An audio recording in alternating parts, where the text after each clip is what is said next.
Well, ladies and gentlemen, boys and girls, everybody from all around the world, hello and welcome back to another episode, another live stream commentary of The Welch. With me, your host, Jean-Luc Welch, and we're finally here. It's finally time, and we're finally set and ready for the Ring 4, which is propagated to be one of, if not the outright biggest, baddest card of the year in boxing happening today, going from 3 o'clock to 9 o'clock. We're going to be having a grand old time talking about the world of boxing and beyond, calling all the fights and having ourselves do what we do best, which is enjoy, entertain, and be enthralled with everything going on in the world of boxing and beyond, and specifically with the world of boxing today, as we got Benavidez versus Brian Norman Jr., Devin Haney versus I'm sorry.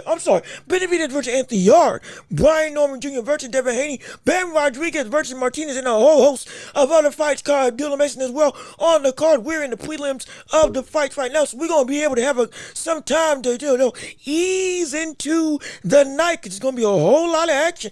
Be prepared. I got my drinks, I got my water, I got everything I need under the sun ready to take me through the entirety of the day. We got the first fight of the night going down right now, and be sure to tell your thoughts and opinions on anything involving your what you see, what you hear, what you want to know involving the boxing world. We can discuss it. We can still have conversations. We can still have debates. We can still have arguments. Sure. We can still have arguments. I don't care what we have, as long as we engaging with each other. And if you haven't already, please go ahead and subscribe to the channel. Come on and join the empire. Yes, sir.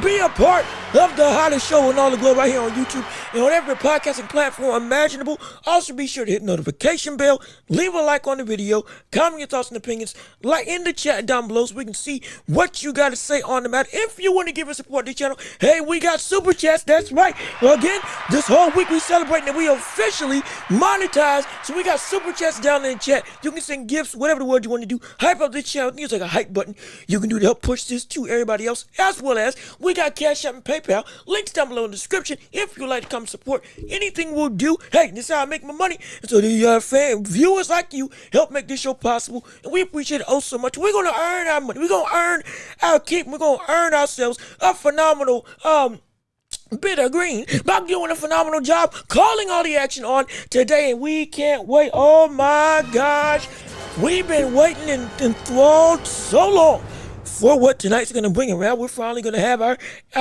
questions answered, our excitement hopefully validated, and hopefully our time is going to be worthwhile as we watch the whole card on today. But right now we got the first fight of the night in the prelims. That's right, we got cards set up for all these different segments of the day. So we got the prelims going up right here right now as the first fight of the night officially goes underway. It is Guardio de, I think it's Tapatio versus is it Sewananya? I think that's how you say his name. Again, excuse me if I'm mispronouncing. But again, as we're going through these prelims, we'll be calling the fights and calling the actions, as well as calling and talking about everything coming up on tonight. It's going to be a jam-packed form of action and intrigue. I guarantee you about that tonight, as we're already starting off in round one of this 4-round affair. In the first fight of the night, 2:15 left in the round. It's already been relatively action-packed from the standpoint of I think it's is it Tepito, that's how you say his name. Tepito's already landed a couple good hooks and a good uppercut on the likes of, I'm trying to make sure I got these names right. I believe it's Siwa. I'm gonna say Siwa for sure, because that's the first aspect of his name. But Tepito really is right now taking it to him, stalking and walking. At this point in time, good hook by Tepito again as he's in the middle of the ring against his opponent. Good shot to the body as well. Really going through. Tepito gets caught with a good hook on the side of the head as well. Again, it's the prelim bout. We are in the start of the action. If you're just joining in, how you doing? Good to see you. So happy that you're here with us on today. We're going to be here the entirety of the night. That's right. Come in, sit down, have yourself a cup of, maybe not a cup of coffee, because it might be in the afternoon. Something to drink, something to eat. Get your palates wet and get some food in your system. Lord knows I'm gonna be drinking as much as I can to make sure I'm set and ready for everything going on tonight. And sit back and relax and let me guide you through the world of boxing on today, as we are a minute left into round 4 of this first prelim bout of fair. Big swing and a miss by Tepito on Siwa. And again, you see why I'm saying it for short, for the sake of trying to make sure I can keep the action going for you all listening in the chat. As again, Tepito right now has won this round at this point in time, landing the bigger, better shots on a more consistent rate, being able to use his length and range to really catch CY as he's trying to make a bit to get on the inside, but again, to no avail. 25 seconds left into round 1 at this point in time. Good uppercut by Tepito yet again, with these thudding shots, controlling not just the action, but controlling the range of the fight. As we're in 10 seconds left into the round. The round's getting ready to end right here, right now. Unless anything strange happens in the immediate, as they're really going for broke for the last couple seconds. And the round is over. Yes, sir. All right, first round of the night going underway, and it's officially finished. Like I said, I still want to hear your thoughts and predictions on anything that you have in regards to in regards to whatever you think is going to transpire. And whatever you think can happen, it's gonna be an absolute barn burner. I mean, it's gonna be an absolute insane level of action, fun, excitement, all around. Just complete and utter shock and awe. Hopefully, we're gonna see some. Well, let me not say hopefully, because I don't want my predictions to be wrong. Let me be clear. Hopefully, we don't see anything going awry. But if we do and get some upsets going, this could make for, again, the ripple effects of what could happen as the time goes on when it comes to the world of the world of boxing after this card can take place, depending on if we see Devin Haney beating Brian O'Malley, depending on if we see the likes of Benavidez lose to Anthony Yarde, of all people, which, no disrespect to Yarde, but we expect Benavidez to handle his business. But if he does get upset, oh gosh, oh Lord, the type of drama and the type of absolute insanity that would ensue in regards to this to the up and coming complete another disbelief that the public would have, and what his road would be if the potential run to cruiserweight is still in the mix. It would get pretty decently muddy. I'm not going to lie. As again, we're in the second round of the first prelim fight of the night, and right now at this point in time, both of them are in the clinch yet again. 2:05 left in round 2 of this fight right now, round 2 of this round right now. Again, Temperature right now is winning, in my opinion, round 1-0 in this card, or on this fight more specifically, as they're going to do big digging uppercuts to the body. Yet again, the leverage that he can get on those uppercuts are really substantial. They can be very damaging. But if CY is not careful, he is going to be in a world of pain, potentially on the floor, even though it's only a 4-round fight. If he keeps taking shots like this, it could end early. And I mean, really early. Yes, it can. As he's back in the clinch again, a minute 30 left in round 2 of this fight. Right now, Tepito is taking complete control. CY's looking at, I'm not going to say he's looking winded, but he feels the struggle, not just the weights of the body, but also he's now more so just trying to defend more than anything. Looking at the ref now as well, trying to get a gauge at the clock. Hopefully he can see. Hopefully trying to see if he's going to separate them both as they're both in the clinch. As the ref does indeed separate them, but still, CY is not in a good way right now. Good jab by Tepito. Uppercut to the body by Tepito. Back in the clinch. Tepito shoves him off. 3-punch combination, 4-punch combination used by Tepito that doesn't land, but still it's controlling. Good hook around the head by Tepito. Yet again, Siwa is right now in a bad state.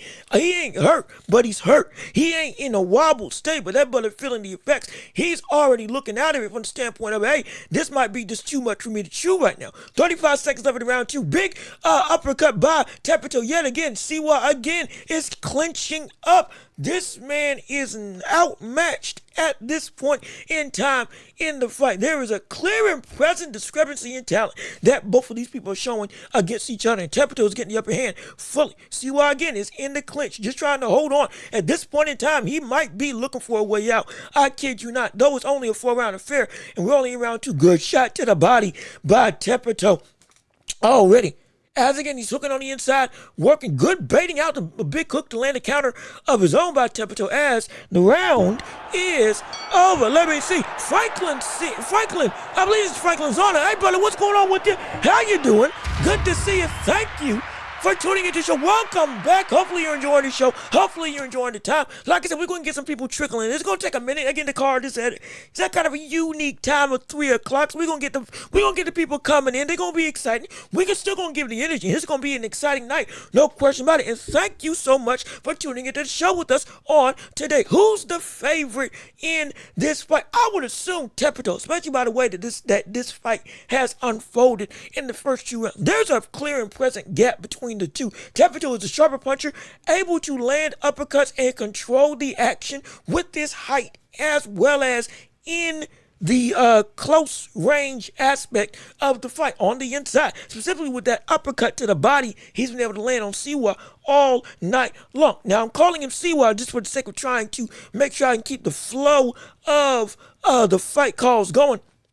I'm struggling with the names a little bit, so I do apologize on that. I mean no disrespect, but just for the sake of ease, we're going the route of trying to go with Tepito and Siwa. Right now, Tepito is in the black gloves, gold trunks. Siwa is in the white trunks and blue gloves. As we are in round 3 of 4 in the prelims right now, big swings by Tepito yet again, controlling with the sharper, better punches and being able to dart in and out of range a whole lot better. Siwa he's trying to bully his way literally head first onto the inside to get some level of success. But at this point in time, it's not working. Not at all at this point. He's been completely outmatched. Again, fighting on the back foot. Very much doesn't really know what to do against the length and the punch selection of somebody like Tepito right now. It's been insane. Jab, uppercut combination by Tepito. It's blocked, but he's keeping him on the back foot. Again, Tepito right now is just shelling up at this point. He isn't really trying. He throws a lazy jab, but outside of that, he's been completely outclassed. Another uppercut to the body by Tepito. Again, Siwa clinches up. We're about the 5th time in the span of 3 minutes. He's about to get a point deducted. Siwa is about to get a point deducted if he ain't careful with the way that he keeps on clinching. Straight right to the body by Siwa. Again, there is a big difference in the landscape of their talents as a fighter. I'm not gonna lie, this ain't disrespect. This is just the truth. Hey, but Tepito's giving it to him, and Siwa ain't really got an answer. I don't think there is gonna be an answer. If Tepito wanted to try to go for the KO, he could potentially, as he tries to go and do a shift change in angles to try to land a shot. Miss it with a big right hand, does Tepito. As Siwa again is fighting on the defensive, fighting on the back foot, continuing to be in a posture of just survival and not necessarily trying to, well, it doesn't even look like he can, he thinks he can win the fight. I'm not going to lie. 53 seconds left into round 3 of this 4-round affair. And it's been business as usual. 4-punch combination by Tepito.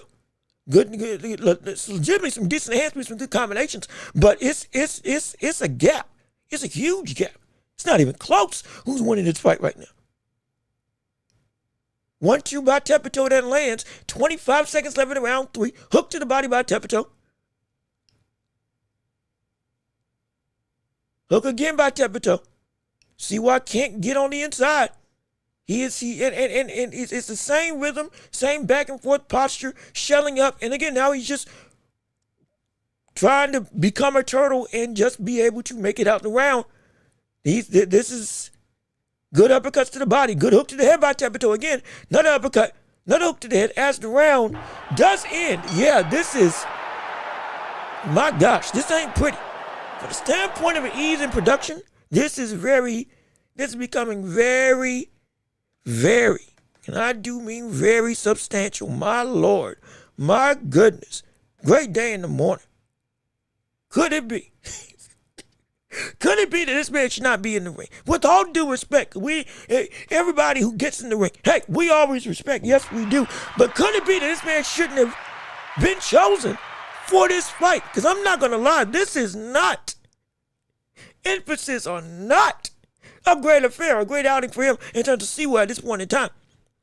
This ain't even competition, in all honesty. But like I said, it's the prelims. We're going to get fights like this happening where it's not really as entertaining. And if you want to watch the prelims while also hearing my commentary, hey, you can do double duty right now because both of us, or both the card and me, are on YouTube right now. Yes, go to the Ring Magazine. Yes, sir. And you can go see this whole card, or at least the prelims of this card happening right now for your viewing pleasure. And then you can have another tab listening to me call all these fights right here in your face and on your whatever devices you're listening to. Absolutely. As we are in the last round, this opening prelim fight, and it's going to be hooked to the body by Siwa, finally laying something, but in all actuality still is to no real avail. Big uppercut by Tepito that misses, but again it follows up with a 1-2 of his own that again doesn't land.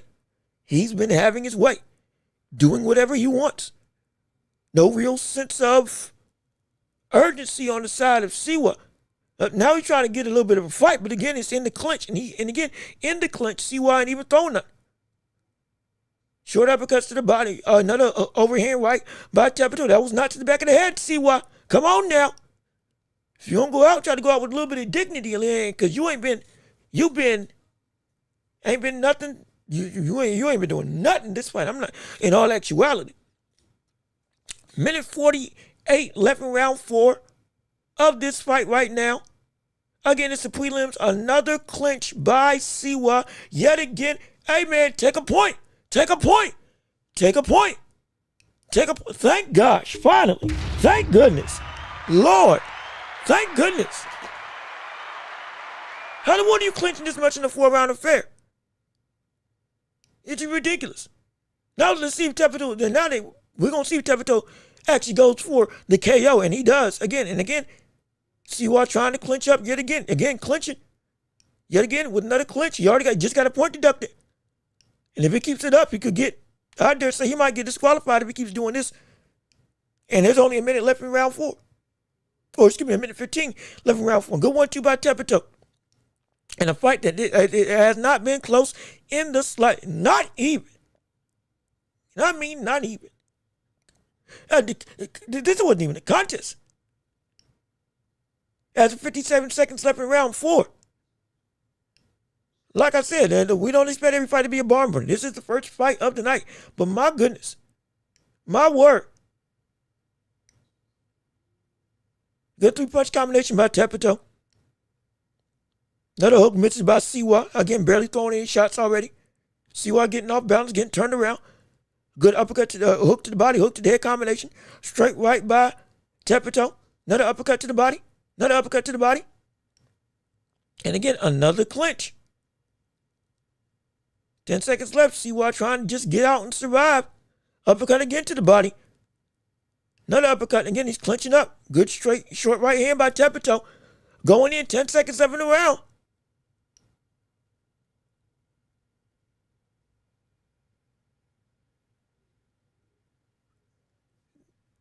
As this fight finally, thankfully, is over. Lord, my goodness. Great day in the morning. That was bad. I'm not going to lie. That was bad. That was really bad. I get it. I know, it's the prelims. We're trying to work our way through. We're trying to get excited and all this stuff. We're still letting the other night go on and go forth as everything continues to unfold. But my gosh, that was bad. That was really bad. That was horrible. As a first fight, because it was such a one-sided affair. And Siwa fought like a bump. I mean, that brother, I don't say this in disrespect, but how did he get chosen? Genuinely, how did he get chosen for this card? That, my gosh, that was, shoot. That was bad. No, and this ain't Tepito's fault. He was trying. Siwa just wasn't doing the doggone thing. That was, ooh. That's all I can say about that. Ooh. Ooh, wait. But either way, we still got more fights to cover on this show. And we still got more fight talk to discuss. Like again with the main events. Like I think the first fight on the main card is going to be Abdullah Mason versus Sam Noakes, and we are excited for that. Guarantee you. We've had some conversations about that fight as we're continuing to go through and look through everything involving this card as it unfolds. And I'm telling you this right now, that fight, that's going to be a barn burner. That's going to be a barn burner. And I'm very interested to see when it comes to Sam Noakes, again, as we're looking forward into the night of the fight, how exactly we're going to see Abdullah Mason handle that power. We can say, and it's, for me, it's pretty decently true. We can say that, yeah, Sam Noakes should be relatively, well, not relatively, incredibly strong. Yeah, the buddy got power. And he should be able to get outboxed. Though he has power, should be getting outboxed by Abdullah Mason and being able to get countered. That's the expectation. However, with Abdullah Mason and that chin, though he has grown since the likes of that fight with, I forget his name, but oh boy, they had a pillow on the back of his head that knocked him down twice. Since that fight, while he has retooled and regrouped and become a better fighter, the testing of said chin, if something does break through, does draw a lot of concern. I will be the first to say. I'll be the first to say. That does draw a whole bunch of concern when it comes to his ability to take a shot, to take a punch, to be able to withstand legitimate pressure and pop that comes and lands on him if something does. Though we, again, like we said before, his ability as a fighter to withstand said onslaught and to withstand defensively, guard against what's coming against him. Yeah, that's great. Yeah, that's good. Yeah, it's gotten better. Yeah, it's adapted his defensive style. I'm just afraid if he does get tagged, if something does break through, with the potential wariness that his chin allows, he'll get up like he did in the last couple times. Well, like he did the last time he got knocked down. He'll have heart. He'll be able to fight back. He'll adjust and adapt. But knowing Sam Noakes, it might just be, if you get touched once, it could be it. It could be down and out. It could be over and done with incredibly quick. My goodness. So, hey, it's going to, when we talk about interest, this is going to be incredibly interesting to witness and see how exactly this fight's going to be as time goes on when it comes to, more specifically, the early stage. Now, later on in the fight, I think as the fight goes on, we'll see Mason be able to be even more in control if the fight goes later. But early on, oh boy, while everybody's fresh and ready, yeah, that pop, that's gonna be something. That's gonna be some danger. I'm not gonna lie. But we're already into the second fight of the night. Oh, now I'm thinking that we're gonna have a little bit more time to breathe. I'm thinking we're gonna have a little more time to have a chance to really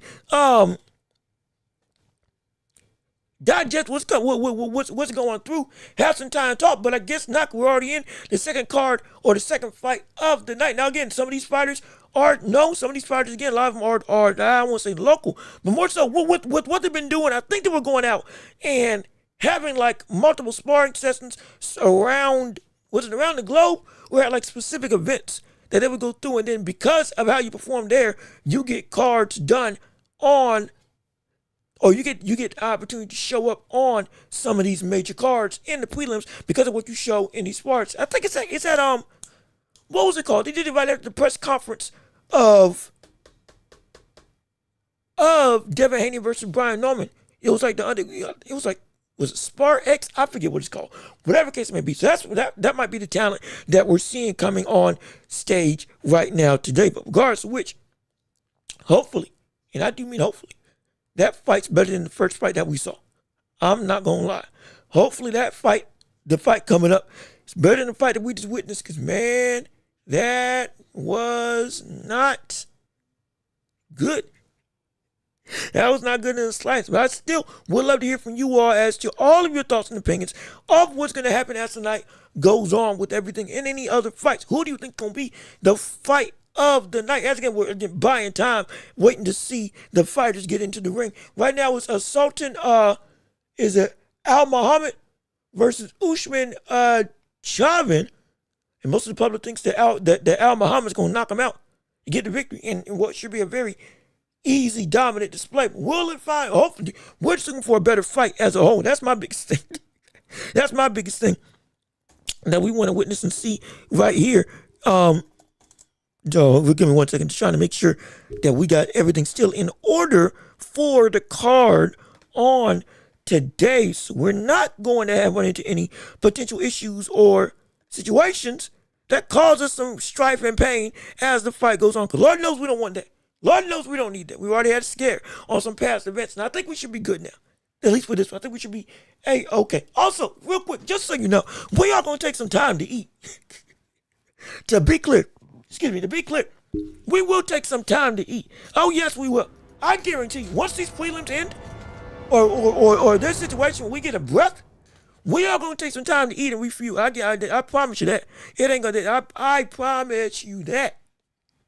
Because I tell you what, with the card going from 3 to 9, potentially upwards of 10 o'clock, dare I say 11, if everything goes the distance, great day in the morning. This you best believe we're going to take some time to refuel and regroup. Because I got energy for days. Oh, yes, I can. But we going to be smart. We're going to be smart. Hopefully you are too, with how with how this is gonna go. It's gonna really go, but it's gonna be exciting nonetheless. And we're gonna call the action right here, right now. Also, while we got some time, because again we are in the prelims, we can discuss some of the other action going on in the world of boxing as a whole. Since this is we calling a fight live, we might as well go into it. In regards to some of the news that happened last week and some of the news that happened this week, like with Usyk dropping his belts and Fabio Warley becoming the full-blown, WBO champion. Now that Usyk has dropped the belts, will we potentially see Usyk and Wardley finally get in the ring for a potential 3-time undisputed winning streak for the likes of Usyk, essentially almost creating himself a path to making that type of history? Or did he drop the belts because he might be a little bit afraid of Fabio Warley? Now, that may sound insane. I know, I understand. But like I said, right now, the shock of Usyk dropping the belts has everybody questioning a whole bunch of things. That's the outright truth. In terms of why. Because we understood you could just have the belts with Wardley becoming the mandatory. Okay, boom. If you got to fight him, okay, you got to fight him. Bing, bang, boom, you ain't ducked nobody else. Or it seemed like you ain't ducked nobody else since then. So, what was the point of dropping? Unless there's another plan involved where he's going to go up, he's going to go another route and fight somebody going against the plan of who would be a manager. Now, who that heavyweight would be that he potentially would have dropped the belts for. Similar to how Bebo dropped the belts when he was trying to fight Benavidez for the 3rd time. Unless Tyson Fury's coming back, which again, right now, it's still 50-50. Some say yes, some say no, but we're going to find out. Also, real quick, we're in round 1 of the fight. I almost forgot because I was trying to scroll through to make sure I ain't missed no potential recent updates and news at this point in time. But let me see. Real quick, we'll continue after calling this fight with right now Chavin and Al Muhammad in the ring together. But again, Al Muhammad being the favorite right now. Good hooks by Al Muhammad. Good hooks by Chavin. Actually, it's actually getting around the guard a little bit. Both of them trade jabs with each other. Both of them center in the ring. Good hook again by Chavin that lands over the head and around the guard of Al Muhammad. Good job by Al Muhammad in center of the ring yet again. Good counter by Al Muhammad as well. As they're going through. Starting to get some leverage with that jab.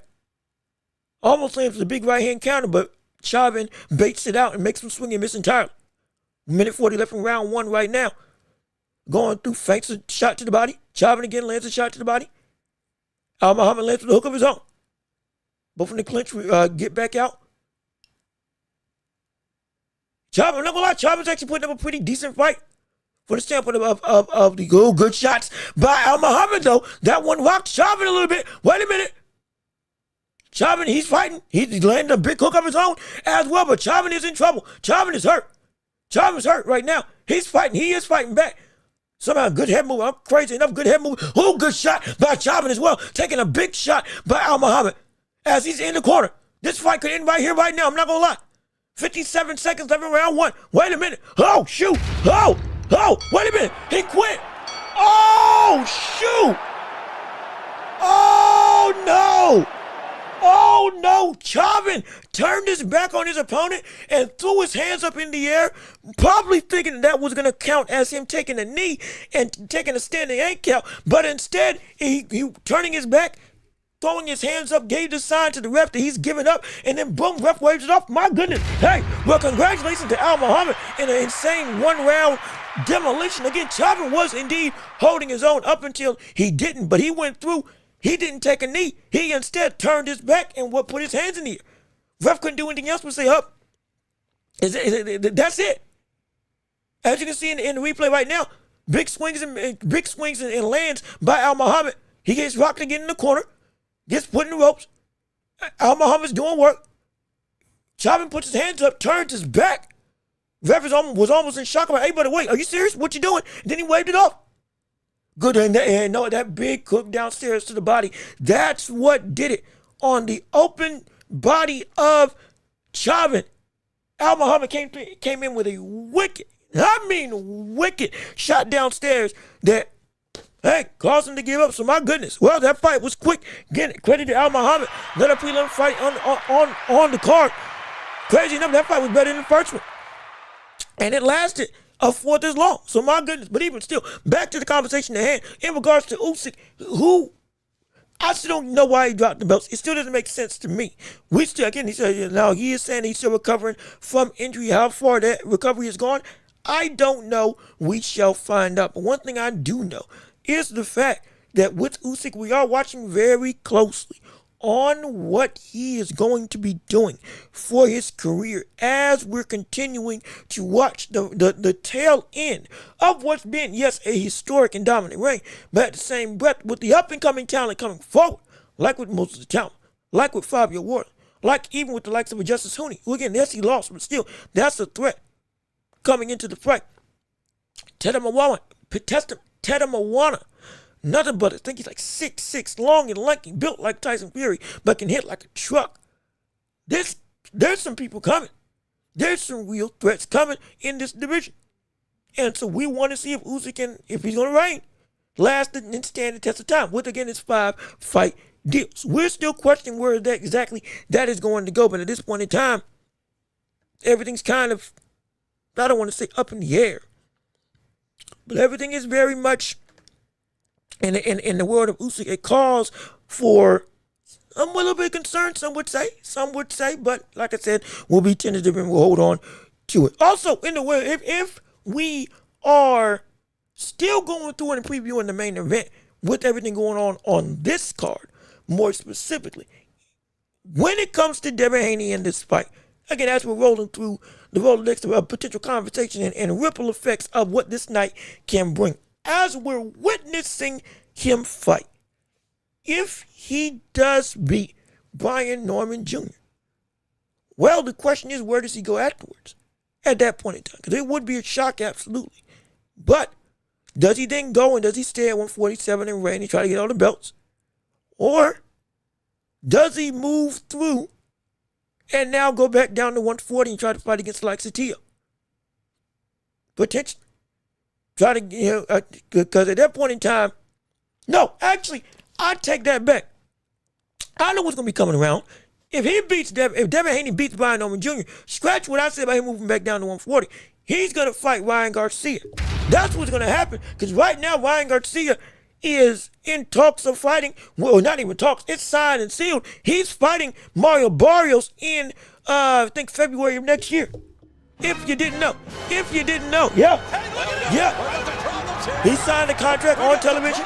It's real and it's apparent. It's legit. He's going through and he's fighting the likes of Barrios, who again fought to a draw against Manny Pacquiao, and I think Pacquiao should have won that fight. Pacquiao should have gotten a rematch. Yes, he should have. But he is getting a shot at glory yet again after having his ban lifted that was put on him from the likes of I forget which, I think it was the WBC or one of the belt commissions, because of him popping dirty for Osterring and all that stuff. Subsequently, after the whole Devin Haney debacle, and I think actually he did some other stuff outside that got him banned from being able to compete for championships, and with the might have been attuned to a lot of the rhetoric that he was spewing afterwards. Subsequently, in the whole meltdown scenarios we were seeing with Ryan Garcia, but that's neither here nor there for the time being, because now he's got a shot at glory. He's got a shot at titles. He's got a shot at, if he does beat Barrios, he can go and face off against Devin Haney to unify at 147 in what would be a match, a matchup dream, because of the previous feud that they've had in the past. But like I've said before, watch it. Be careful now. Careful, because it might not be the case. Be careful, because it might not be the case. You have to understand, there's a real and present situation that we might not see. We might not. We might not see this cat go through and get the title at all, because he can lose to Barrios. I've said this before, and I'm still keeping the same tune. We can see this brother lose to Barrios in a heartbeat. You know why? Because there's a real situation where the identity of Ryan Garcia is only and solely predicated on that left hook and nothing else. That's the thing. That's it. Outside of that, he's still rudimentary. And if you're getting outboxed by Mario Barrio or by Rolly Romero, when we were saying that Rolly Romero was arguably on a worse tier, we're at the same tier as Mario Barrios, then that ain't good. That don't give me confidence. I don't care what may be seen as, oh, you might have regrouped, you might have retooled, you might have gotten yourself together, you might have turned over a new leaf and gotten dedicated into what you need to be to become not just a champion, but the best version of Ryan Garcia that we can see. Because at this stage, but hey man, we're not saying that you're old. You're still in your prime, but clock's ticking. How many more years are we going to see you not just not have a title, but not start to go on the trend of domination that we expected you to be from a talent perspective? We're not saying you're going to win every fight. Like I said, you lost the Tank. There's no shame in that. But you, as a fighter, have had, somewhat similar to Tio, some ups and downs in your career that are very much conflicting based on what we see from you as a fighter, based on what we recognize you are as a fighter. We know what your potential can be. We see the comparisons. Yeah, you got people like Oscar De La Hoya that people compare Ryan Garcia to, with the pretty boy, with the glam, with the fame, with the cachet, the notoriety, especially today with the social media presence, the virality of Ryan Garcia. Everything looks to be set and good and well and great for Ryan Garcia to thrive as a star up until the end of his own career. But even with that being the case, hey, that still comes with, you got to succeed. And you have to have performances that put a light, not just on you, but performances that make it more than worthwhile, makes it like prevalent. Hey, this man ain't just a viral moment. He is worth the time and talent that you should be watching. Right now, there's a cusp, especially with this whole situation with the PEDs and whatnot that went through and all that drama. Hey man, he couldn't indeed fall out of favor. He couldn't indeed fall out of favor. And not just in the wider acclaim of the career aspect from a marketability standpoint. Strictly with boxing, man, that brother could lose to people that he shouldn't be losing to. I've said that before and I'll say it again. He could lose to people like Mario Barrios. He could lose to people worse than Mario Barrios. There could be a situation that after this performance, he never beats an elite fighter. Again, genuine. That is up to par again without the whole Osterring situation. Now, could the performance of Devin Haney happen even without Osterring? Potentially, but right now, the facts are what the facts are, so we can only go with that. You got to work your way to prove that you can get to that point where, yeah, I am what I say I am, and that's legit. And I respect that he's taking on every test and challenge. I respect, again, he fought the likes of Smith and took out I believe an interim belt away from him. Got knocked down bad and got up and came back and won.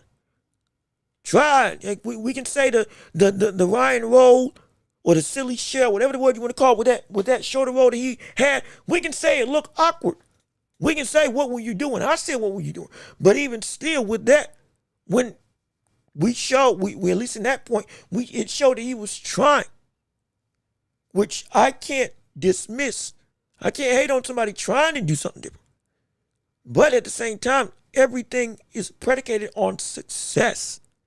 All of it's predicated on success. Without success, there's nothing. From the standpoint of without success, we see the effort, but the effort still has to be imbued by a level of, okay, you've adapted and it works. I don't know if we're gonna see Ryan Garcia do that. I don't. I really don't. That's why I'm scared of even a potential rematch with Devin Haney. If it's predicated on him winning, instead of just it's happening, I might have a little bit of concern. I'm not gonna lie. I might have a little bit of concern. I can't be. I gotta be real. I have to be real. I gotta be real. But again, we're getting ready to get into the third fight on the prelim card, as it's getting ready to be slated right now with who these people that are fighting? Hold on. Give me a second. Let me see. Let me make sure I got these people right with who's fighting, because I'm trying to make sure I got the card in front of me so I'm able to do what I need to do to be ready at all times. Okay. All right, there we go. Okay. Here we go. And now we're okay. Yep. Here we go. Poirier versus Impinda. That's who's fighting right now. That's what I was trying to make sure we got. All right, here we go. Round one of this show again round one of this fight going away in the 8-round affair. Again, we're in the third fight of the prelims for this entire card right here. Right now, and I can't wait to hear what you all got to say on today, with everything involving the conversation of the world of boxing and beyond. As again right now, good jab by Impinda, landing on the likes of Poirier. Again, I think Poirier is the taller fighter in the all black trunks and gloves. Impinda is in the blue gloves and bronze. Is it silver? Silver or bronze trunks? One of the two. Poirier with the longer reach. Very much a taller fighter and a lankier fighter in this. But also, he built like a brick house. I'm not going to lie. He had a pretty decent physique on him as well. Got some pop on him, which is apparent, legitimately apparent and prevalent. After going through, again, minute 45, 11 round one. Again, you can stream these. I'm not paid by the ring. I ain't. But at least not yet. I ain't sponsored by nobody. But if you want to watch these fights right now with the prelims, you can watch them on YouTube on their YouTube channel, so you can see it anywhere, anytime, wherever you are. At least with the prelim fight, the main card got to go to the zone specifically, or wink, wink, the other means that we discuss normally on this show. But big swing and a miss by Impinda. Big, good gosh, Impinda got some speed on him with the hooks. I'm not gonna lie. Right now, Perez is throwing jabs to the head, trying to go through and keep that distance. Impinda with a jab to the body. Minute left in round one of this 6-round affair. Thus far, as the prelims go through, good jab by Poirier. That one knocked back the head of Impinda. I'm not going to lie. Now Impinda again stalking and trying to methodically work his way on the inside against the likes of Perez. Another jab by Perez. Landing, everything's getting blocked for the most part by Impenda, but it is the volume, or rather, at least the consistency of work of Porras trying to control the distance. Good shot to the body by the likes of Porras off of the jab. Hook to the body by Impenda. 15 seconds left in round 6. Jab downstairs, jab upstairs as well by Porras. Porras tries to land a 1-2, but it misses. Going through another jab to the head. Big swing and a miss, or big hook that's blocked by Impenda as the round is over. Also, since we are indeed going through and which one? Since we are indeed going through and we trying to see what we can do, I think you can actually have, I know you can actually set goals on this thing from the standpoint of what you want the chat to do. I know that. We might just do some stuff with the chat as time goes on. At least I can see if we can. I can see if I can make sure this thing works right. Yeah, potentially. We'll find out what happens. But also, I also want to hear about what you think the potential fights of the night are going to be. Because we also have to understand there is a real inkling that everybody is excited for just about every fight on the main card. Sam Noakes versus Abdullah Mason, Ben Rodriguez versus Martinez, Devin Haney versus Brian Norman Jr., Dave Benavidez versus Anthony Yarde. Every single one of these fights would normally be a main event in their own right, and justifiably so. However, all of them are happening at the same night. Who do you think was going to steal the show as we're going in to round 2 of this fight right now? As another jab by Porras, using that length yet again. Yes, okay, you just had to make sure I was in frame like I needed to be. Going through again the second round, 2 minutes 30 seconds into round 2. Another jab by Impenda. Overhand right mid, overhand in the right hand lands. Overhand in the right hand lands for Impenda. Two of the best shots that he's landed so far on the night.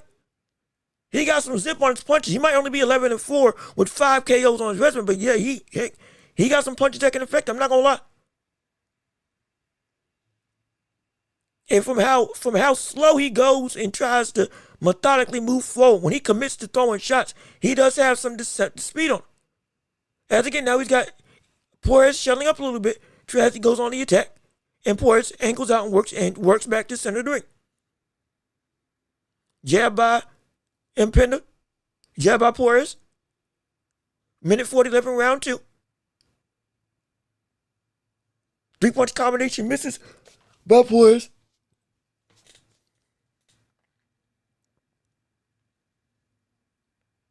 As we're going, minute 25 left in the round 2. Like I said, this is the prelims. We're waiting on the main card to happen. Main card's probably going to happen at, I want to say 5? Is it 5? 5, 6 o'clock, I think. As this whole card is going along. It's going along, I'm not going to lie. It's a lot of action to delve into. I can't even front.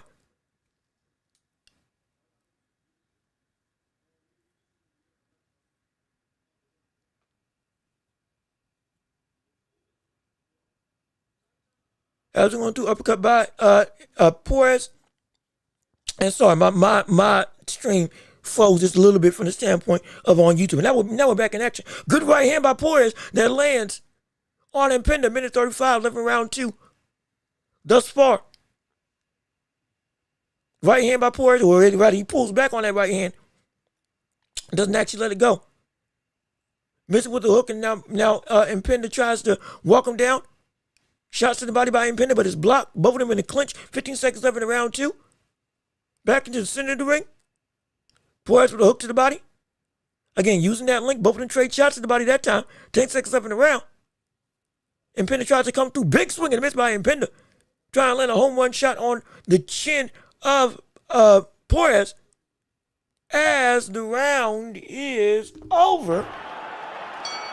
Yes, indeed. You know what? I'm gonna try this goal thing. I don't think I've ever done this, but I'm gonna try this goal thing. Let me see.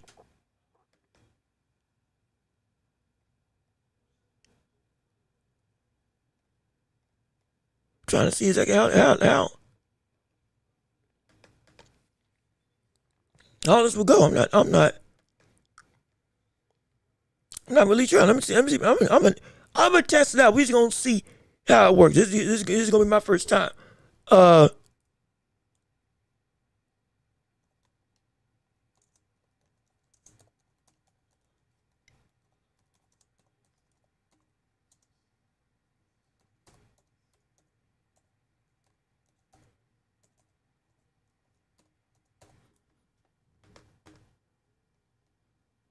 I think okay,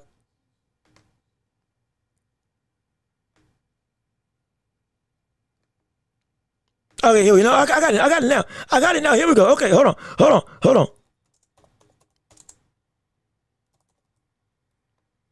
Here we go. Let's test it out. I guess we're gonna see what happens.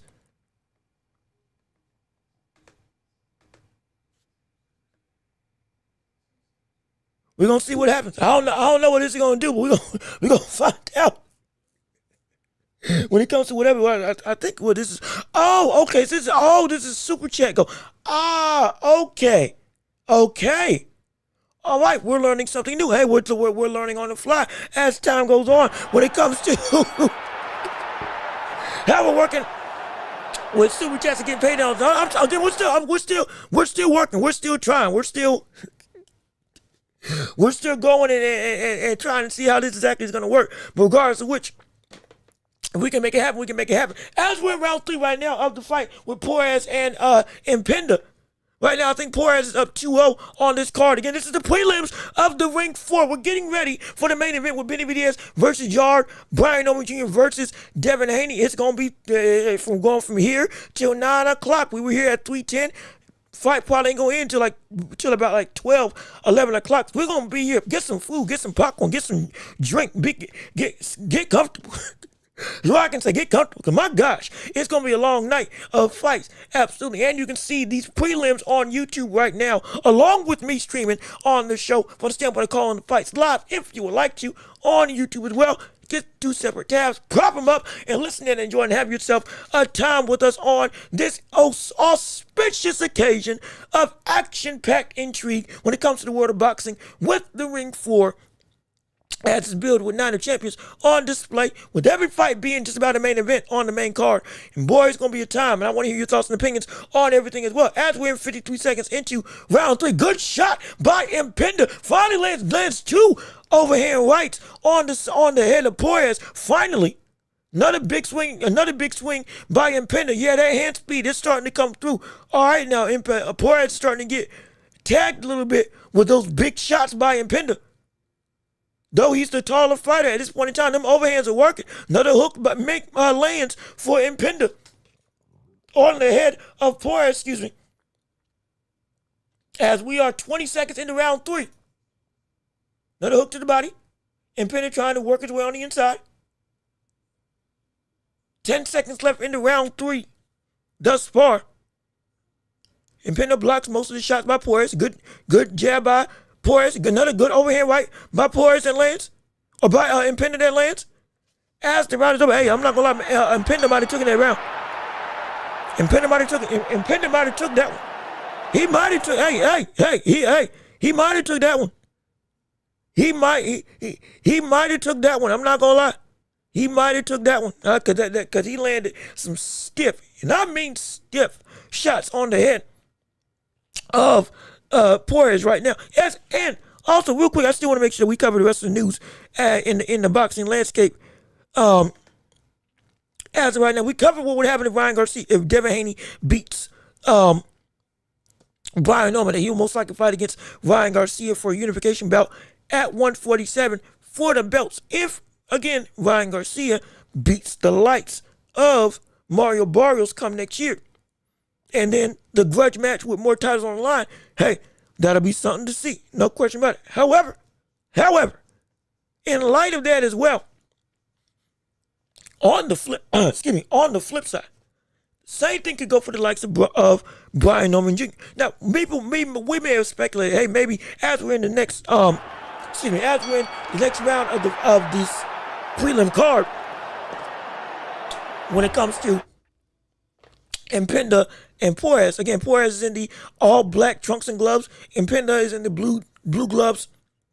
And I think bronze sparkly trunks with the tassels.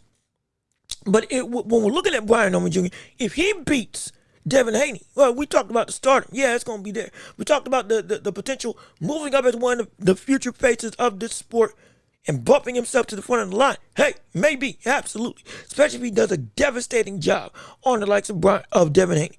But as well, would he stay at 150? Would he move up to 154? Or would he stay at 147? Because he still does want to fight Boots. And that is still one of the bigger goals with him in his career. So he could move up and try to take titles up there, especially with all the potential volatility that can come about. As again, good overhand right by Impenda that just misses. And we're minute 45 left into round 4. Good jab by Porras as well. Now starting to put some real meat and potatoes behind that jab. Really standing in and like putting some weight behind that jab now.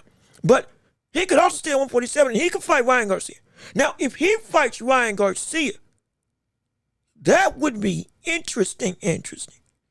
Because if you think that Devin Haney can outbox Brian Norman Jr., okay, fine, maybe.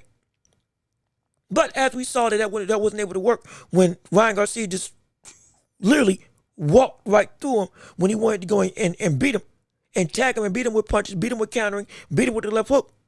And though it was deemed a no contest, he dominated that fight. Understandable why it was no contest again with the PEDs, but still.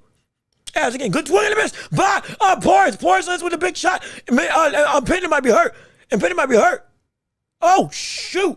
I'm sorry, 45 seconds left in round 4. Good shot by Porras that lands. I mean, that was a sweeping hook that caught Impenda in the midst of a combination.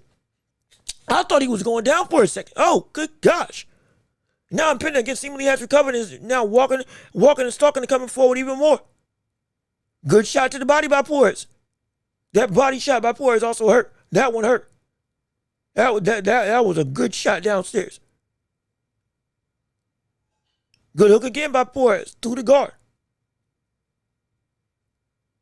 As with about roughly 10 seconds left in the round 4. And now continue the conversation after the round is over. Uppercut by Porras, hook to the body by Impenda. Another shot to the body that almost buckles the likes of Impenda. As the round is over. But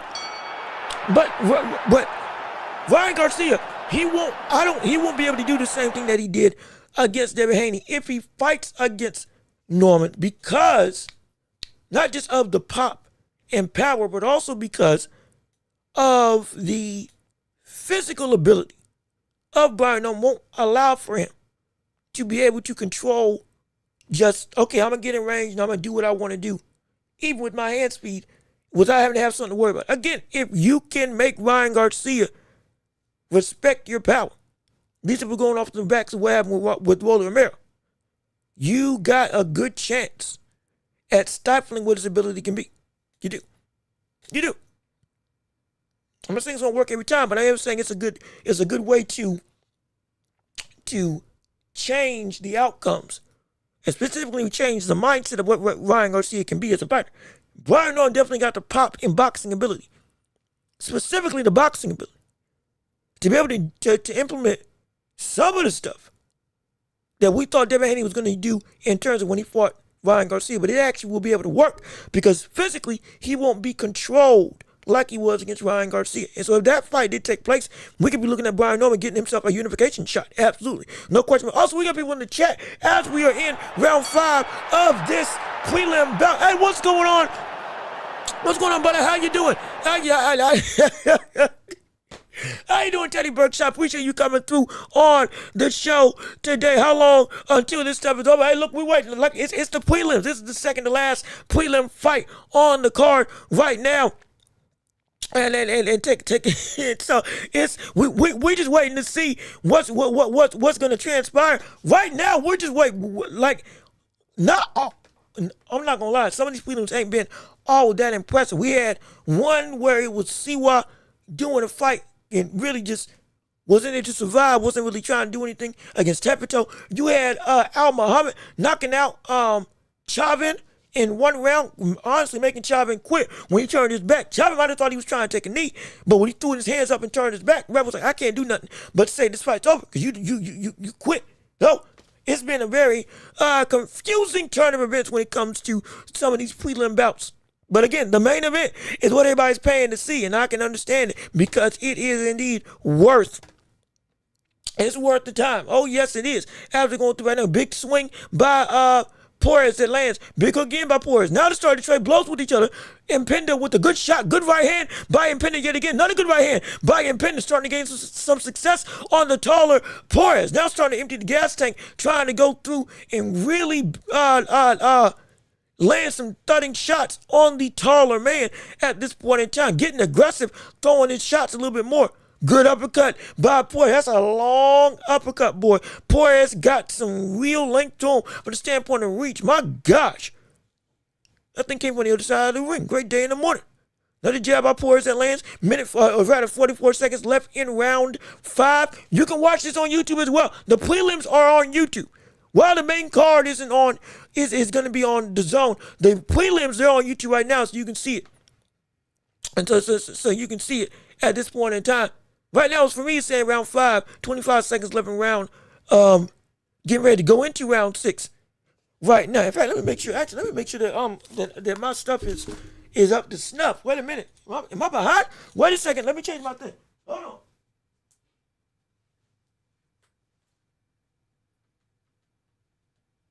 Hold on a minute. Wait a second. Let me make sure that I'm here. Let me make sure that I'm live. Let me make sure. I'm trying to make sure that I'm as close, or not close. I'm up with the action as possible as the round is over. Again, big swing, big shots by the likes of Impenda. Now starting to throw that leather and starting to land it now like it was, like he looked like he could have done at the started. Honestly, the first 4 rounds, if he'd actually went and pushed the pace just a little bit. But regardless of which, now we're starting round 6, last round of this prelim affair. As it's going through. Yep, we got it right. We're in round 6 right now. With, I think, Porras is up, I think, in this fight. And I think if he wins this round, he most likely wins outright in this 6th round affair. At least I have him up on my scorecard at minimum. Impenda might need a knockdown to potentially put himself in a situation to win. Good straight right by Impenda. Another good 3-4 punch combination. Good shot by Impenda to counter Porras as he tries to come forward with a litany of hooks himself. As they're both in the center of the ring, fighting inside the clinch for some control. Porras missed it with the hook of his own. Impenda missed it with a straight right. Doubles up with the right. Really trying to land that overhand right. That's been the best punch that's been most consistently landing for the likes of Porras in this fight. Jab by Impenda. Hook to the 1-2 by Porras. Minute 54 left in round 6. And Impenda's still trying to walk and start, but again, he might need something more at this point in time, because he's going to need to really start letting the hands go. I'm not going to lie, because I have him down on my scorecard. Hook to the body. Not hook to the body. Clinch as Impenda is trying to attack the body and getting a good hook to the body by Impenda. Minute 30 left in round 6. Uppercut, overhand right combination. Good gosh. Impenda really trying to. I ain't seen that before. 1-2 by Impenda. Hook to the body by Impenda as well. Both of them again shoulder to shoulder with each other, trying to find some leverage. Overhand for Impenda, I think lands. Uppercut for Impenda lands. All right, this might be the best offensive round for Impenda thus far. Good overhand right by Impenda. Yet again. My gosh, I wish he had done this earlier in the fight. But hey, it's starting to work. Porras with a litany of combinations. 1-2 by Impenda that misses. Almost stumbles back and trips over his own feet. But glad Porras didn't land a shot there, because that would have been counted as a knockdown. 40 seconds left in round 6, 1-2 by Porras. Trying to pivot out the way. Porras again walking, trying to use that jab again. 25 seconds left in round 6. Jab to the head misses for Impenda. Impender needs to, he got to work. Good shot to the body, but for Impender. 1-2 for Impender. 13 seconds left in the round 6. Impender might need a little bit of urgency. This has been the best round of the fight, but it's also just been the best round of the night thus far going into it. But even still, should have done. I wish he had committed to this level of aggression earlier on. Good hook to the body. As the round is over, as Impender finishes off, he might have won that round. I don't know if he won that fight. I don't know if he won. I don't know if he won that fight. I'm not gonna lie. I do not know if he won that fight because of the. I don't want to say inactivity, but because of the lack of. Because of the lack of letting those hands go like he could have, like he did in the last round, might have just cost him. Might have. It might have. But let me see. You did a better job than the day. Hey, look, Todd Grisham, Coppinger, Sergio Moore. I'm not gonna throw no shade at them. Hey, who knows? I might be working with them later on down the line. Who knows where the world may take us? But in all seriousness, I'm just calling it like I see it. Like it's he didn't step up his fight aggression enough. And I'll say this for a lot of people who those of you like listening to me commentate, hey, look, I appreciate it. Thank you so much. We're so happy that you think I'm worthy enough to be able to be listened to on hours on end because you think, hey, I bring some good stuff to the table. You like what you're hearing. Appreciate it oh so much. At the same time, I just try to call a fight like I would want to call a fight. Because there's no more excitement than the real thing. That's the thing. When it comes to fighting, there's no more excitement than the truth from the standpoint of what's going on because, like, that is the story. If the truth changes, all of a sudden, that's another chapter in what's going on. But it's like, you don't need a cap for a fighter. You don't need to, because in all honesty, you're dealing with people with fans, casuals, or even hardcore. But in this case, we'll stick with the casual audience tuning in. Like, there's a lot of people, with all due respect, that's a draw? What? No way that's a draw. Wow. Oh, that's a draw? That fight was a draw? Now, if you had it as a draw, hey, I respect it. Give me. Oh, gosh. Sorry, I had a big meal before I came on here.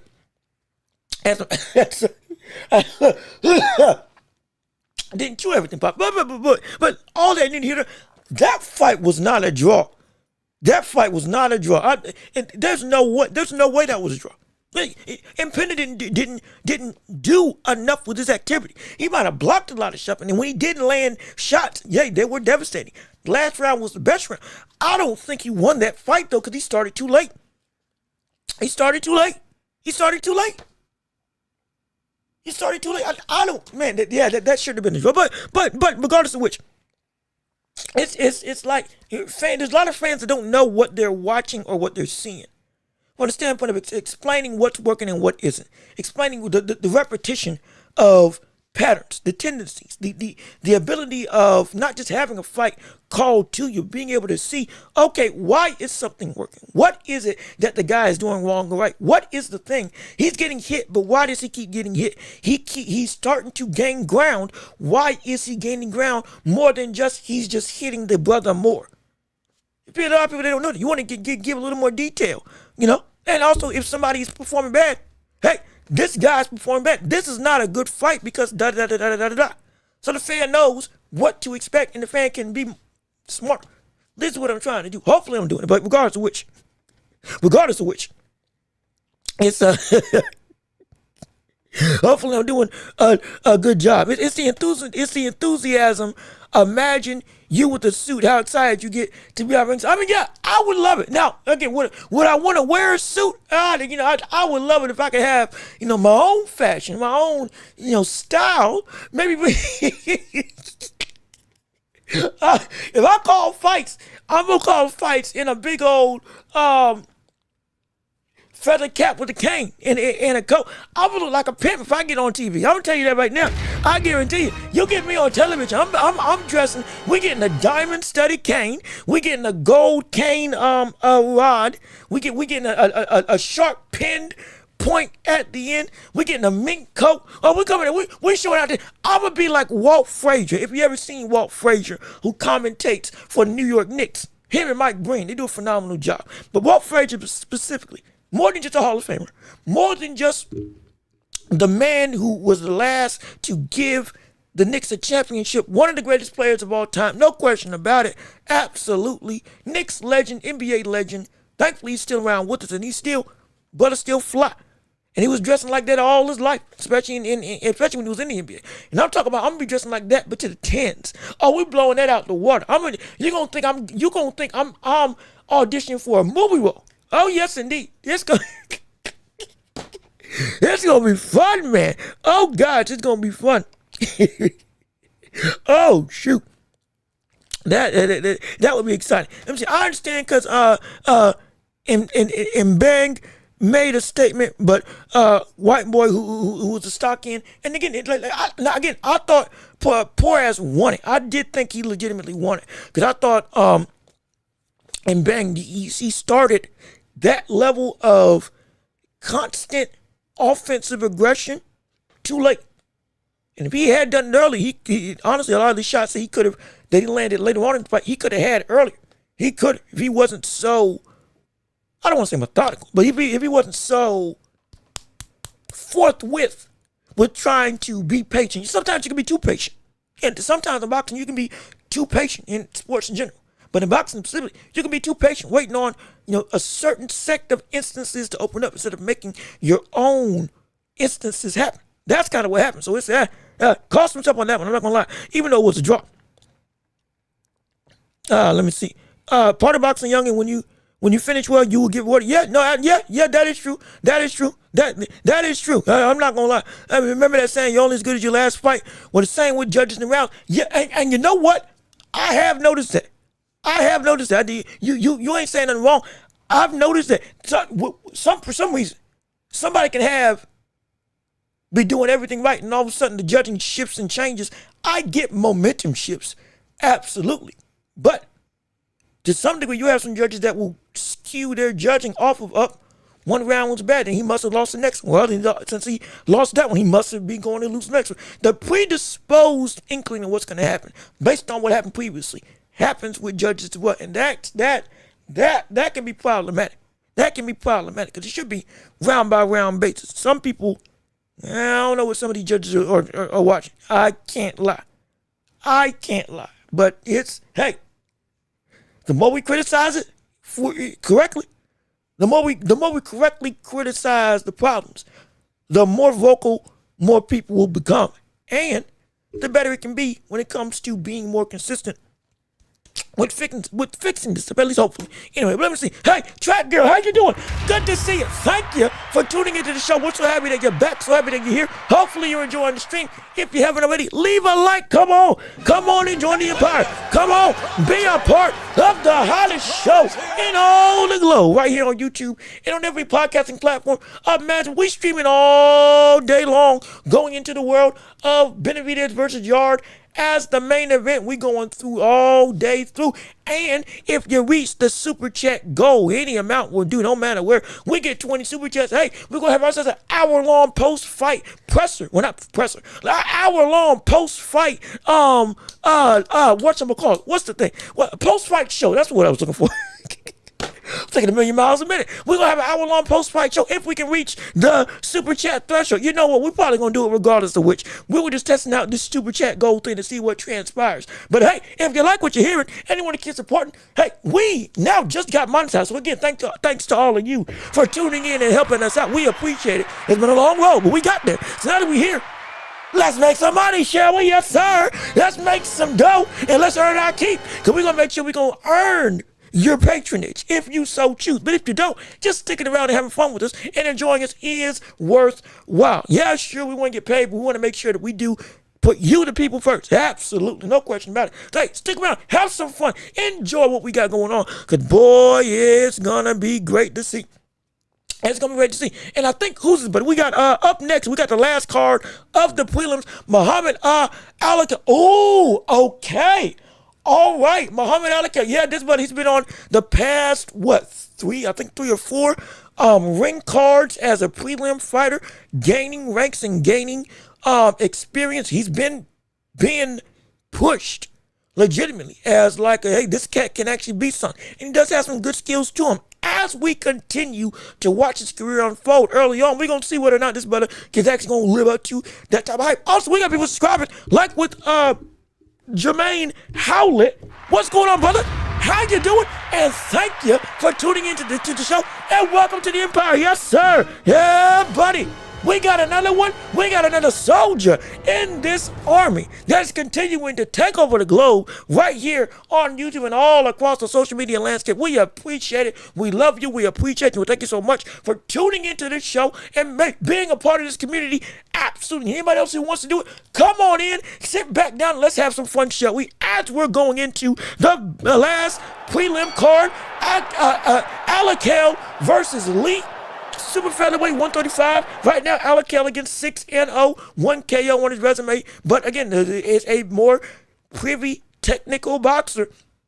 I'm not saying he got a whole bunch of pop, but he does have some pretty good instincts when it comes to offensive output and offensive shot selection. I do love that about him. As we're in round 1 to 28 in round 1. Or at the start of round 1. If you want to see the fight as well, you can watch it on YouTube. You can have us on a dual screen. You can watch all these fights or the prelims on YouTube right now, on the Zone or the Ring Magazine, whichever one you so choose. And then it's going to flip over into the Zone where you can watch the fight live on their platform, or by other means, wink, wink, Reddit, if you need to go find them. But either way,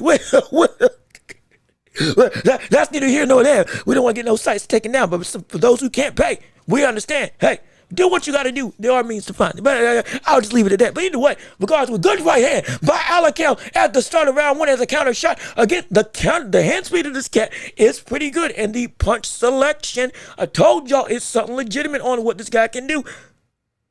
I'm not saying he's going to be the best thing since sliced bread, but we could have if he keeps on improving like this, especially with his offensive instincts and countering ability. Hey, yeah, he might be a name to at least watch out for as a reputable opponent for some of the better aspects of 135 as he continues to grow up and hopefully evolve for the better in his career. As we're at a minute 10 in round 6 right now, jab by Alakel going through, walking down Lee, or rather slowly pushing the pace on Lee, almost lands with the counter straight right of his own on Lee. Lee, I think Lee is starting to understand the disparity in speed and starting to get more hesitant with throwing his shots now because he is wary about what can be coming back at him as a counter. Because he's got some steam on him, I'm not going to lie. May not be a lot of pop, but he's got some steam. It'll sting. Almost lands a check hook right there, this Alakel. As we're going through a minute, 35 seconds left in round 1. Bouncing in and out is Alakel, trying to bait something from Lee to come out. Another jab, overhand right by Alakel that lands. It's pretty good work. Right now it's been pretty good work. Pretty good, technically sound work. Another good counter by Alakel. I think that just missed, or did it land? I couldn't really see based on that camera angle. Almost 10 seconds left into round 1 of this fight, the last fight of the prelims. If you didn't know, getting ready to go into the main event right now. My gosh, these folks are breezing through. Good uppercut by Alakel. Good straight right there. He pulls back at the end of the round as the round is over. Let me see. Duga, Golden Boy Child first. Yeah, no, I think this is the biggest step up in his stint as a developing fighter as time has moved on. I believe. So because of that, we are interested to see how he handles. Now, I'm not saying this is, I'm not saying this brother is doggone world champion. I'm not saying he's fighting sticking Shakur Stevenson level, but he is fighting somebody that this is going to show, okay, has everything since what we've seen of the past, like 3 or 4 events that Alakel's been a part of. As we watched him as a pro grow every single fight. Is it really sustaining and is it working?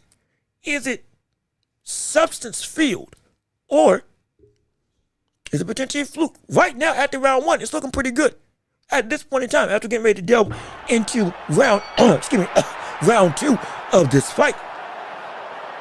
Starting out with a litany of jabs is Alakel. On Lee, breaking through the guard of Lee. At this point in time, Lee still has not been able to adjust to the jabs and the speed of Alakel at this point in time.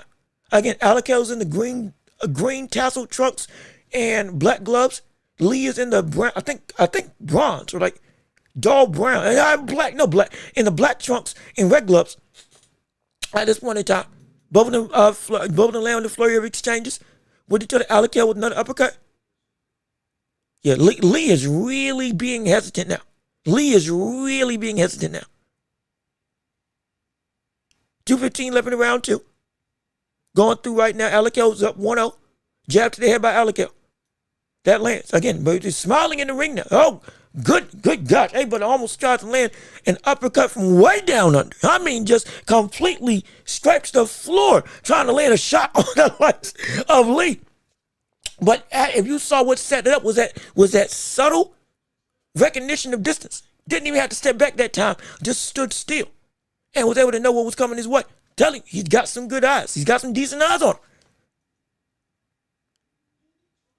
And again, 1-2 by Lee. I think that the right hand by Lee does land. As Alakel's got Lee to the ropes. Lee isn't really moving right now, staying very much stationary. Good 1-2 by Alakel off the jab. Hook to the body into the head. Jab to the head by Alakel. Another jab to the head. Downstairs. Lee misses with I think 3 shots downstairs. Big lunging right hand that misses for Lee downstairs to the body. Going through 1:05 left in round two. Hook to the head by Lee, but countered by Alakel again with another short hook. 1:11 left in round two right now. Alakel's looking pretty sharp. Good uppercut by Alakel. I think that was an uppercut to the body. That was sneaky. He's very much, and you know what I like?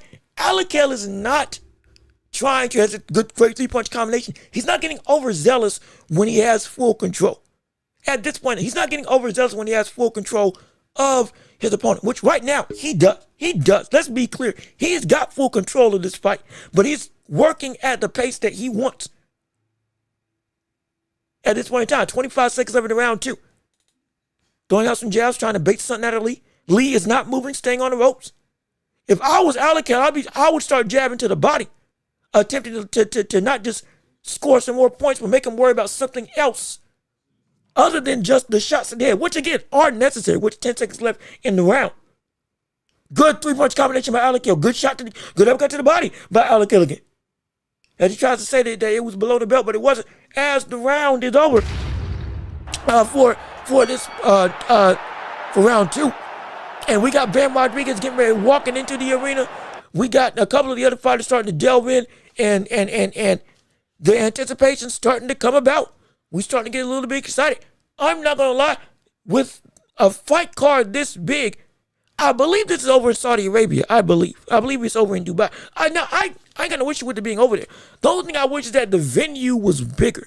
That's the only thing I wish, because of the fact that this much star-studded power would be a great opportunity.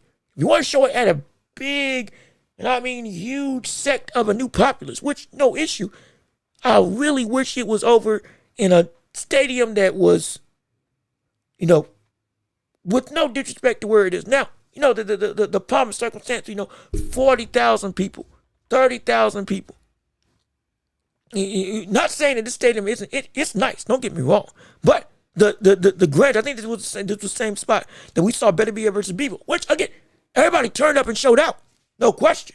But even still, would be decent with this type of card to be, okay, we gotta take this might be legitimately outside because of how star-studded it is, hypothetical. But even still, because of which we're in round 3 right now of the 6th-round affair, with Alakel taking full control over this fight right now, going up against Lee. Again, being patient, being very much conservative. Well, Lee is being conservative with his output and punching. Good jab to the body by Alakel as well.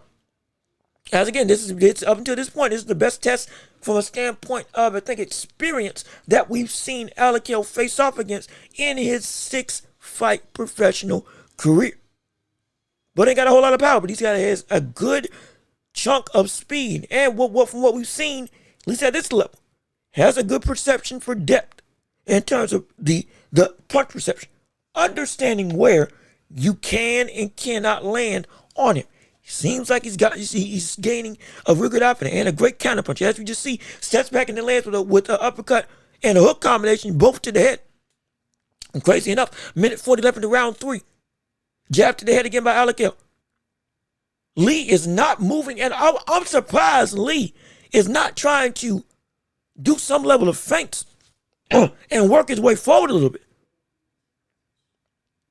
Because at this point in time, he's been on the back foot and very much stationary. Head on the center line, not moving, not feinting, not giving Alakel anything really to worry about from the standpoint of what's coming back at him. Good off of a good right-handed uppercut. And now Alakel's starting to really work on the inside. Now he's starting to get more confident and letting his hands go a little bit more. As we're at 2 minutes left into, a minute left in the round 2. Round 3, excuse me, a minute left in the round 3. Last fight of the prelim card before we transition over into the main card event. Again, it's on YouTube if you want to see it. Right now, Alakel is not throwing anything. Lee is stuck. Lee, legitimately, he's stuck, but he doesn't know what to do. As he comes back with a big right hand and an uppercut in response, does Alakel, straight right by Alakel. I'm going to say this. If there was a fight that we could see Alakel get a knockout, though he doesn't have a whole bunch of power, this would be that fight. This would be that fight. This would be that fight to make it happen.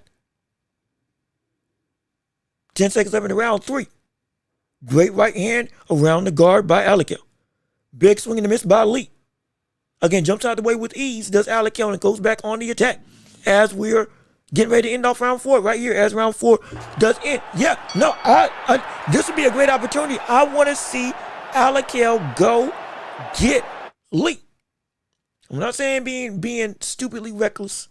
I'm not saying go through it and you are just completely throwing everything under the sun. But what I am saying is you're going through and you are actively,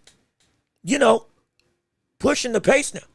The one thing I don't like about a fighter like with Alakel, not saying I don't like the style, beautiful style, great perception, great distance management, incredible eye for what punches coming, countering ability, speed, all that stuff is great and good. Technical ability, we see him learning and growing. This is an even cleaner fight than what was the last time out that we saw, I believe, over in Saudi Arabia. But what I don't like is the fact that he is, when he has room to do more, at times he doesn't, and he can't. Similar to what I had a problem with when it came to Shakur Stevenson, as we're going into round 4 of this 6-round affair in the last fight of the prelims for Ring 4, as we're getting ready to go into the main event with Sam Noakes, with Ben Rodriguez, with Abdullah Mason, Benavidez, all of them. It's going to be great. It's going to be exciting. Brian Norman, Devin Haney, be sure to stick around because we're going to have ourselves a time. It's going to be a whole lot of fun. But with Alakel as a fighter, like you see right now, jabbing him to the head, consistently pot-shotting him, dominating him, knocking Lee's head back. Lee is a stationary target. He's got Lee's rhythm. He knows what Lee is going to throw. He knows when he's going to throw. He's got all this stuff in the green for the likes of Alakel. But he doesn't, offensively, he stays in a conservative X-type posture, or making sure, okay, I can see everything. Let me make sure I got all my bases covered. It's the right thing to do. But there's also a time when you can really put a hurt on somebody, and this is a fight where it could go into a knockout or into a stoppage based off of just complete and utter. There's no answer from the opponent. But it's Alakel's, I don't want to say unwillingness, but it is he's so rooted in doing the right stuff that risking the other things he doesn't do.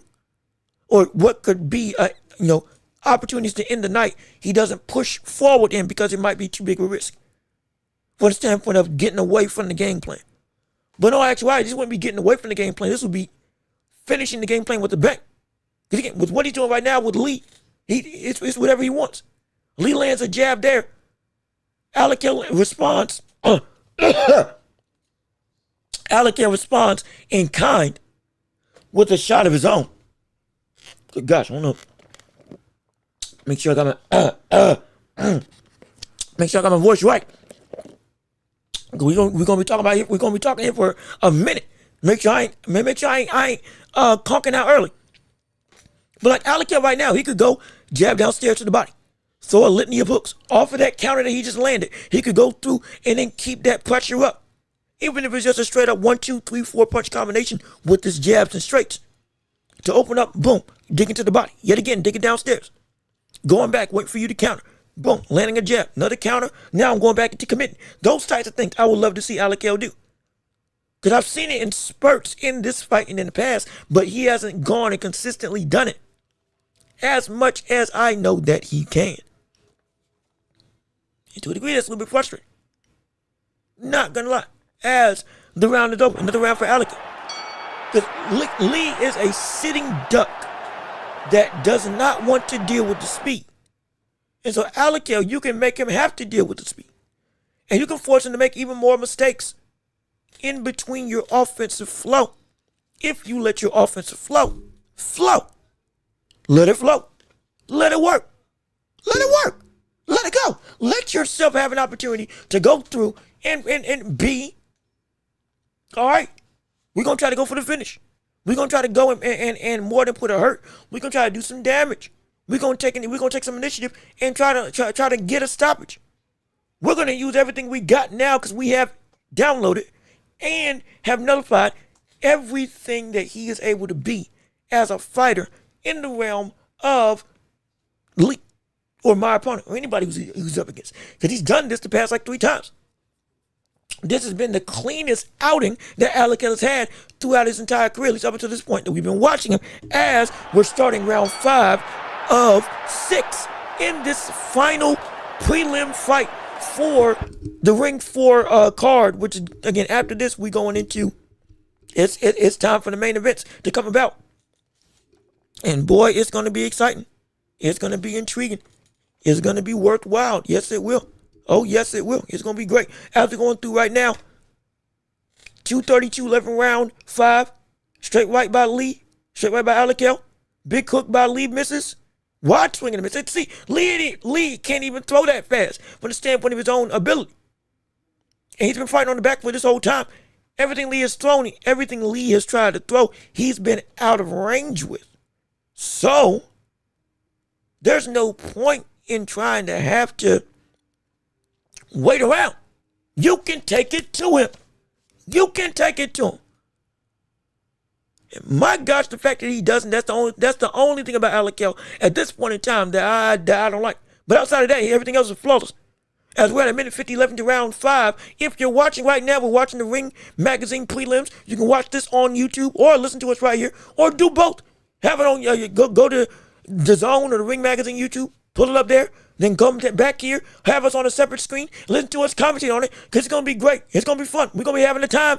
We're going to be here all day going through and calling the entirety of the card for all this stuff that's going about with the boxing world in the realm of Benavidez, Yarde, Brian Norman, Devin Haney, and everything else under the sun. Ben Rodriguez is going to be a blast, absolutely. As we're at a minute 15 into round 5, and it's been relatively, not even relatively, as a great 1-2 by Alakel. And again, this is the time. This is the time to dig, Alakel. Those are the opportunities you can dig. Those are the opportunities you can show the public, hey, brother, this is what I can do. I got some pizzazz in me. I may not have a whole bunch of pop, but my offense, hey man, it's gonna be something to handle. It's gonna be something really bad to handle. I'm so serious. Good 1-2 by Alakel yet again. The eyes of Lee are starting to swell up because of the flurries and because of the jab, which is great. Capitalize on that. Go and be more relentless. Go and be more aggressive. Straight right by Alakel. Big swing and a miss by Lee. Alakel tries to counter but misses. 15 seconds left in the round 5. It's been all Alakel. Everything under the sun that Alakel's wanted to do, he's been able to do against Lee. Good right straight. And finally, yes, sir, got a knockdown. There we go. Just hit the pull counter that landed right on Lee. Got him. Now, here's what. All right. Okay. All right. Come on now. As the round is over, this is the time. Let's see you go through and try to end the show. Let's see it. You got a knockdown. You scored off a counter shot. You've been countering him all day long. Now you got him hurt. You got him knocked down. It might have been it's a flash knockdown. Yes, but it was a timely knockdown. Not because you were losing, but because you timed him perfectly. Off the jab, pull counter, straight right that lands flush. I mean flush. And knocks him down. Because of that speed, you have the luxury that you can go and follow up with a bunch of stuff and be aggressive. I want to see Alakel attempt to end the show. I want to see, he doesn't have to, from the standpoint of if it doesn't work out, it doesn't work out. But go and be aggressive. Push the pace. Attempt to go in and throw yourself with some action right now. Make some waves. Move yourself through. And push the pace on what can be an incredible night from the standpoint of action and outright production as we're going into the last round of the fight, round 6. This is it. After this, we're going over into the main events. But it's Alakel. It's been all Alakel. It's been all Alakel this entire fight. Jab right hand. Another jab. Getting out, starting to walk him down a little bit more. Leaping hook by Lee misses. Jab right hand lands. Or rather, it knocks his head back through the guard. So Alakel knocks Lee's head back through the guard. 4 punch combination by Alakel. Another hook by Alakel landing on the sides of the head. Around a good straight right by Alakel yet again. Mouthpiece might have fed out after that shot, but that's quick. That's quick. Right straight, overhand right by Alakel. Hook misses for Lee. Alakel jab downstairs to the body. Alakel jab to the body. Alakel jab to the body. Do it.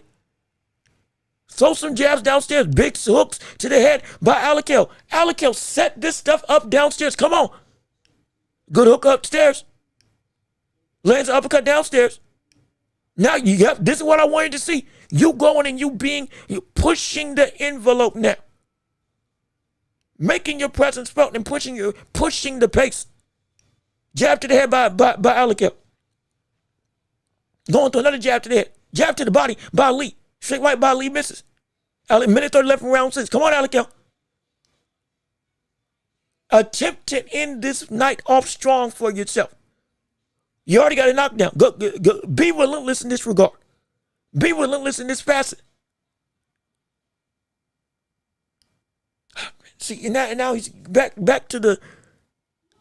I can't be upset that he's trying to be very much fundamental. I can't be mad at that. I can't be very upset that he is doing the right stuff.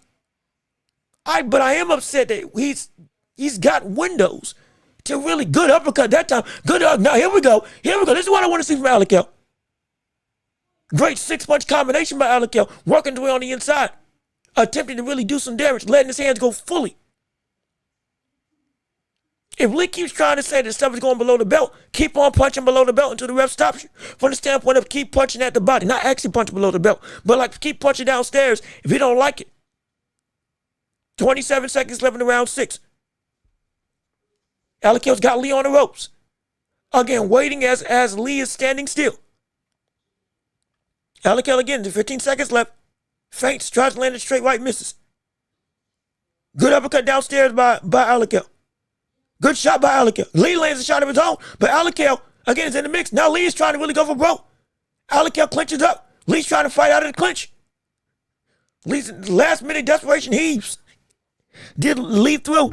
And then now the round's over and the fight's over. So let me go on and make sure I can transition quickly into the pay-per-view for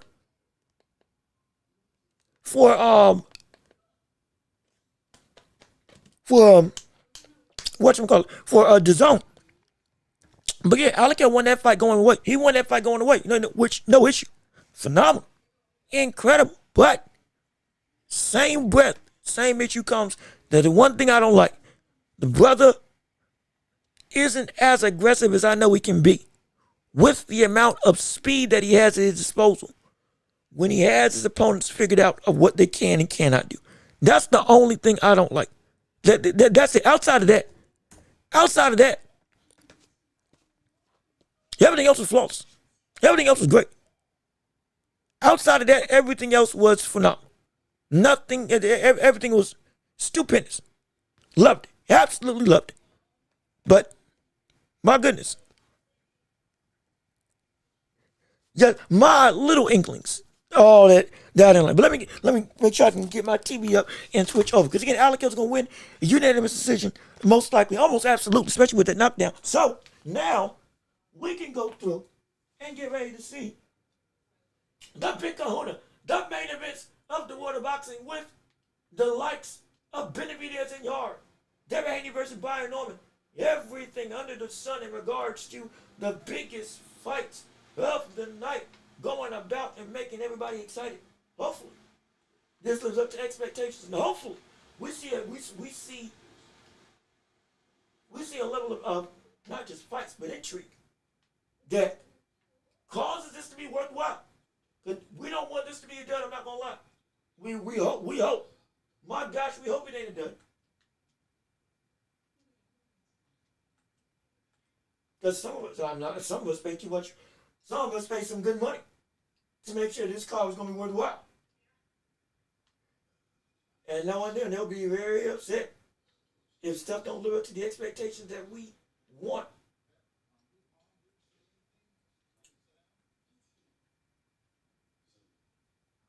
From, wait, you good? Are we okay? Is everything working fine? Hold on. I'm sorry, I'm switching my TV to get to pull out the fight like it needs to be. So excuse me if you hear a distant voice, but nobody. I'm still here. I'm benevolent. I exist. Absolutely. There we go. Okay, I'm back now. I'm back now.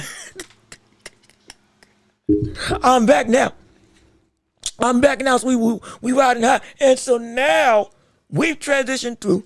We got everything covered. So now we're going to go get ready for the main event of the card. That's right. We're talking about Haney versus Norman, Benavidez versus Yarde. We talk about Mason versus no. Everybody that you want to see is getting ready to transpire and have themselves be on a pedestal of greatness potentially that they've never been on before. And my gosh, it's gonna be absolutely exciting. I can't wait for it. Real quick, since we got some time, I would love to hear your questions and thoughts and conversations. No question about it. But before we continue, wait, is there another fight?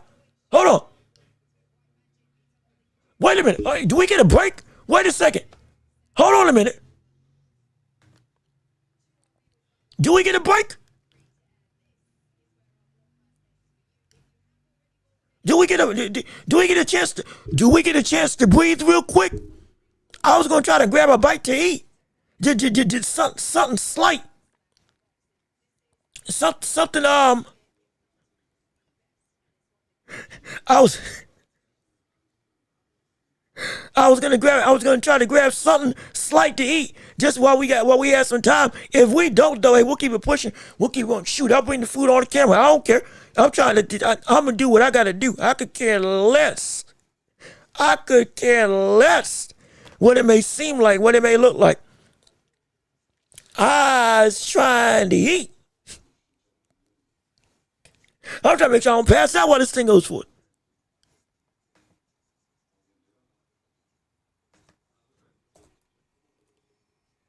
In fact, give me 1 second. Let me see. Hold on a minute. Not that either. Hold on. I'm trying to make sure that we trying to make sure that everything is working like it's supposed to.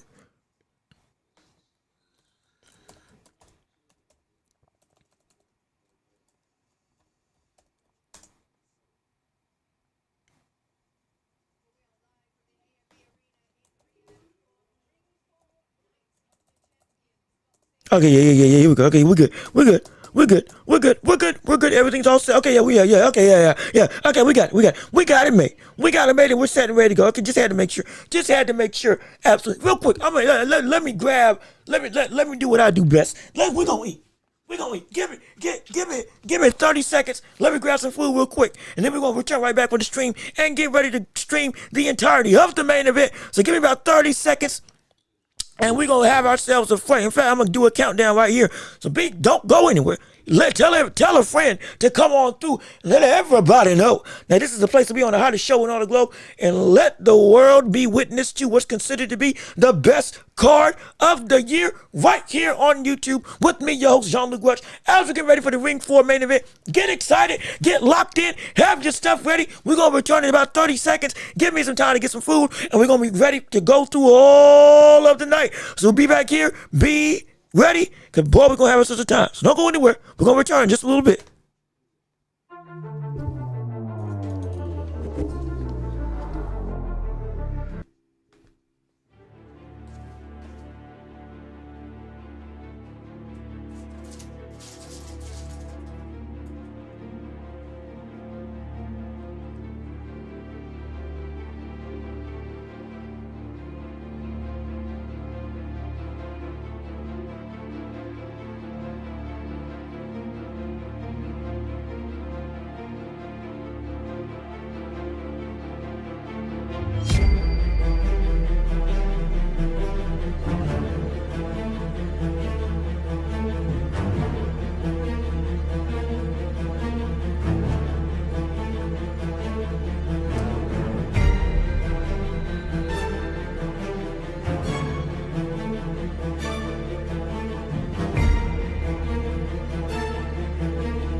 All right, ladies, gentlemen, boys, girls, and everybody from all around the world, we are back and we're here and we're ready for the biggest event of the year going through on today with Benavidez versus Yarde. It's officially time for the main event. We got some time to discuss, we got some time to talk, we got some time to have some fun. And we got all the time in the world to have ourselves some to change your picks, change your opinions, get everybody to understand exactly what you feel about what's going to happen on the biggest night of the year in boxing as a whole. I'm telling you, it's going to be incredible to witness. It's going to be incredible to enjoy. It's going to be incredible to see all of you come through and talk and discuss through what your opinions are on what this fight is going to be like. Again, you got Benavidez versus Brian Norman Jr. in what's turned into more than just a championship outing. This has turned into a little bit of a grudge match. I'm not going to lie. There's been some real animosity between them two. You also got the likes of Noakes versus Abdullah Mason, the budding star in Abdullah Mason, who looks to go and transcend into the stratosphere of one of the hottest names and one of the most high-profile names that this sport has to offer, with a win against the likes of Noakes to get his first ever championship around his waist. He does that and he wins. Boy, the boot's gonna blow off his face. Or will Sam Noakes come through and shock the world and actually show, hey man, they don't call me the lightweight Golovkin for nothing. I got some pop and I can prove it. Could we see a potential derailing of one of the brightest stars in Abdullah Mason by Sam Noakes? And Noakes goes from hometown hero to absolute household name for the whole of the boxing world. We also got, again, Bam Rodriguez fighting against Martinez.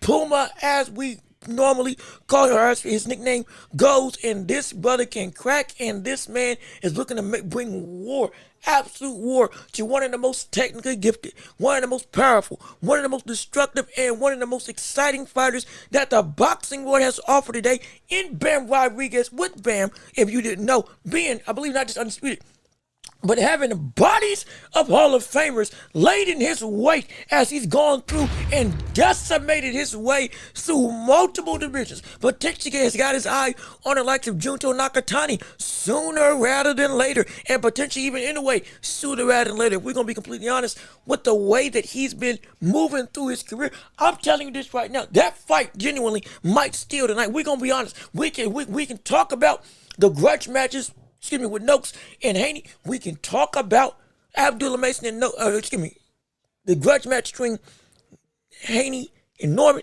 We can talk about Noakes and Abdullah, two heavy hitters, over almost, or both of them with an almost 90% knockout ratio fighting. We can talk about it. We can talk about Benavidez, who has been a budding star, who's coming into his own, as making his own legacy, absolutely, going up against the heavy hitter Anthony Yarde. But I'm telling you this right now, Bam versus Martinez, that is gonna be, in my opinion, hey, that's looking like that might steal the show. That's looking like that might steal the show from a pure action perspective. That's looking like that might steal the show. And of course, we can't forget the aforementioned David Benavidez versus Anthony Yarde in a fight that is going to have major ramifications for the light heavyweight division and beyond. Potentially, you guys got to understand, Bebo dropped the belt. Benavidez, the Mexican monster, is now the full-blown WBA champion. Since that's the case, this will be his first title defense against Anthony Yarde, who in Yarde is making his third opportunity against a big name for a belt. First it was Kovalev. He lost and got knocked out. Then it was Benavidez. He lost and got knocked out in a very interesting and a very much worthy fight of the year contender. Understandably so. That was a menace of a fight. Took Benavidez to the brink. But again, fell short. Had some concerning things with Lyndon Arthur, though he won the fight. Wasn't in an fashion that I would have wanted to see him be in. But now, we get to see him in the ring potentially go through and third time's the charm get the victory. Or will the monster, the Mexican monster, come through and walk his way over Yarde into the realms of Beterbiev and Bebo to go and continue his conquest to become an undisputed champion in the lightweight division, and potentially this could lead to a potential fight at cruiserweight, hypothetically, shoot, he could fight B-Ball and Better BF, and then move on. Who knows what's going to transpire? But all I know is it's going to be exciting, and I can't wait to see it, and I'm so glad you're here with us on today. Absolutely. If you haven't done it already, be sure to leave a like on the video, or leave a like on this live stream. Keep on sharing the show with everybody that you know, so we can keep on building up this empire together. Also, be sure, if you haven't already, to go through and comment your thoughts and opinions on whatever you want to discuss in the world of boxing and beyond, with the fights, with what your opinions are. We want to hear from you. We want the discourse to be loud and proud for everybody to witness. And also, we got people in the chat right now, like Thrasher718. What's going on with it? How you doing? Thank you for tuning into the show. So glad you chose us to be here on today. We appreciate it. We're so happy that you're here. And also, the main card has just started right now, and it is the first fight of the night. Let me make sure I got the cards in front of me correctly. Right now, we're getting ready to watch the likes of Vito, excuse me if I say his name wrong. I think it's Vito Melanicki versus Samuel I think it's in Mona.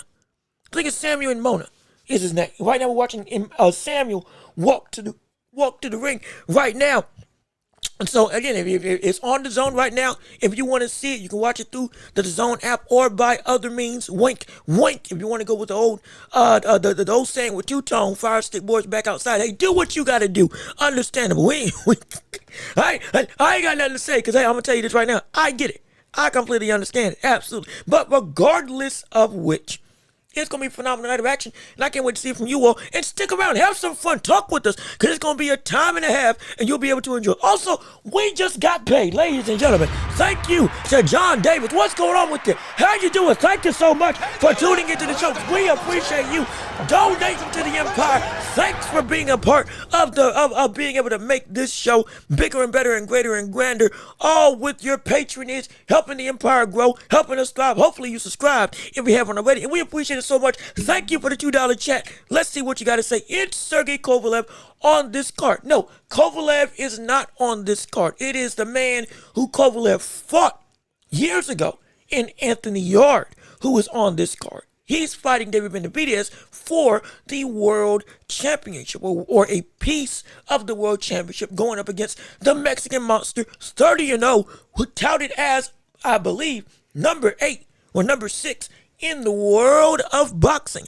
But pound for pound, he's a menace. In terms of Benavidez, he's a monster. As his alias says, he is a walking path of destruction that, mind you, while his ability to have pop may not be the same, we can all attest to that. I also had to make sure that I didn't knock anything over on my computer. But while he may not have the same designation of pop and power that he's had in the past, which is understood.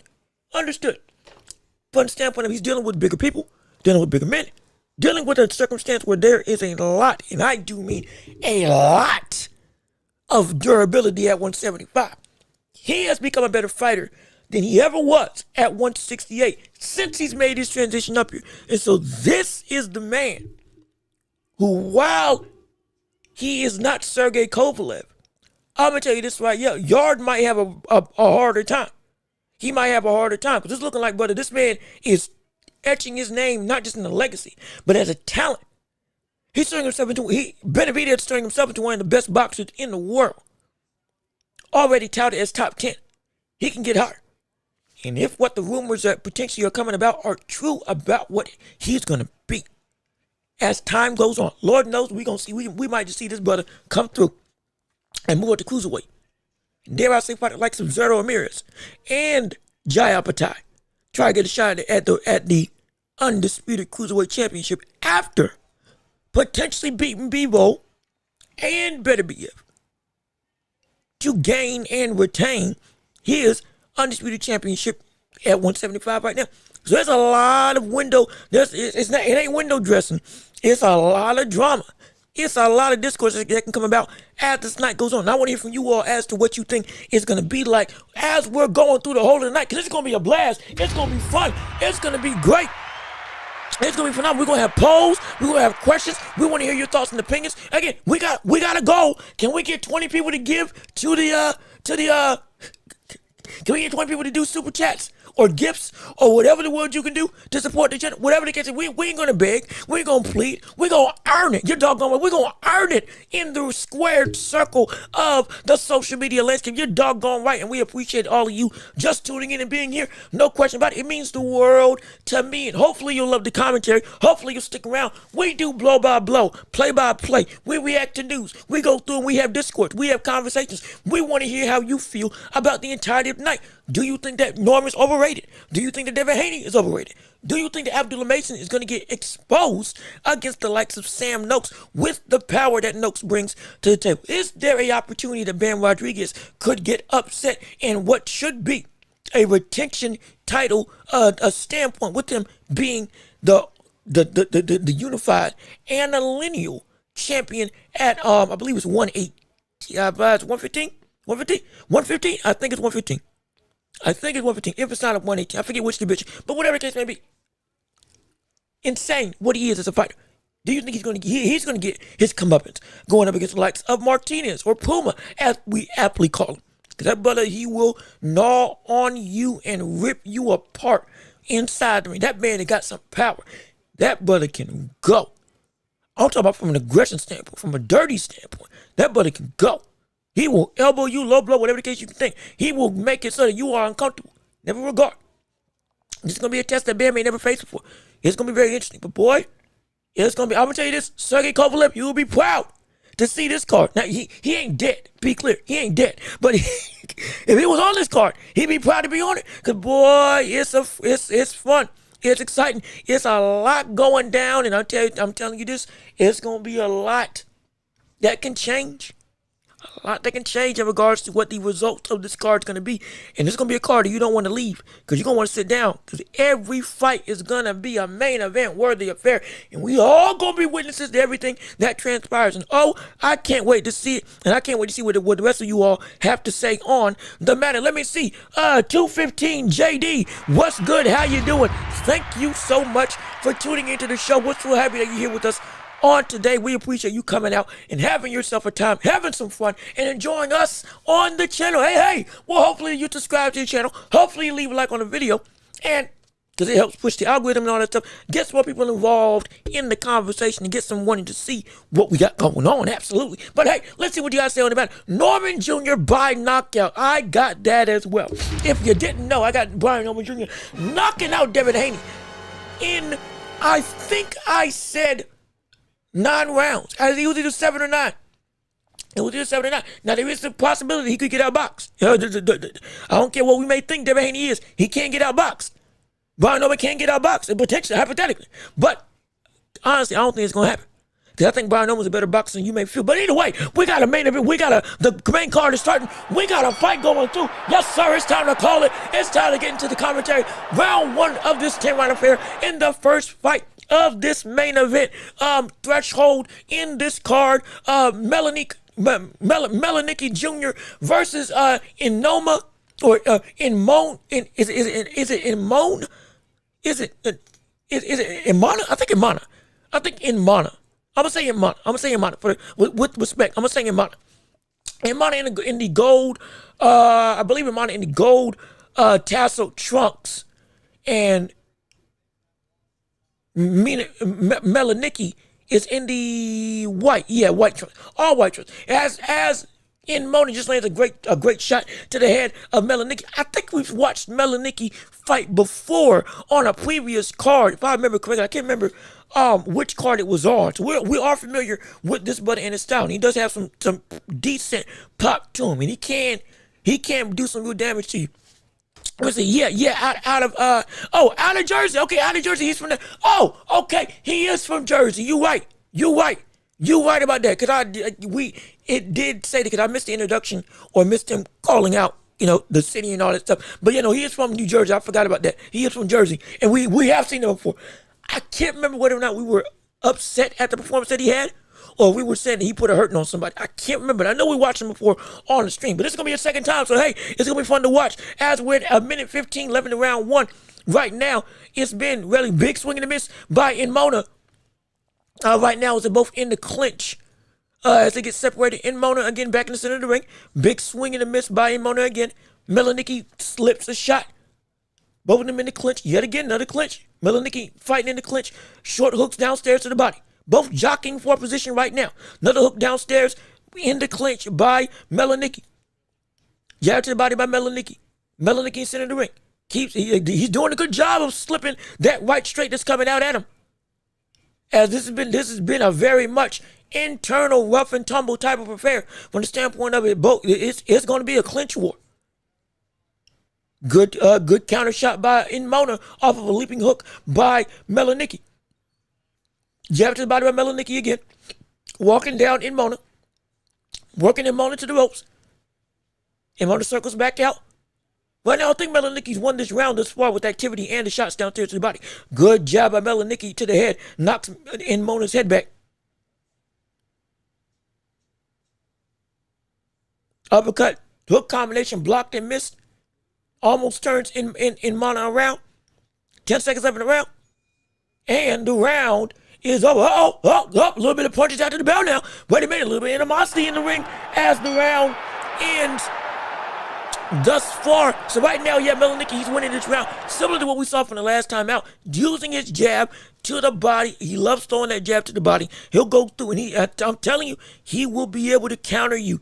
And he can hurt you. He may only have like 10 or so knockouts on his resume. But don't let that fool you. This brother, you give him a chance to catch you slipping. Yeah, he can hurt. It can hurt. It can hurt real bad. Oh, yes, it can. Oh, yes, it can. I've seen it.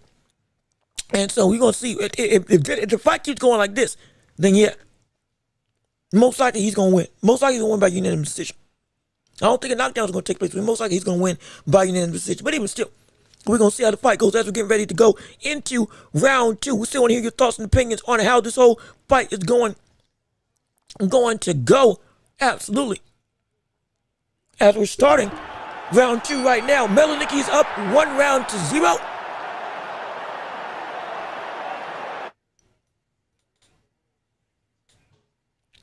Jab by Melanicki that lands, or rather that misses, excuse me. Mona missing with the uppercut.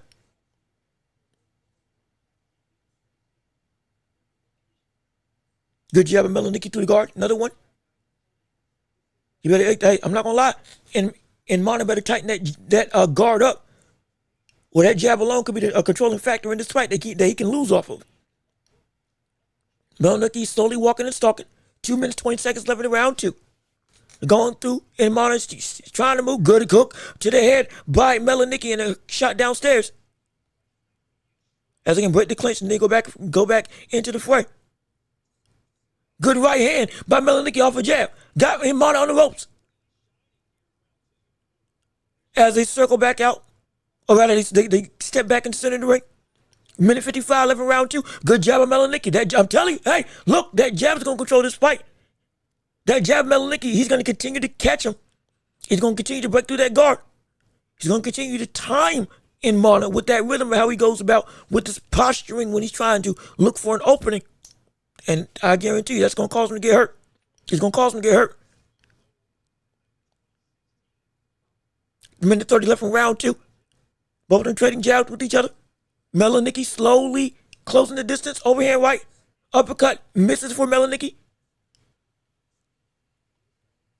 Very much being judicial with how Melanicki comes in and closes the distance. And then once he gets in range, then he starts really throwing some good stuff. Good. Almost ends with a dangerous 1-2. Does Melanicki. As Mona just gets out the way. Or Mom.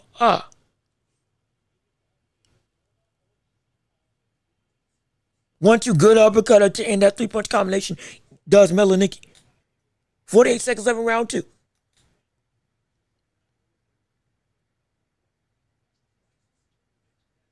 Good hand movement by Melanicki. Tries to land with the counter of his own, but misses. 35 seconds left in round 2. Melanicki's winning this round outright. Again. Jab to the head. Another jab to the body by Melanicki. 1-2, or jab overhand right. Jab right hook, by Melanicki. 20 seconds left in round 2. Right now, jab to the body. 19 seconds.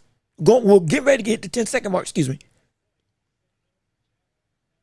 Mona, I'm sorry, Mona right now. Unless he can get some front foot pressure, there's no real game plan he's able to set up right now. Tries to throw a jab, misses with it. Tries to get dirty on the inside, or rather tries to get comfortable on the inside as the round ends. Yeah, no, Inmana's got to find a way to step forward. Inmana's got to find a way to step forward. There is no way right now he wins this fight. There's no way he wins this fight right now. Without having the ability to step forward and apply some aggression with some momentum. Right now, fighting on the back foot, it ain't working. It ain't working. It ain't working at all right now. This is a dangerous sentiment. Oh Lord, my gosh, it's gonna be. I'm not saying it's gonna be a knockout, but boy, it's. He ain't got no control. He can't gain control. Because right now, everything he's doing is reactionary to Melanicki, and specifically off of that jab. And yeah, you right. Hey, brother, JD, you right. Melanicki, he's jabbing. He's jabbing the mess out of Inmana right now. He's jabbing the mess out of him right now. He's jabbing the mess out of him right now. With no recourse of being able to respond in kind, as we're starting round 3 of this 10-round affair in the first fight of the main event of the card, Melanicki versus Inmana. I'm still trying to make sure I get his name right. I do apologize if I'm butchering it. I do apologize. Let me see. For sure, what's going on with you? How you doing? Good to see you. Thank you so much for tuning into the show. We're so happy to be here with us on today. Appreciate it so much. As again, Melanicki's getting reprimanded. I think he did something inside of the clinch. But let me see. I got Norman by KO, but wouldn't be surprised if it's Haney by a hug fest or a 100-meter sprint. Hey, look, man, I'm telling you, a lot of people are thinking that Norman's gonna get the knockout. I do too. But if we do see that Haney can't handle the feat of Brian Norman, and it is in fact, hey, he's too fast. Okay, we can run into some problems now. We can run into some issues. As we see Melanicki starting to work on the inside of Inmana is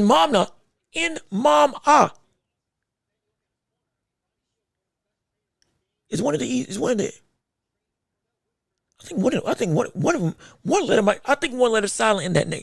I just can't figure it out. Well, for the sake of time, I'm gonna stick with what I've been saying, and I apologize if I'm butchering the name. I really do apologize. But even still, after going through jab to the head again from Melanicki, 1-2 misses. But it's been a good strike, good overhand by Melanicki. That time lands with a hook, and Inmana is in trouble again. I told y'all off that jab, he's gonna get put in trouble. Off of that jab, if he can't respond and understand how to not just move out the way, but stop that jab and being the only thing that is pushing him back, he's gonna get caught, and he's gonna get hurt. He's gonna get hurt in a bad way if he isn't careful. And he almost got rocked. He just got rocked right there. Double jab by Melanicki.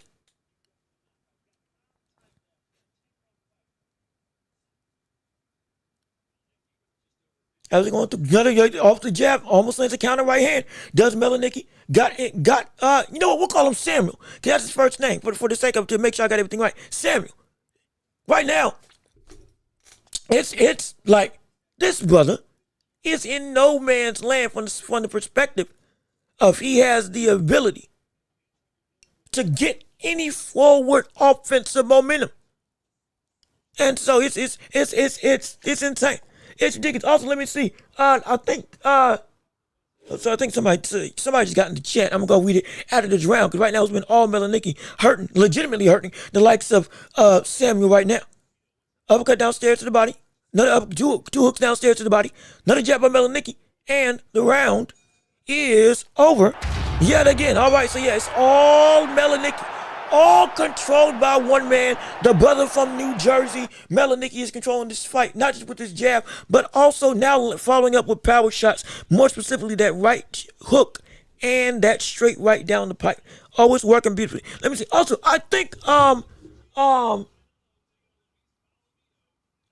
AK Ash, what's going on? I think I saw your chat. You might have accidentally leave your message, but even still, how you doing? Good to see you. Thanks for being here. I appreciate you coming through. We appreciate you so much for being involved with the show. And hey, hopefully you want to stick around. And anybody else who's here, Appreciate you tuning in. We're so happy that you chose our show as the basis of your entertainment for commentary in the live stream, for everything involving the world of boxing and beyond, more specifically on today's important day of outright excitement, fun, and all-encompassing entertainment. Because we're going to have a time, we're going to be exciting, and it's going to be a joy, no question about it, as we're stepping in to round 4 of this affair. Again, it's been all Melanicki in this first 3 rounds right now. Again, now we're starting to get Samuel to bite on the jabs. And again, I'm going from trying to pronounce in Mamna to Samuel for the sake of being able to more fluidly go and call the action. But again, it is Melanicki in the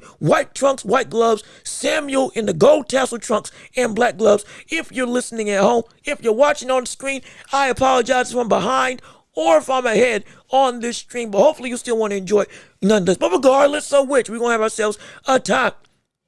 And we're going to have ourselves some enjoyment. Absolutely. Another jab by Samuel to the body. Melanicki still stalking and walking, still working through. 1-2 by inside. Oh, he's hurt. Oh, they rocked him. Oh, wait a minute. Oh, wait a minute. Wait a minute. Samuel's hurt. Samuel's in trouble. Samuel's in trouble. Samuel's in trouble. Samuel's in danger. It's a minute 58 on my screen. Another overhand right by Samuel. Straight right misses for Melanicki. Samuel's in trouble. He's trying to bounce around. He's hurt. That hurt him. I told y'all he's rocked. And you're right, JD. He's hurt. He's hurt bad. He's hurt in a bad way. He's trying to bounce. His legs ain't with him. Good shot. Oh, he's knocked down. That should have been knocked down. He's still up somehow. The ropes held him up, but he was still. Melanicki's in position to get a KO. Just throw the straight right. Throw the straight. Good hook. Good hook. Throw the straight. Throw the straight. The straight's going to do it. The straight's going to be the straight or the hook is going to do it.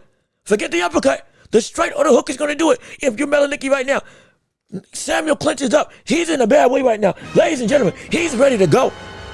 He's ready to go. He is on shaky legs. He's trying to clinch and survive. Minute 13, 11 round 4 of this fight right now. Again, I apologize if I'm behind on your stream.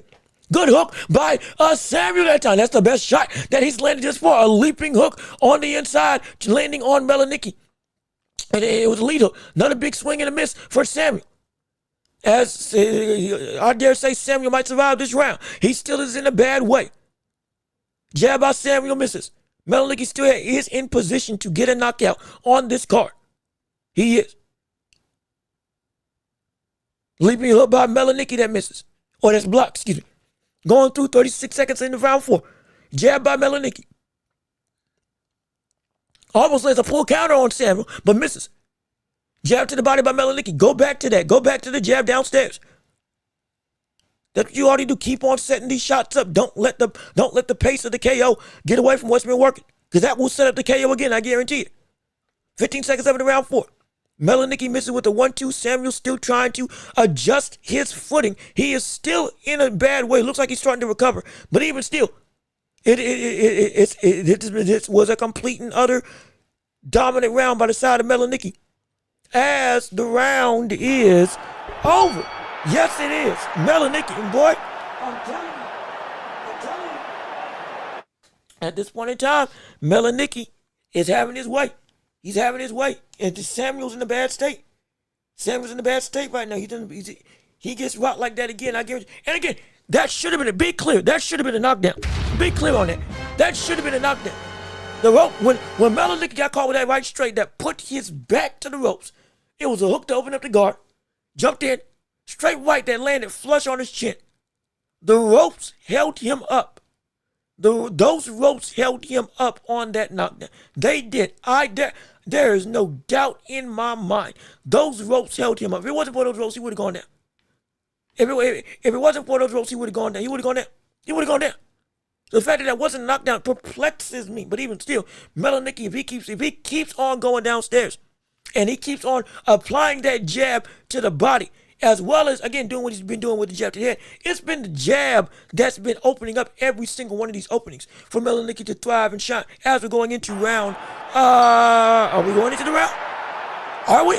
Oh, yeah, we are. Okay, yeah. We're going into round 5 right now. 2 minutes, 37 seconds into round 5. It's been a complete sweep 4-0 for the life and times of Melanicki in the ring with no signs of slowing down at this point in time. It's been a complete and utter controlling affair with no regard for his opponent. I mean that in the best way possible. At this point in time, Melanicki's still a little bit shaky. I'm not gonna lie, if you look at it, he still is moving gingerly around that ring. Is Samuel at this point in time. Ain't the best outlook right now. I'm not gonna front. Oh, well, okay, Melanicki, it was a slip. It wasn't a knockdown, it was a slip. I thought Melanicki had fallen to the ground, but it was just a slip. Jab to the body by Samuel, misses. Back to the center of the ring, minute 45, 11 in round 5. Samuel now's trying to gain some forward ground, but again, gets the second Melanicki starts to push forward, Samuel starts backing up.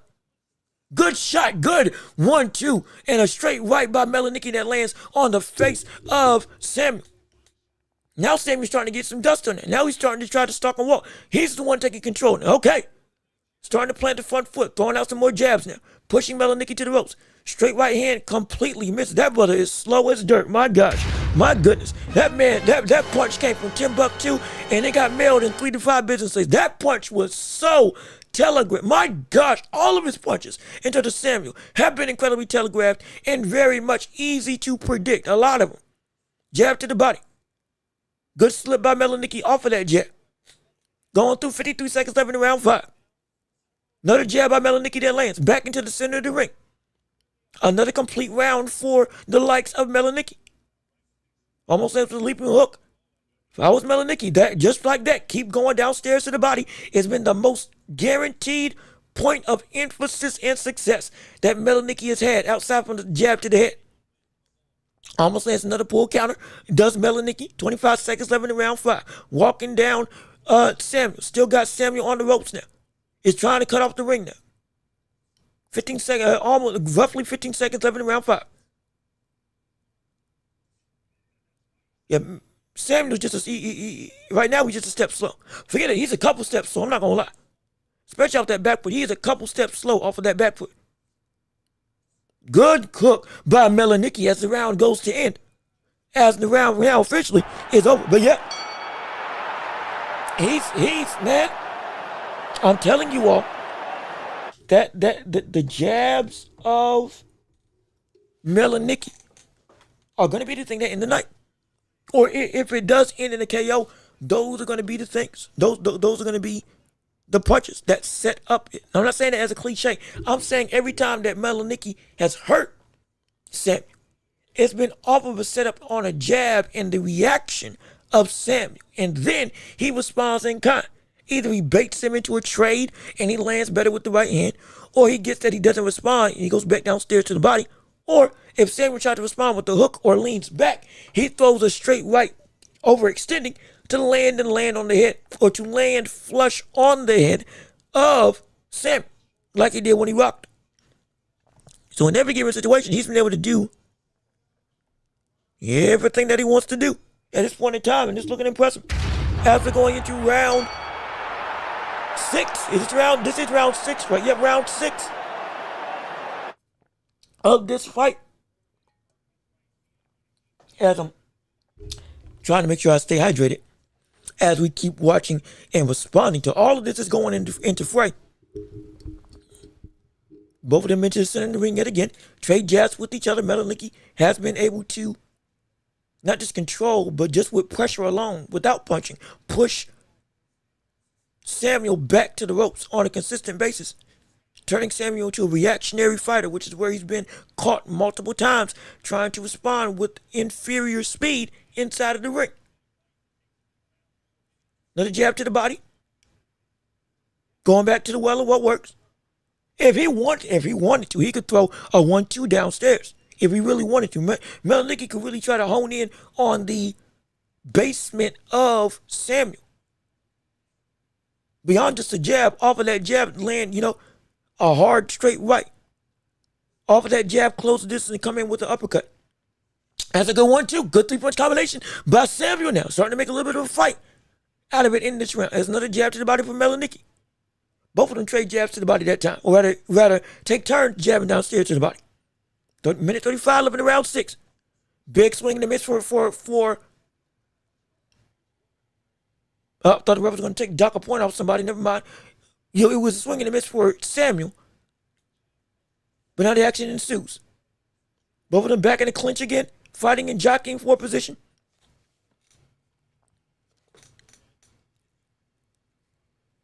Another jab lands. Jab to the head. Lands for Melanicki.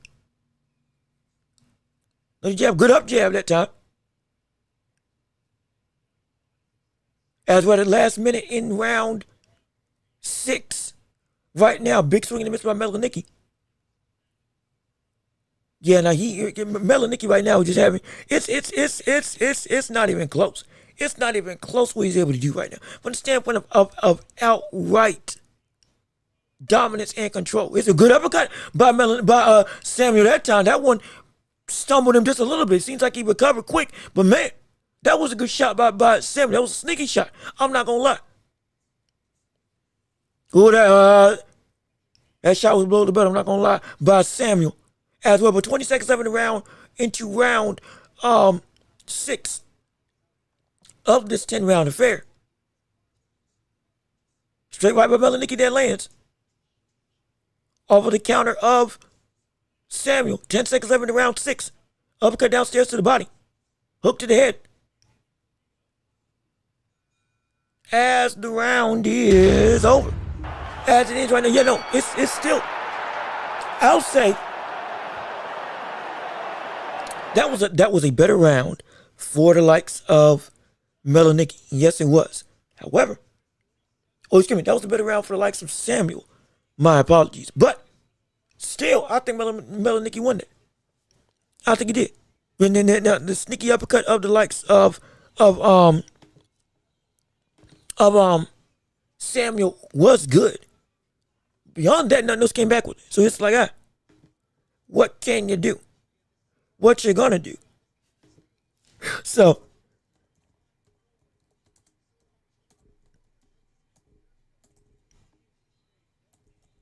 guys, I'm just trying to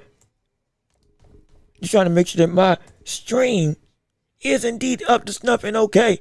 So we ain't gonna run into no issues and potential problems.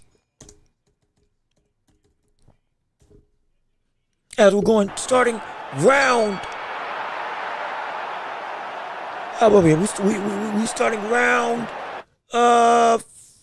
7. There we go, round 7 of this fight right now. It's been all Melanicki just about. Maybe you can argue that Samuel deserves one round in this fight. That one round might have been the last round.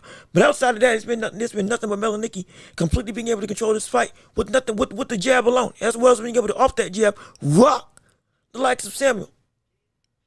With honestly straight rights and hooks around and through the guard. 22-20 left in the round 7. Excuse me, I want to adjust my chair a little bit to make sure I'm getting comfortable. We'll turn each other around. Jab to the body of Melanicki yet again. 2 minutes left in the round 7. Again, this is the first fight of the main card when it comes to Haney versus Brian Norman, when it comes to Dave Benavidez versus Anthony Yarde, when it comes to Benavidez versus Martinez, it's the first fight of the entirety of the card. And boys, I was telling you, it's going to be a barn burner, I guarantee it. I promise you. Good job of Melanicki again that lands on the head of Samuel.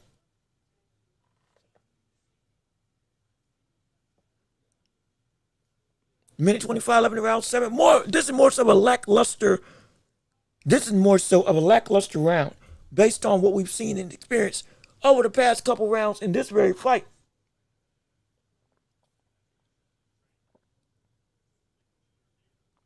Excuse me while I'm drinking some water. I have to make sure I'm staying hydrated, make sure my voice is able to be where it needs to be. We're gonna be here for a minute. We're gonna be here for a minute now, so I gotta make sure I'm up to snuff. And all factors in reality. Good overhand right by Melanicki. As we come into 50 seconds into round 7. Thus far, also, real quick with Benavidez, I did want to ask while we're getting ready for all these other, the real meat and potatoes that's coming up on the cards. I want to know how you all feel about him potentially fighting against the likes of Junto Nakatani in potentially 2 or 3 years, which is a legitimate reality that could transpire. Do you think he can beat him? And do you think he can him with Inoue or Nakatani, if all three of them face off against each other, there's an opportunity he can get a win over one of them? Genuine. As we see, not Sam Noakes, I'm getting these people confused. Melanicki clinch up and turn around the likes of Samuel. 1-2 minutes for Samuel. 10 seconds left in the round, roughly. As the round is over. But I do want to know how you all feel about the likes of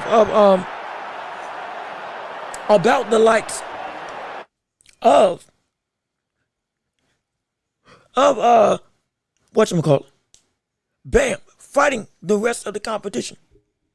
When it comes to Inoue and Junto, the success that you think it can transpire. Also, real quick, in regards to Devin Haney. Not Devin Haney. There's so many names on this card. That's what I wanted to say. Here it is. I'm gonna put this poll up to see how you all feel.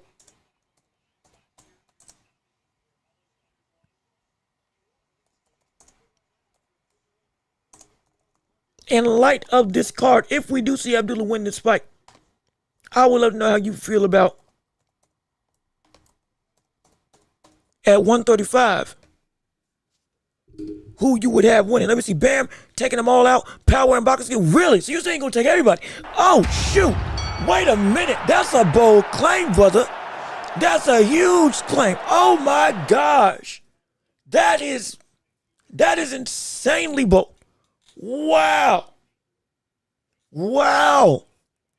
You saying Bam when he gets up to 122 or whenever they get to the same vicinity, he taking them all out. Dang.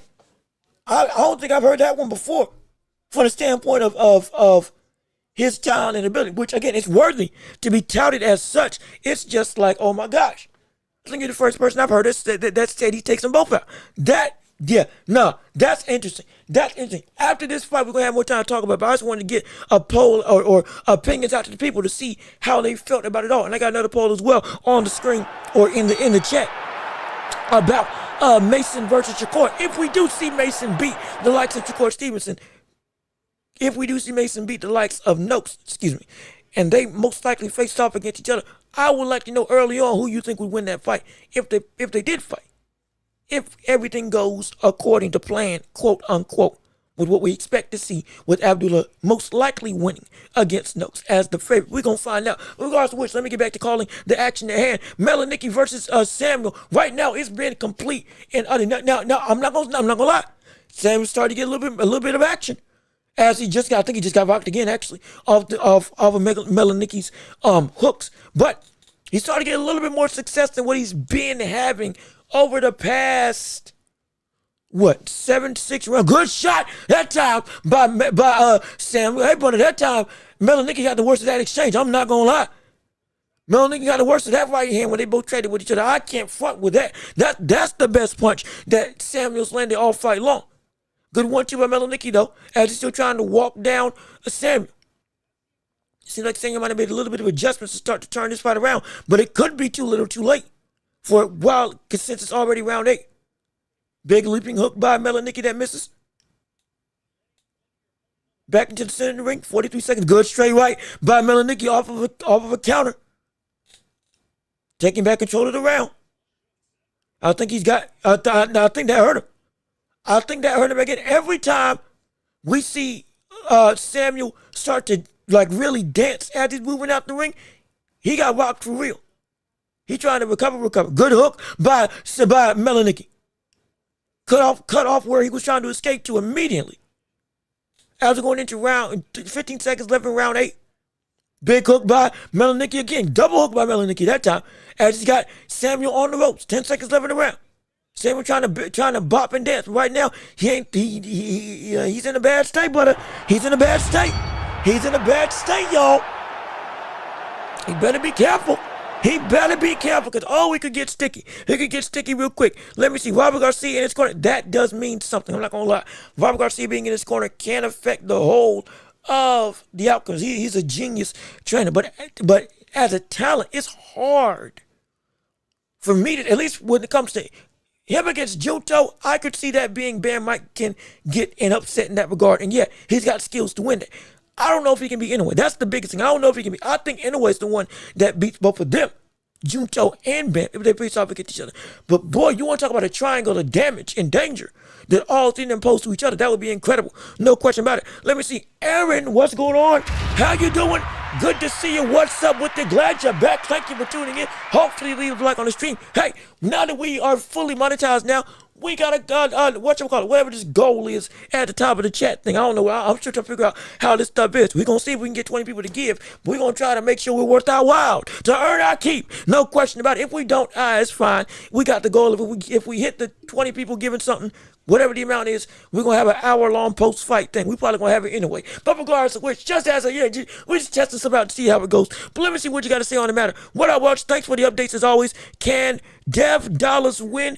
Gonna need a great fight. He's going to need, I'm not going to lie, he's going to need to fight like he's used to fight.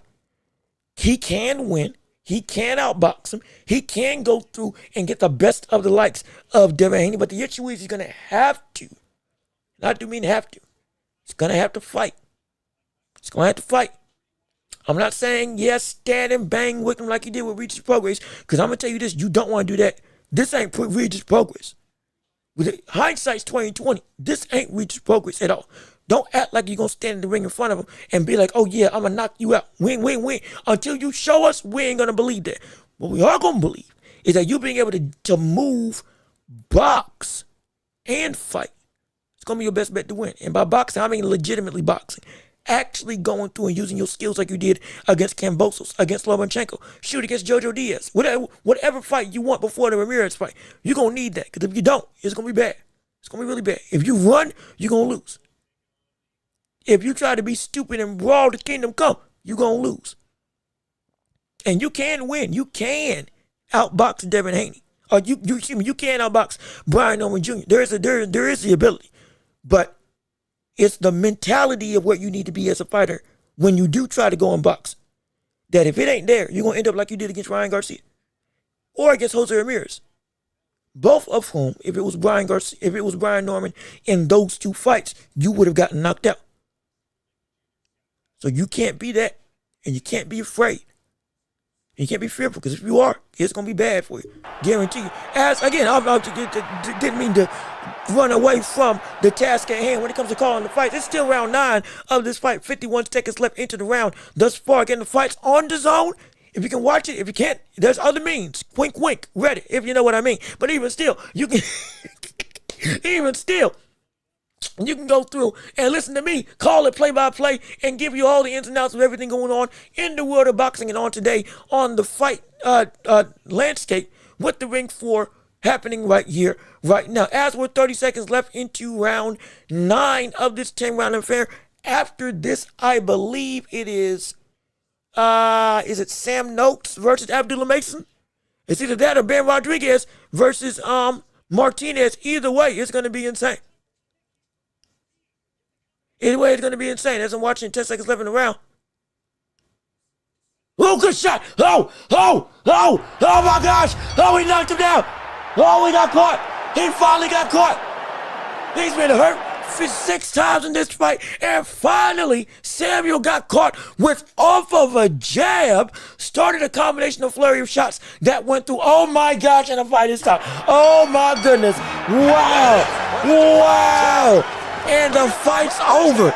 The fight's over. Melanicki knocked down Samuel. Starting off with a jab. Ending with the right hand. Or starting off with a jab that led to a right hand. That ended, I think, a hook. That put him down. And he went down bad. Samuel got up. Samuel got up before the 8 count.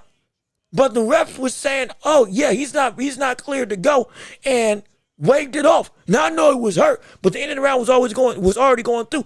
I thought I had saw Samuel say yes in response to the referee, but for some reason the ref waved it off. Now I am gonna say, we're gonna watch the replay. I'm gonna say this same ref was there with the controversy of Usyk versus Dubois, and I think with another controversy where it was like a slip that wasn't a slip. that he was a part of as well. This ref I've seen, there's been a bunch of problems with this brother when he's gotten into the ring. My gosh, I hope it ain't the case again. But let me see. It was a right straight that caught him. Right straight caught him off of a counter. Samuel resets, watching the replay right now. Overhand right, lands, and a big hook to the top of the head knocks him down. That buckles him. Right as the bell rang, he landed. Caught the chin. I need to see if he was actually hurt. I don't know. I don't know if he. I don't know. I don't know if that was he was hurt. Should the fight have been stopped? I'm not sure. It was great power, great display of punch selection.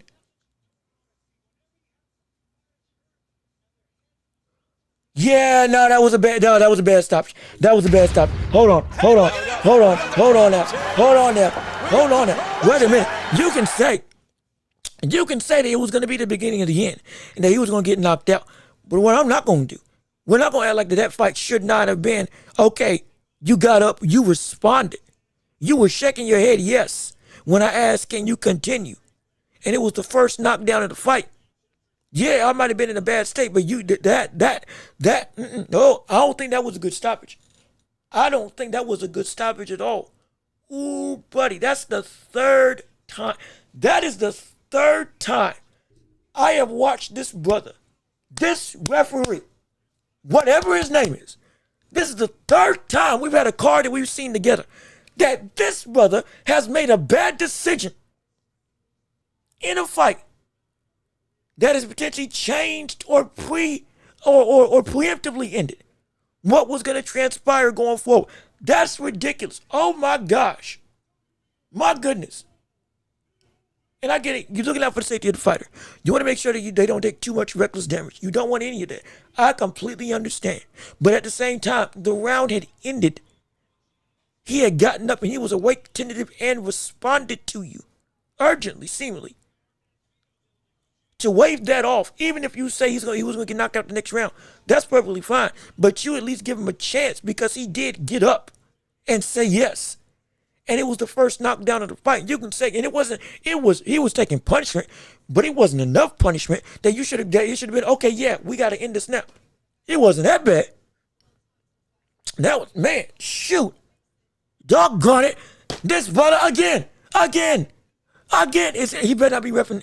He better not be reffing any of these other fights. He better not ref any of these other fights on this card. My gosh, if I see him reffing Devin Haney versus Brian Norman, I am going to lose my mind. I'm going to lose my mind if he refs that fight. Oh gosh, that's going to be horrible. My goodness, but either way, let me see what you all have to say. For sure, LOL, yeah, man, it's a laughing matter. It's an ignorant matter, absolutely. It's frustrating, but now we can go into the real meat and potatoes of the rest of this card, because now we are at the big things that everybody cares about now are about to come to fruition. We are talking about Sam Noakes versus Abdullah Mason are now officially taking place. They get ready to walk to the ring and they get ready to step in for the WBO Lightweight Championship of the world.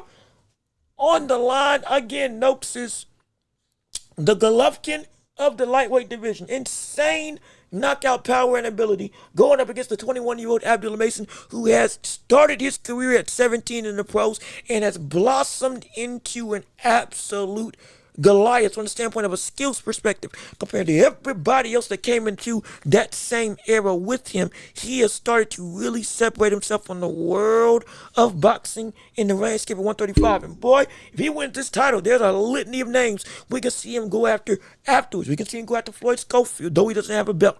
We can see that fight happen as a defense. We can see him go against the likes of Shakur Stevenson, which I would love to see, which I put out a poll right now for Shakur versus Abdullah Mason, because I would love to see what you all have to say on the matter. And as we go through right now, it is 86% of people right now have Shakur beating Abdullah Mason if they fought against each other today. Now, it's understandable. I get it. It's warranted. Hey, look, I'm not going to fight you. I understand completely that, yeah, it would make all the sense in the world that Abdullah Mason would be the vastly underrated and drastically behind the eight ball type of fighter going into this fight with the likes of Shakur Stevenson. Again, if he goes and comes out and wins against Noakes. However, on the flip side of this whole affair, there's also a situation we can see if he does beat Noakes and he goes against Shakur. There is something that's been gnawing at the back of my brain that I think is apropos to warrant a discussion. Just like we've been saying that Shakur is one of those fighters. When everybody was saying that Tank can't beat him, Shakur was a guy that not only was I saying he had the tools to compete, but he could outright beat him. He could outright outbox him. He was built to take on the likes of Tank. When we saw that with Shakur, as time built up, that went from an absolute, oh, that's a stupid statement, to now saying, okay, yeah, you can do it. He can beat him. Now, granted, that's because of what we see with Shakur right now, or what we see with Tank right now. It's been an absolute dog in the water type situation. But away from that, when we look at the fighter as a whole, when it comes to as it transpired, now we're saying that, yeah, Shakur can do it. Just like with that situation, when we look at Abdullah Mason versus Shakur Stevenson, though we say that at 135, everybody that isn't named Shakur can't beat Shakur. I get it. At the same breath, just like I was saying Shakur could be the guy that could beat Tank, I think Abdullah Mason, if there was a guy that could beat Shakur Stevenson coming up right here in the midst of a division that is stacked with a whole bunch of talent, it's Abdullah Mason. It's Abdullah Mason. I'm not saying it's going to be now, but give it a year. Or rather, give it two.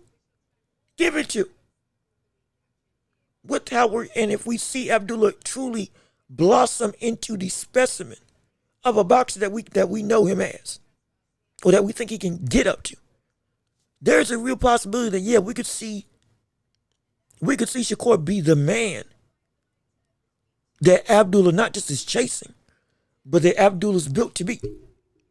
With the speed, with the reactions in his countering, the sharpness in his punches, the ability to feint and set stuff up, the reach that also warrants him a whole bunch of leeway in situations where, with Shakur being, again, a fighter who, he's a big kid. It can be dangerous. Imagine if Abdullah Mason had Shakur in the same situation that we saw Cepeda have Shakur, from the standpoint of a overarching, in the corner, in the ropes, I'm a fight, pot shot, boom type situation. Shakur would still do what Shakur does, but I dare say that we would see Abdullah Mason not just be better in those similar exchanges, but also be in a situation where, hey, Shakur would not be able, hypothetically, it's all hypothetical. Because like I said, I'm saying this is built off of if the growth of Abdullah works like I think it's going to work. If everything comes to fruition with what Abdullah shows in his career. Be hard pressed for me to say that if Shakur was in that same situation of what he was with Cepeda, Abdullah wouldn't be able to have more success.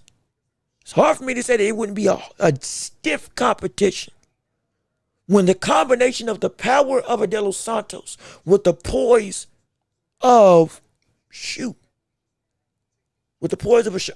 some degree a Shakur, with the comfortability inside of the ring, and instincts that are being compared in likeness to the likes of a Terrence Crawford, not from a skills perspective, not from the standpoint of he's as good, not from any way, shape, or form saying he's as great, but of the notion that the same way that when Terrence Crawford will go through and fight people, the in-fight adjustments, the shifts and change, they could just do at the drop of a hat, and the aggression and precision that he can have as a boxer when he goes to break somebody down is something that makes him second to none, so hard to beat. And to understand, Crawford, there are inklings of that with the likes of Abdullah Mason from a perspective of interior ability.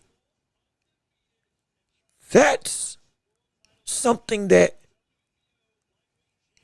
at this stage right now is promising. And I'm not going to say this even it's going to come to fruition, because again, it could be that, hey, he gets beat, they meet, Kingdom Come, everything goes through, he gets whooped. Okay, Shakur is that good. Yeah, absolutely. But on the flip side of the spectrum, hey, there's a real possibility this brother could be what we think he is. There's going to be some drama. There's going to be some drama. There's going to be some hurt. There's going to be some concern. Something that we ain't had about Shakur Stevenson in a long time. Concern for if he can win. I dare say Abdullah could be that guy that fits the bill. Not guaranteed, but he can get there. I think he can do it. But let me see. That's a good analysis. Welch, Mason has more power. Yeah, it's more than just the power. It's what comes with the power. Pop is dangerous. But imagine you got pop and you got poise as well as speed. And on top of that, fundamentals in boxing are incredible. Mind you, Abdullah Mason is, by what he is in his career, is a raw talent that's being polished. No question. But already, his skill set is polished to a point that everybody else, if they were to be as polished as Abdullah Mason now, would be considered they're at the best in their career. It would be, this is the best he's going to be. Most prospects, if they look like Abdullah Mason as a fighter at this stage, but later on in their career, they would say, okay, he's in his prime and it's all downhill afterwards. Or at least, how long can he sustain it? Abdullah Mason is a raw talent. But what's insane is a contradiction, but it works because it's the truth. His raw talent is more polished than most people's polished talent. And once it, similar to Moses Talma, as he moves up and keeps on getting better and better and better and better and better, he's polished beyond his years. He's better than most heavyweights now. Shoot, Tyson Fury was even saying, hey, brother, me fighting Moses Talma? Oh, nah. You think I'm a fool? He literally said that, he literally said that in an interview, I think like a couple days ago. You can find it on Twitter right now, if you want to. There's some people who their raw talent is better than the best top talent. And when they get their raw talent polished, my gosh, they reach a different stratosphere. We saw Shakur get to that level. We saw Tank evolve to that level as a fighter, but then never capitalize on it as with production. And now, Abdullah Mason coming into the 4A fits that same bill. But this brother's got, something's different about this cat. Something's different about this brother. Something is different. Something that's different about this brother, Abdullah Mason. You almost can't put a finger on it. But you see it, and we're about to see it. Again, it's going to be a big test. Right now, we're watching Noakes and Mason. They're getting ready to walk down to the ring right now. Hey, we're here. We're here. Two challenges for the vacant WBO title at lightweight. It's going down right now. Over 81% of people feel that Abdullah Mason is going to knock or going to beat Sam Noakes, most likely ending in KO. This is going to be the test for Abdullah Mason. This is the breakout segment. This is the star in the making. This is what, when we were watching him on the fight where Keyshawn Davis got taken off and he became the main event. What we showed him that night, that was a taste of the biggest stage imaginable. Now this is what that moment has set up to. Yeah, he's still, he is closer to the bottom of the main card, but the moment, the eyes on him now are potentially more than he's ever had, even against when he was in the main event. This brother getting the title at this particular situation, this early, sets him up for the litany of situations of opportunity. Excuse me, I said that wrong. It sets him up for a litany of opportunities where he's the top dog at 135. Quick. If he goes and takes this fight and does not just a bang-up job, he knocks out Noakes. That would be incredible. But I'm telling you, that power of Noakes, he might be straightforward. He might be very much a somewhat one-dimensional fighter from the standpoint of the setup and what he does offensively. But boy, that one trick works. That jab combination into a straight right or that jab combination into a hook to the body, it works. This buddy Noakes got one hit quit power. One hitter quitter type power. He does. And if Abdullah gets in trouble, yes, we've seen him down before. We have, absolutely. But we've seen him down, flash knockdowns. Okay, get up. I'm still good. I'm okay. This buddy can put you in the state that we saw, oh boy, in the last fight, Samuel. This buddy got cracked that can put you in a tornado of uncertainty. In terms of Noakes, he better be careful. He better be careful with this fight. But my gosh, it's going to be exciting. And I want to hear your thoughts and predictions on it all. Yes, I do. Yes, I do. I want to see what you all got to say on the matter with everything involved in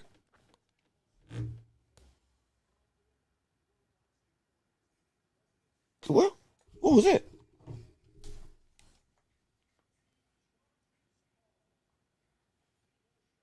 Oh, okay. I'm sorry. I felt something buzzing. That was just my machine. That's all. Okay, so we good. We good. Real quick, shoot, I'll put up a poll. Well, I don't even know if we need to put up a poll now because we're getting ready to walk through. So, hey, give your final thoughts and predictions on what you think is going to happen. Also, keep on telling your thoughts about what you feel you need to see. If you want to make sure I see, hey, send in super chat or whatever the case may be. I'll still try to read everything I can, but I want to hear your thoughts and opinions on how you think it's going to go. Do you think it's going to be in a knockout? I got this fight. If we're going to go by round, I got this fight by knockout for Abdullah Mason, probably in round 6. If he's able to counter Noakes like I think he's going to do it, I got it in round 6. He's going to put him down. But as quickly as it can happen, I don't want to go off of what happened years ago with Mason because of the fact that how much he has changed since then for the better might not be applicable. Good gosh, man. 17 and 0, 15 at lightweight, 17 and 0, 15 KOs. That's a menace. I'm sorry. Like that's difficult to do. That's hard to do. I'm not even gonna lie. But just like with how hard it is to be a knockout artist at this caliber at 135, like with Mason, same thing. I'm telling you. Mason's gonna find out something about himself in this fight. Mason's going to learn something about himself in this fight, both good and potentially bad. The good is most likely what his level really is. The bad could be where his deficiencies are. Now, I'm not saying that everybody doesn't have deficiencies, but now at this jump, there's no hiding anymore.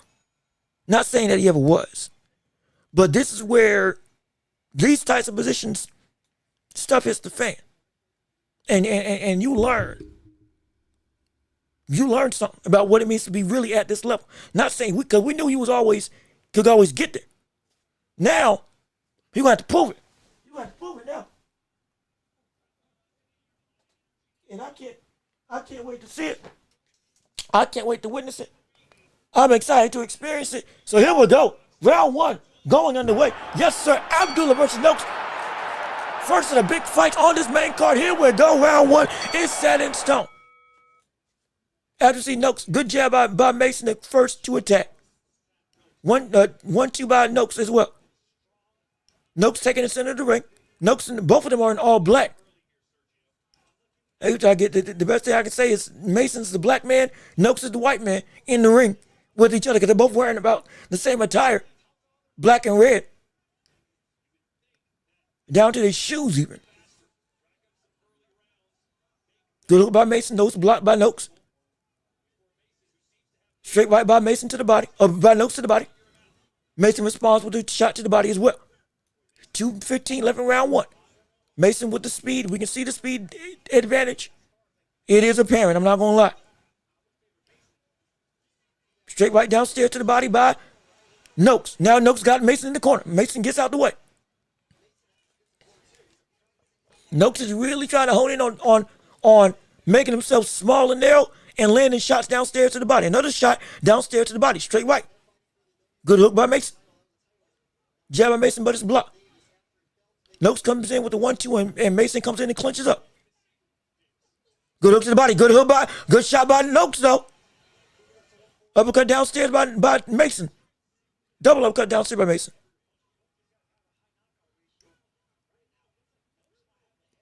Back to the center of the ring. 2:15, minute 15 left, minute 25 left in round one. Good straight right by Noakes, though. Naked straight right that lands.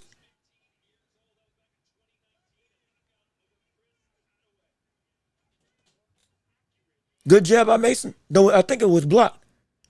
Noakes again coming in, really being small and compact with this guard, trying to make so he's hard to hit. He ain't moving his head, but he is making himself hard to hit.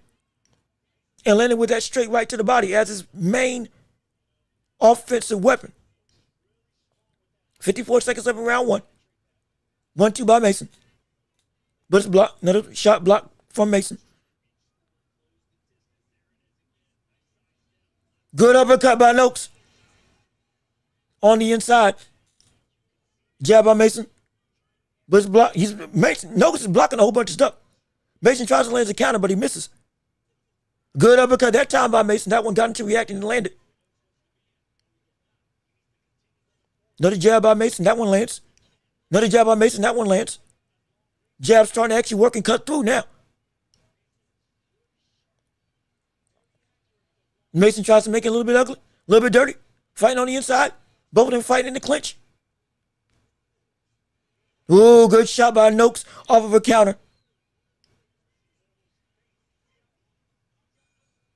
As the round is over. Yeah, right now, I'm going to say this. Mason took round one.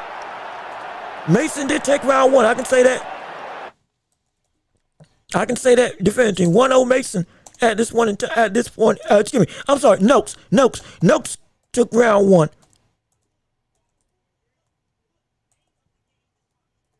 Did I spell his name right? Hold on. Let me try. I got okay, excuse me. I'm sorry. Let me change the spelling real quick.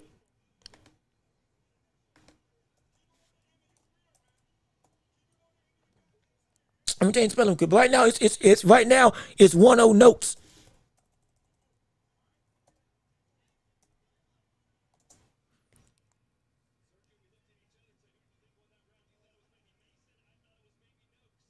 Because yeah, Noakes.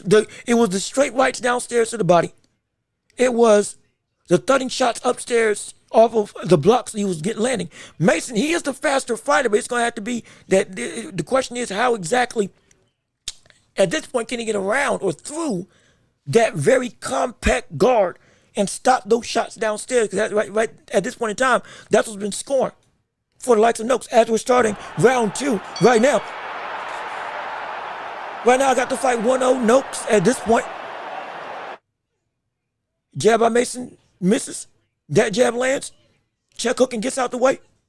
Tries to land with the uppercut of his own. Noakes landing those big heavy shots downstairs to the body. 2:23 left in round two. Mason still landing the jab using that speed. Another check hook to angle out the way. Almost lands with a big hook of his own. Does Mason.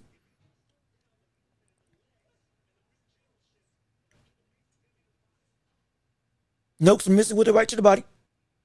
That's been a punch. Another jab by Mason. Right now Mason started to control the fight with the jab. Jab downstairs by Mason.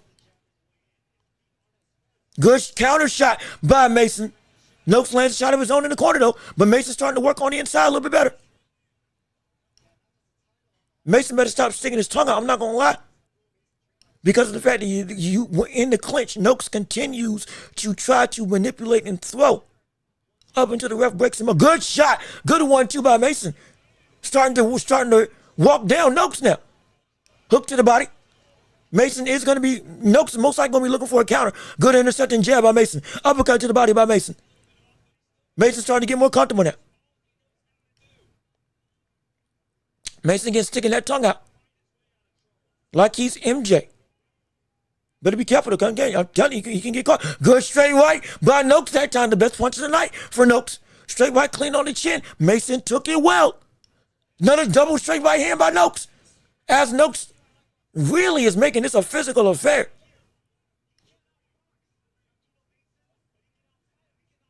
Noakes is landing the bigger shots right now. Mason is landing the more jabs and the short countering shots. Good uppercut by Mason. 44 seconds left in round 2. Mason gonna have to land most likely a flurry to make sure he wins this round. This round's close. Mason missing with the counter.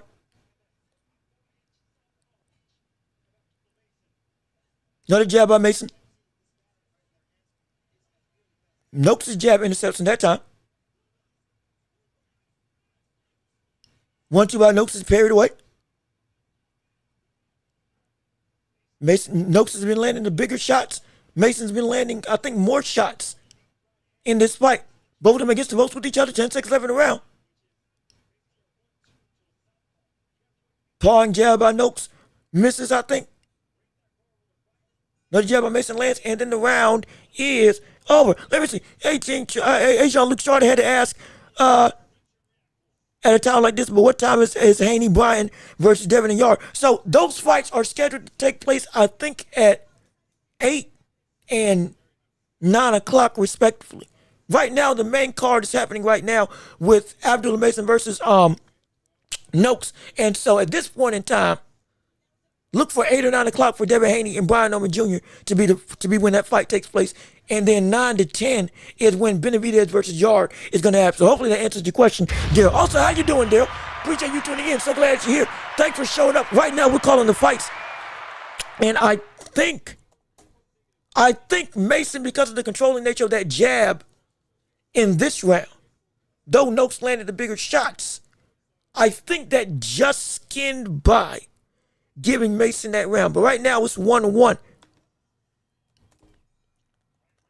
Right now it's 1-1 for Mason and Noakes. I got it as it's 1-1 going into round 3 at this point in time. But yeah, 7 to 8 for Haney versus Norman. Good straight right by Sam Noakes as the next round starts, and then 9 to 10 for the likes of Benavidez. As Mason lands a good shot downstairs on Noakes, the back and center of the ring. 2:33 left in round 3.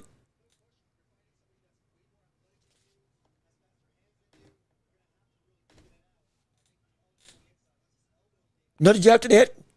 Mason tried to land with a check hook with his block. Mason Paul with a jab, good 1-2. Lands with a straight right. Or is that the right or is it? I think that's the left actually. Because he's a good uppercut. Oh, by Mason that time. Oh, that uppercut caught him. Oh, Sam Noakes might be in trouble. Noakes might be in trouble a little bit. That sneaky uppercut, the countering ability, man, of Mason is incredible. Noakes busts through the guard with the jab. Good hook to the body. Another hook to the body. Good hook to the head by Noakes. That time, Mason takes it well. Mason trying now to just really stalk down. Ooh, Noakes got a lot of blood under that eye. Oh, Noakes is hurt. There's a lot of blood under that eye right now. That southpaw uppercut by, that southpaw uppercut by Mason cut open Noakes in a bad way. My gosh. Oh, shoot. Mason trying to fight out, but I think he's still trying to recover from that shot.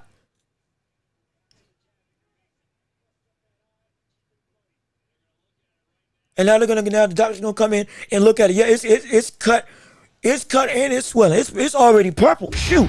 Good gosh. I wouldn't be surprised if that eye swells up. It's already purple and it's cut open. I wouldn't be surprised if that thing swells up by the time round 6 comes through. And I think it was off a clash of heads, not an uppercut, but still the uppercut landed subsequently after the clash of heads happened from Abdullah Mason. But now Mason's skin is still walking in, trying to go and do some damage now. 5-punch combination by Mason to upstairs and downstairs to the body. Digging with those uppercuts. Noakes is trying to make it dirty and aggressive. Trying to fight dirty and really throw while Mason's uncomfortable. Mason's still digging downstairs with uppercuts to the body. Noakes missing with the hook. Noakes lands the hooks that time. Noakes is making it dirty. I'm talking about in the clinch. Noakes is really, his free hand, he is landing on Mason. But Mason is still landing incredibly great shots right now. Jab to the head by Mason. 28 seconds left in the round 3. Another jab by Mason. Yeah, this is a firefight right now. There is some swelling under the right eye. No, excuse me, there's some swelling under the left eye of Abdullah Mason right now.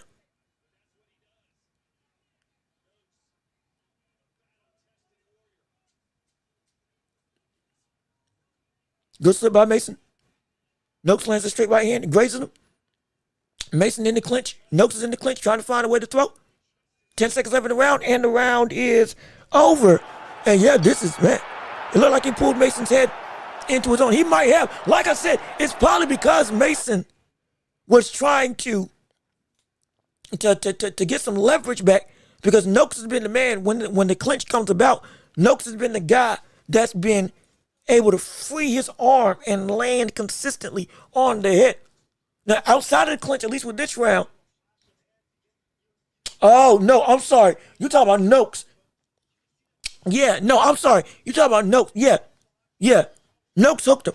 Noakes threw the hook and pulled him in close. Like I said, Noakes is fighting with a lot of internal tactics. Some will call him dirty even. With him, after the shots, he's essentially using his punches also as a vice grip to bring you in close, and then with his free hand, ripping where he needs to rip.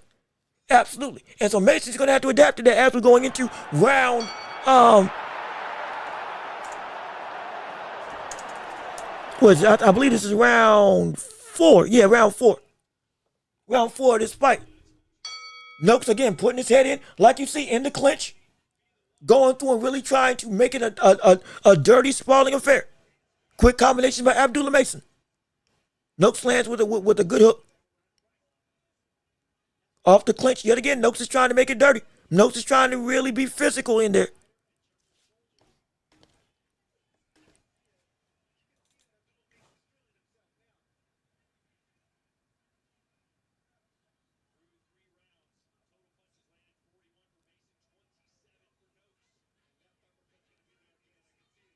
Yep, both of them both of them at the ropes right now. 2:05 left in round 4.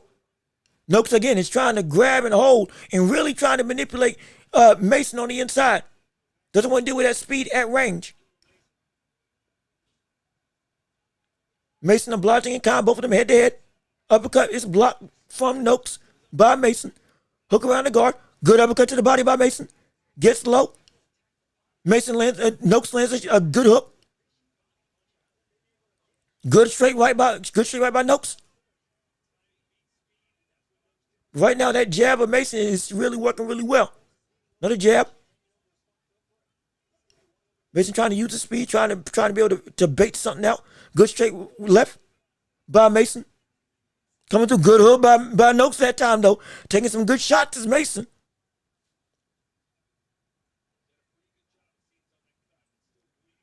Mason resetting himself in the center of the ring. Going through, trying to go, both of them in the center of the ring. Good uppercut by Noakes that time. I dare say Noakes has control of this round. Good straight right by Noakes. Good jab into uppercut by Noakes. Another right hand by Noakes. Noakes is starting to pull away in this round. Another hook on the head of Mason by Noakes. Another jab by Mason. Straight right to the body by Noakes. Uppercut by Mason. Another uppercut by Mason. That swelling under Mason's eye is starting to get a little bit worse. Oh, Mason gets put out balance and eats the right hand of his own by Noakes.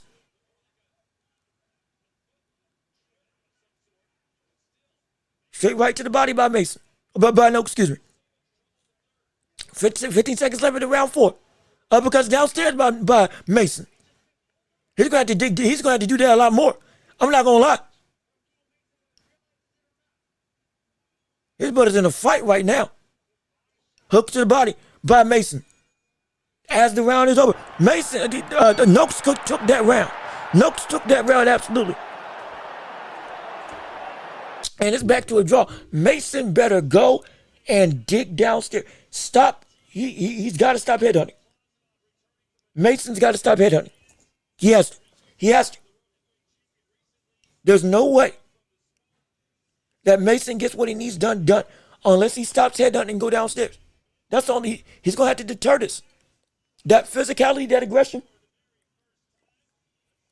those uppercuts of the likes of Abdullah Mason are going to have to be things that they're going to have to be one of his most consistent forms of offense right now. Because he's getting caught. We can talk about the better defensive output, but right now, Noakes is finding these holes. Where Mason normally wouldn't have to defend, Noakes is making him have to defend, or is making him pay for it. Because he's punching, specifically on the inside, where normally Mason's able to control his opponent and thrive. Jab by Mason to start round 5. As Noakes again clinches up and tries to make it dirty. Going in and fighting, punching on the inside. Hook, overhand hook by Mason. It might not be crude boxing, but it might not be polished boxing, but it works. Straight right by Noakes. I told you, Mason gonna find something out about himself in this fight. He's gonna find something out about himself. I don't know what Mike Coventry is thinking that this fight is completely in Mason's favor. It ain't. It ain't at all. I got this fight a draw right now. I don't know how he thinks that this is all Mason. Straight right, straight left by Mason.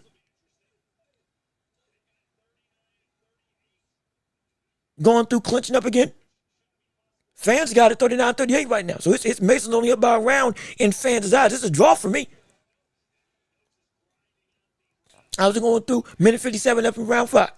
Mason again trying to find some consistent success while also not getting caught with these short shots by Noakes. Because right now, Noakes, this sloppy level of boxing from the standpoint of making it ugly is working. It is working very well right now. Double jab by Noakes. That good big right hand downstairs by Noakes. Uppercut by Mason that lands. Mason, attack downstairs. Mason, you better attack downstairs. Good hook by Noakes again that lands. Mason trades in kind. Both of them back in the clinch.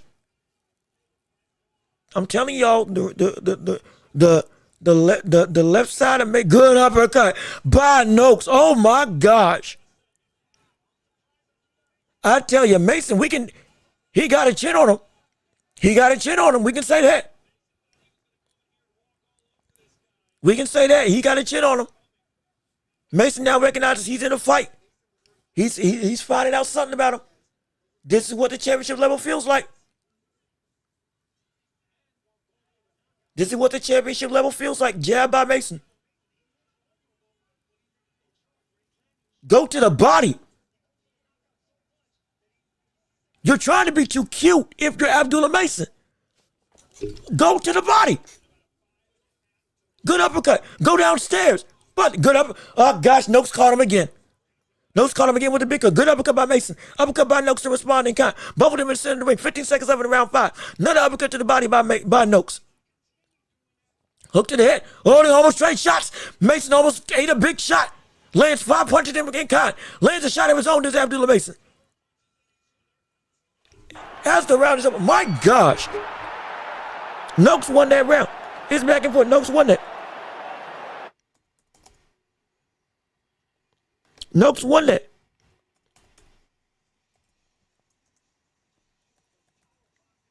My gosh, man. Beautiful uppercut by Mason, absolutely. But that's not where you need to throw. You need to throw downstairs. Mason, if he wants to bag in some rounds, he's got to throw downstairs. That cut from Mason, or that cut from Noakes, it does look bad. Absolutely. Right now, the face of Mason's telling the story of this fight. That brother getting caught with the right straight and the right hook, and he keeps trying to throw upstairs, and he doesn't know that the biggest opening that he needs to land in is downstairs to the body. That's going to be the thing that gets him some rounds, some momentum. Take the gas tank of somebody who's trying to be so much of an aggressive grabbing type of fighter. Good jab by Mason. He starts the rounds off with jabs. Good jab to the body finally, but then he goes away from it. Hook to the head. Another hook to the head. It's blocked. Straight right by Noakes to the body. Back to center of the ring. We're in round 6. Right now, Noakes is up 3-2 on my scorecard.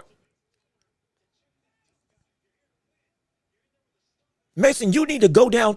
Brother, he is not worried about the downstairs area. Make him pay. He is making it a very sloppy affair. If you don't want to clinch, you need to use your feet some more and be better anticipatory. If you don't want to do that and you want to be in the midst with him, well, then you got to go through and you got to attack exactly where he's not. Well, where he's not looking to defend, which is downstairs to the body. Good straight right by Mason. Another straight right by Mason. 3 straight rights by Mason. That's good. That's great, but go downstairs. Brother, you're trying to be too cute. He's trying to be too cute. He's trying to be too cute. And by cute, I'm not saying he's not trying to fight like a dog, because Noakes is turning this into a dog fight. But he is not going. He's not taking what's available. You did that for literally 2 rounds ago. You going to the body, won you the round. Good short uppercut and hook by Mason. But you got to go downstairs again. Those uppercuts to the body, that's literally what can stifle a lot of this stuff from a lot of the head hunting that you want to do. The body attack is going to be the thing that opens that up.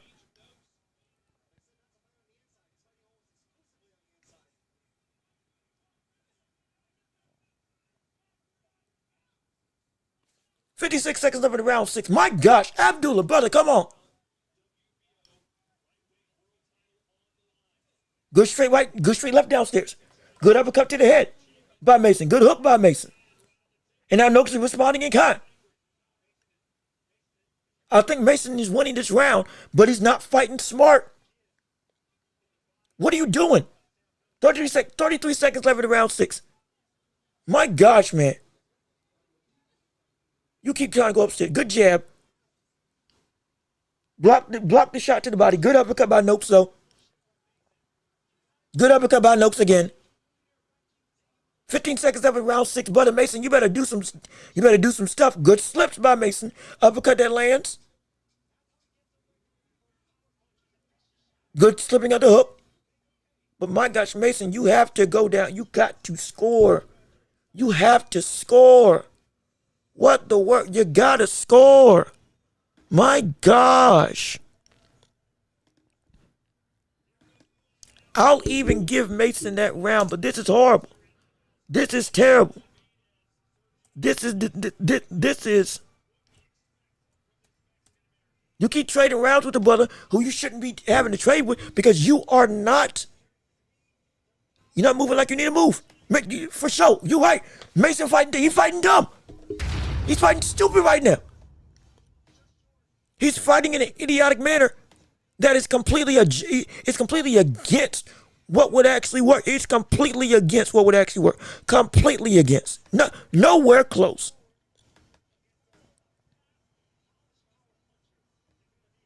Nowhere close. I mean, this is terrible. Noakes is doing the right stuff, but Mason, you're also not going and trying to capitalize on the very thing that you need to do. If you throw those uppercuts again downstairs to the body, it will work wonders. Wonders for you. Absolute wonders for you. As we're starting round 7, right now. Right now, I got a tie 3-3. Right now, I got a tie 3-3.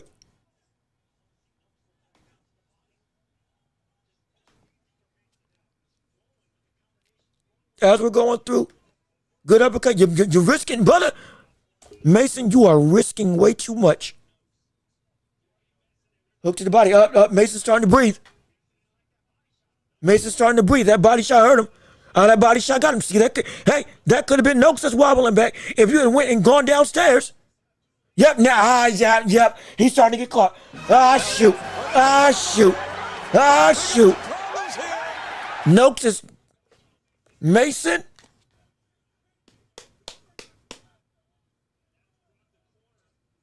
Hook to the head. See? And now look at what Mason's having to do. After a minute 58 left in round 7, Mason now has to worry about the body and the head. Because now Noakes is changing up his offense and going downstairs and upstairs. And this is all Mason had to do was keep going downstairs to the body. That's all he had to do. But he refused and tried to keep getting cute by landing upstairs when he knew that the first 3 rounds that you were actually getting, you were getting off of the body attacking the uppercut. Now you don't know where to defend. Now you're getting mixed up. Now the grit and spit of the likes of Noakes is getting the better of you because he did the one thing that you should have done, which was take what was given. You in a fight now. You have to work your way through it, brother. Getting caught with shots left, right, and center. Now you go back downstairs to the body. Good. Finally. Good uppercut by Noakes. Mason, Mason? Thank you. Now you're returning to what you need to do. Good. Both of them trade shots with each other. I thought Mason was about to get buckled. Hey, I can't question the shit of Mason now. He been taking some heavy leather. Mason better dig down low. It's round 7. We're at the halfway point. Right now, I got this fight tied 3-3. Noakes about to take this round.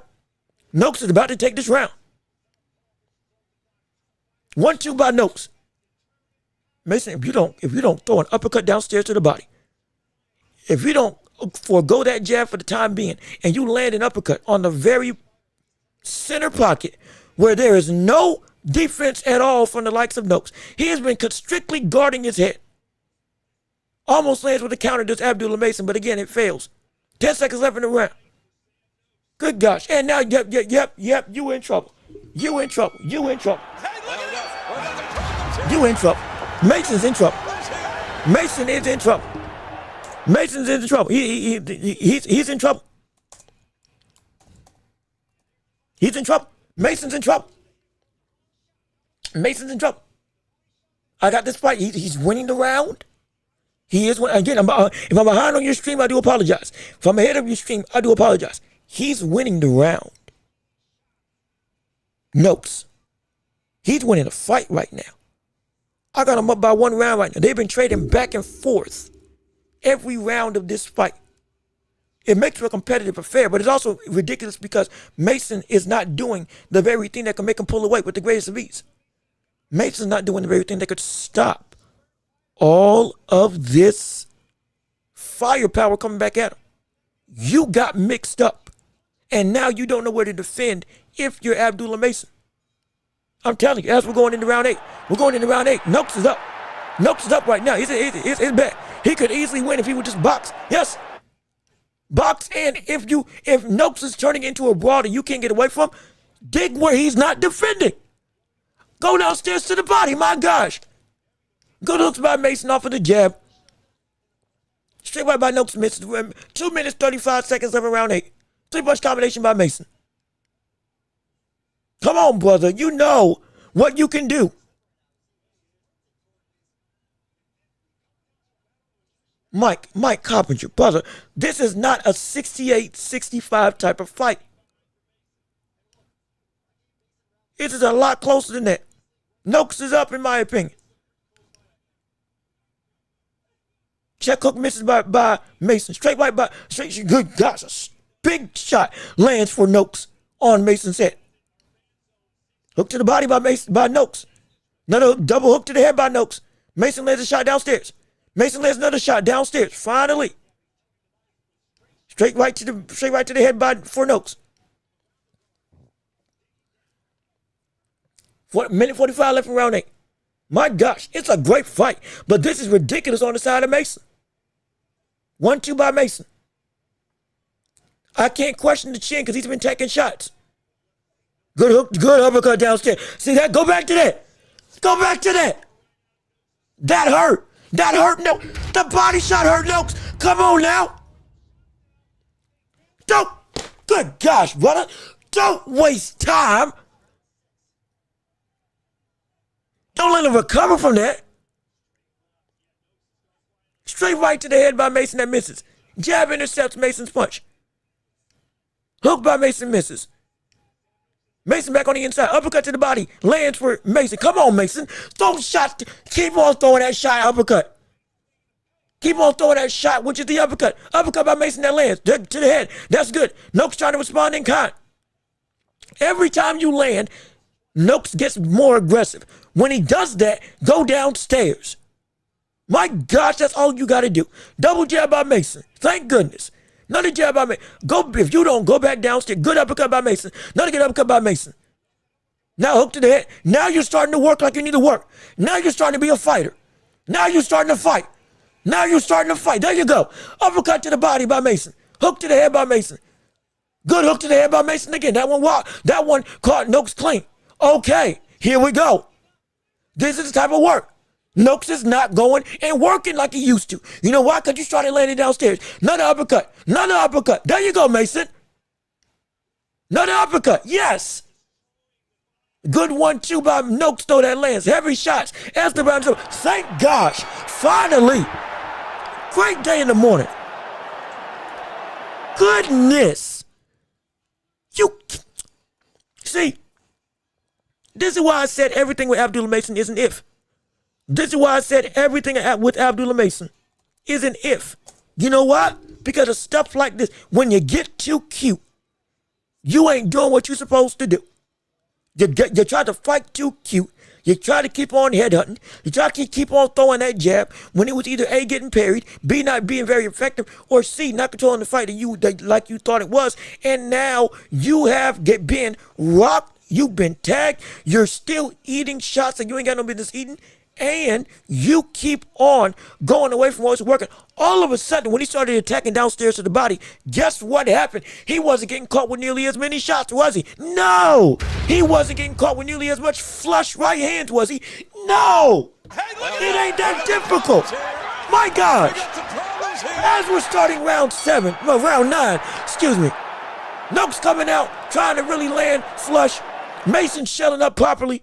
Double hooks to the head, which is a mistake for Mason yet again. Jab to the head for Mason. Boy, I'm telling you. And I'm not going to lie. These punches, power punches landed, it don't look like it matches up to what the story of the fight is. I can't lie. Now good uppercut by Mason. Now he's starting to land some real leather. Now he's actually starting to fight inside of the clinch. Fight fire with fire, finally. 2:15 left in round 9. My goodness. Use your feet to get out the way. That's good. It's Abdullah Mason. Back to the center of the ring. 2:10 left in round 9. Fight's tied 4-4 on my scorecard. You better see. Mason evades everything but one shot. Now Mason needs to go back downstairs if he's going to try to score. And you keep doing stupid stuff. You keep doing unnecessary stuff. There's no need for you trying to paw out at somebody to grab their arm. There's no need for that right now because you ain't been able to be successful with it. Good shot to the body by Noakes. Another 1-2 by Noakes. See, Abdullah, what I thought we learned about our defense when you got knocked down. You had 2 fights where you looked great with your defensive posture. All of a sudden, this went out the window. Noakes trying to blitz him with a flurry of jabs before going back into the clinch. Noakes is not letting Mason go. Mason needs to go and attack the body again and stop going to the head. You got to. He's just going to keep on coming forward. 1 minute and 19 seconds into round 9. We getting ready to end the championship rounds. I told y'all Noakes is going to find out something about himself, and right now he is. Right now he is. Right now he is finding out stuff about himself. He absolutely is.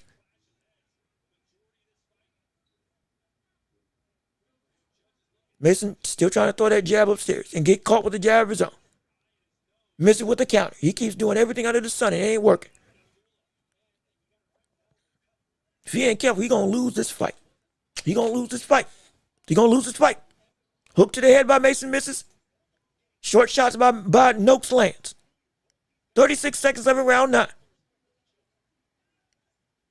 Jab to the head by Mason. Misses. Another jab. It misses. Another jab. Misses. Noakes doing the right thing. Good body shot by Noakes. Abdullah turns the tables. Good jab to the head. Good 1-2 by Noakes. Gets out the way, does Mason.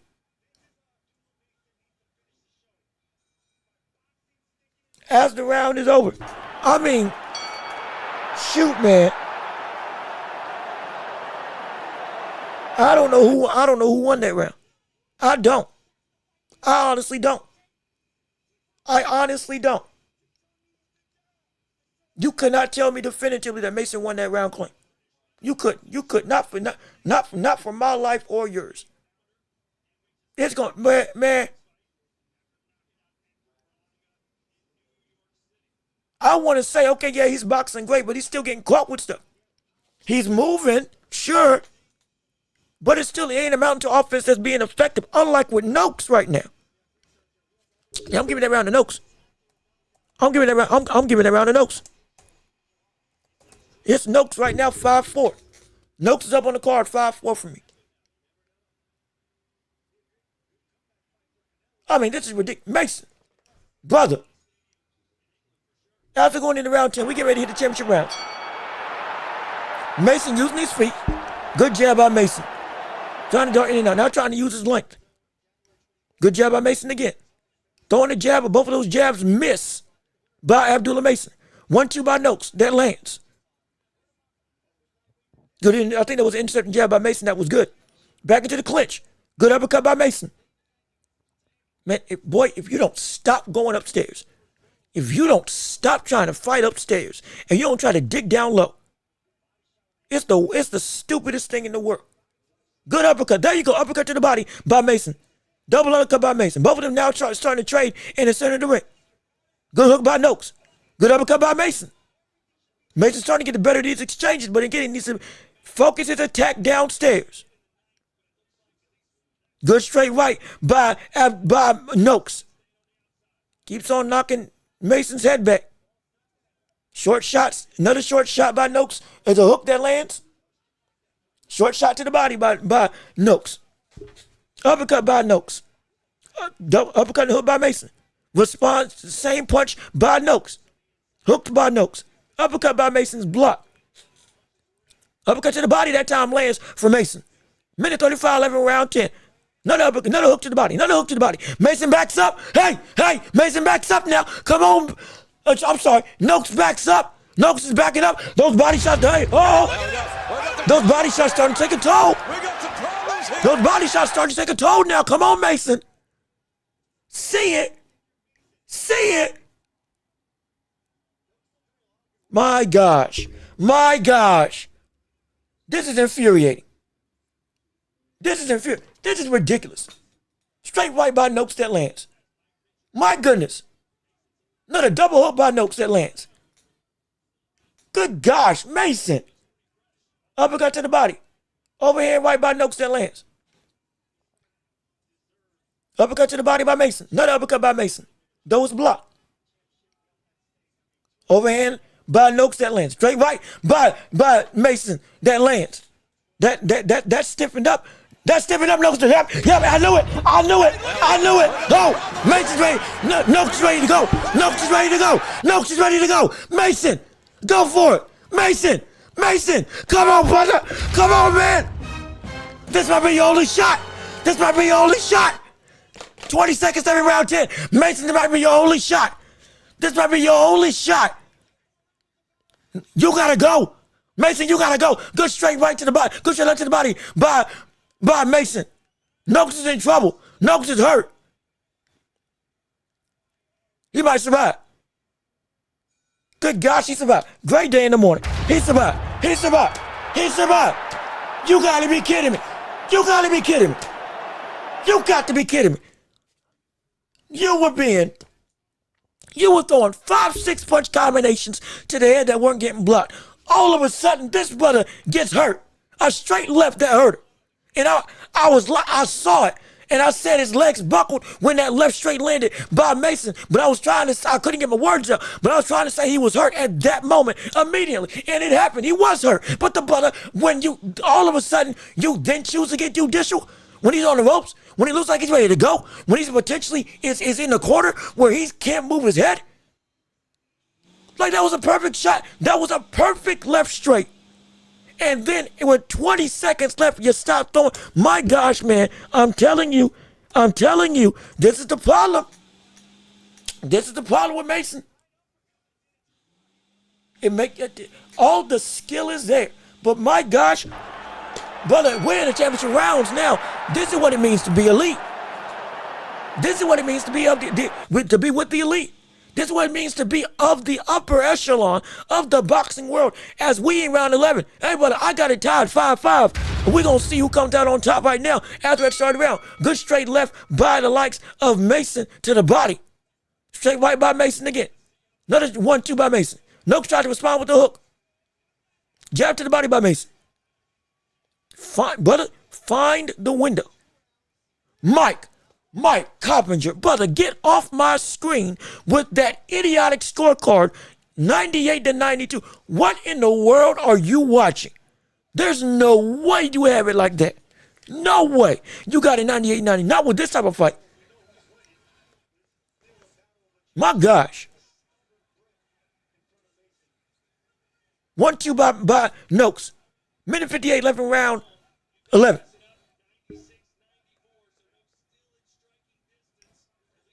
Straight right by Noakes misses.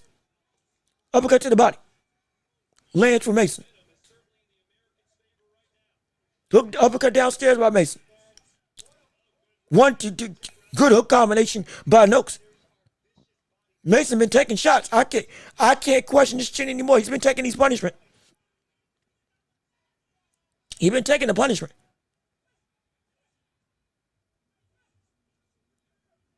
One, 2 by Mason.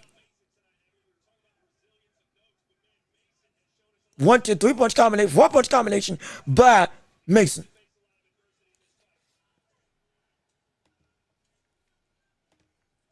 Good uppercut, good 3-punch combination by Noakes. Uppercut lands for Mason. Minute 11, round 11. It's been, I'm telling you, Mason, you in a fight. You in a fight and you in trouble. The body shot hurt him again. Another body shot hurt Mason again. This could have been Noakes. This could be Noakes to the body. Noakes could be the one that's hurt to the body if you actually deliberately went there. Uppercut downstairs by Noakes again. 35 seconds left in round 11. Jab to the head by Mason. Straight right downstairs by Noakes. Oh, Mason, that's a good shot that Noakes lands on Mason. Good hook again by Noakes. Good straight left by Mason. Uppercut by Mason. My gosh. I mean, what a fight. Hook to the body by Noakes. Good 3-punch combination by Noakes. My gosh. Oh, good shot by Noakes to end off the round. Yeah. Yeah. Oh, boy. Oh, boy. Oh, boy. Oh, boy. Oh, my. Oh, my. Oh, my, indeed. Oh, my, indeed. I'm telling you. Oh, gosh. I'm going to give you my scorecard right now. I'm going to give you my scorecard right now. That's my scorecard right now.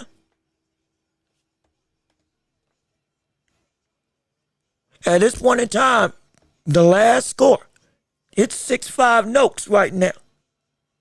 He won that round. He'd be a fool to say that he didn't win that round. Not because Mason ain't putting up a good fight. It feels like he's controlling as well as getting the better of these exchanges.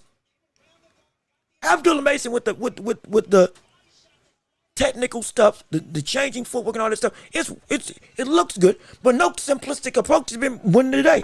As we're in round 12, this is it. Hey Mason, you might need a knockdown to win. You're gonna need a knockdown to win. Or a 10-8 round, because right now, on my scorecard, you down. Good hook to the body. Uppercut, good double uppercut by Mason. Good 4-punch combination by Mason. Yeah, you're gonna need to fight like that. You're gonna need to fight and dig deep. You're gonna need to. You're gonna need to be aggressive. Good counter right straight. Good counter left straight. Stripping by Mason. Shifting, trying to shift weight slots. Again, another shot. Noakes lands shots. Another straight, good straight left to the body. Keep going downstairs. Mason, if you don't go downstairs, that's literally going to be the best way you score and get this round. You need a knockout. Get him to stop to the body to get a definitive win. Boy, it's a phenomenal fight. Don't get me wrong. It's been a great war. Good 3-punch, good uppercut. And he's hurt. He's hurt. He's hurt. Oh, Noakes is hurt. Wait a minute. Noakes got rocked. Noakes got rocked there. He's clinching up, but he got rocked. He got rocked down. Mason, you better see it. Mason, you better see it. Good shot to the body by Mason. Good uppercut by Mason. Nose block. Come on, Mason, go back downstairs. Mason, go back downstairs. Good hook to the body by Mason. Good 3-punch combination by Noakes. But good uppercut by Mason. Come on, Mason, you gotta work. You gotta work. Don't give him room to fight. 1-2 by Mason misses. Parries a shot to the body from Noakes. Mason, you got it. You have to, brother, you got to. He's in position. He's in position to get a knockdown. The gas tank, it took all fight, but the gas tank finally went. Go downstairs. 45 seconds of round 12. Noakes is clinching up because he is trying to not let anything. Mason, you got to fight out of it. Uppercut down. Yes, uppercut. Another uppercut downstairs. Good hook by Noakes. Mason with the uppercut. Both of them trading blows left, right, and center. 30 seconds left in round 12. This is for all the marbles. It could be a draw. It could be that Noakes might be up by a round. It could be Mason up by a round. Depending on how the judges see it. It is getting sketchy up in here. My gosh. I'm telling you. Get excited. Get excited. 15 seconds left into round 12. Noakes holding on yet again. Mason fight out of the clinch. 10 seconds left. Good hook by Mason. Good uppercut to the body by Mason. Noakes is holding on because he's trying to just secure a win. Good hook by Mason. As the round is over. And what a fight. I tell you, what a fight. What a fight. What a fight. And you want to know what my last scorecard is?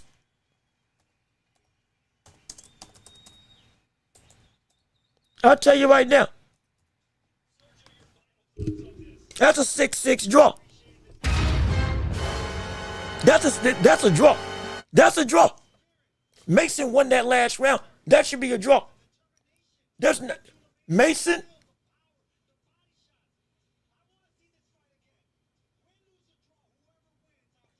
I'm not gonna lie. Hey, I'm with Sergio Moore. I'm down with watching the fight again. I am. But what I'm not down with is the reckless stupidity of Abdullah Mason in this fight, with him attempting to continue to go and headhunt, not recognizing that the body was more open than ever before, going away from what was working when he was indeed landing downstairs, and consistently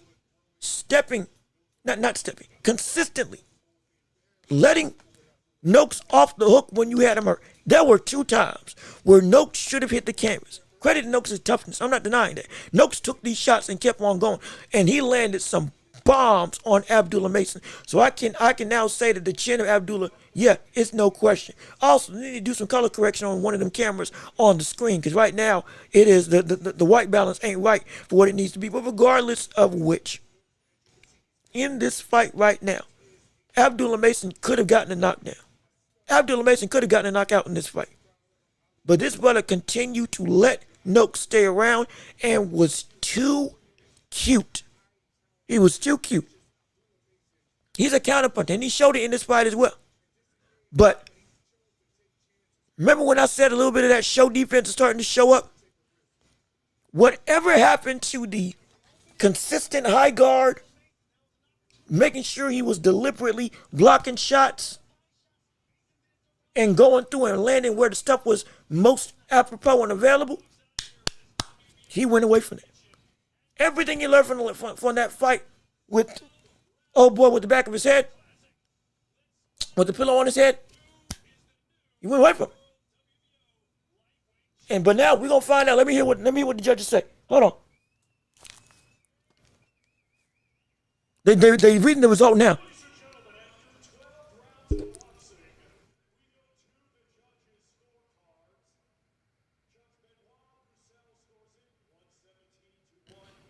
117, 111. I knew it. I knew it.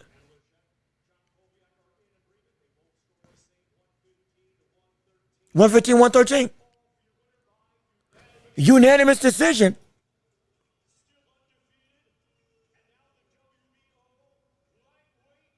So it's unanimous. Abdullah Mason. Wow.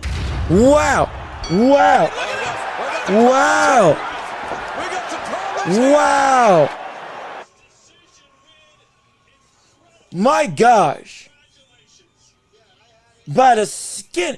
I'm talking about the skin of his seat. But Sam Noakes better hold his head up high. Sam Noakes better hold his head up high. But you fought an incredible fight. That fight, that should have been a draw. Sam Noakes shouldn't have lost this fight. But Abdullah Mason shouldn't have won this fight. It was tit for tat, consistent ebbs and flows. I didn't think he won that fight. I thought this fight was a draw. I truly did. Sam Noakes fought his butt off with a plan that looked rudimentary, but it gave Abdullah all kinds of trouble. And Abdullah Mason, brother, you went away from the very thing that's could have gotten you a consistent, complete victory. You could. But man, I don't want to see that. I don't want to see that fight again. I would want to see a rematch. Again, congratulations to Abdullah Mason. He's a champion. Like I said, he fought for it. Brother, he worked for it. Brother, hey, look now. I can't say nothing that he didn't come to fight. He proved some stuff to me. But also, he just found out what it really means to be at this level. Oh, yes, he did. I'm going to tell you this right now. We're going to have a lot to break down off of that fight. Oh, yes, we will come next week. I guarantee you. He made it way harder than it needed to be. I don't know what he was thinking. This man, I don't know why. All those jabs he was throwing to the head, that mind you, because of the southpaw that Abdullah is, and because of the stance at which Noakes was at, when he kept throwing, the jab kept going through the guard, but also not hitting the face nearly as much. So it wasn't necessarily able to keep on controlling the foray of what this fight was. And the body attack was almost laughable from what it should have been when it came to Sam Noakes with what was given to him as a fighter. Like it's ridiculous. It's ridiculous. And I'm not trying to be hateful. I ain't trying to do that. But what I am saying is that, like, brother, dude, there's gonna be some dogs at 135 now. Not just now, there always has been. But it's gonna, you're gonna have to work.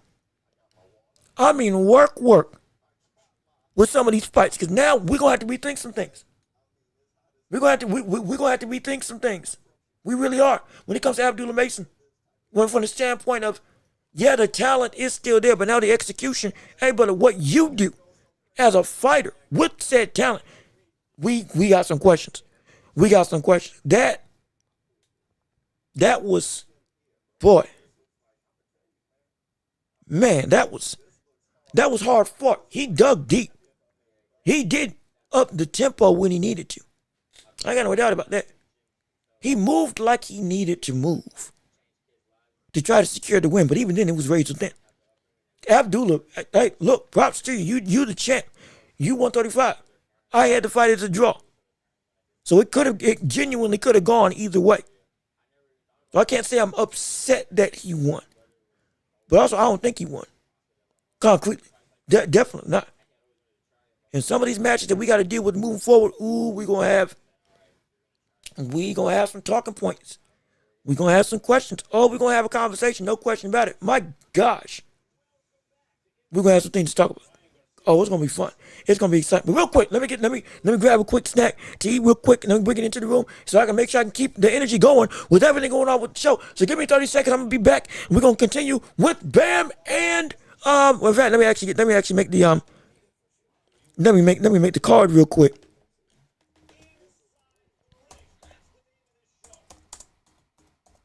Here we go. Yeah, Bam versus Puma is coming up next right here for you all to view, listen, and enjoy. So we're gonna have an amazing time. Stick right here. Don't go anywhere. We're gonna be back. Give me 30 seconds. And I'm gonna go get some quick snack, and then we're gonna get into the foray of the action at hand with the world of Bam versus Martinez for the unified championship of the world. It's gonna be so exciting. Keep it locked. Be right here, and hey, share the show. Leave a like if you haven't already, and give me 30 seconds. We're gonna be right back.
Yeah, we back.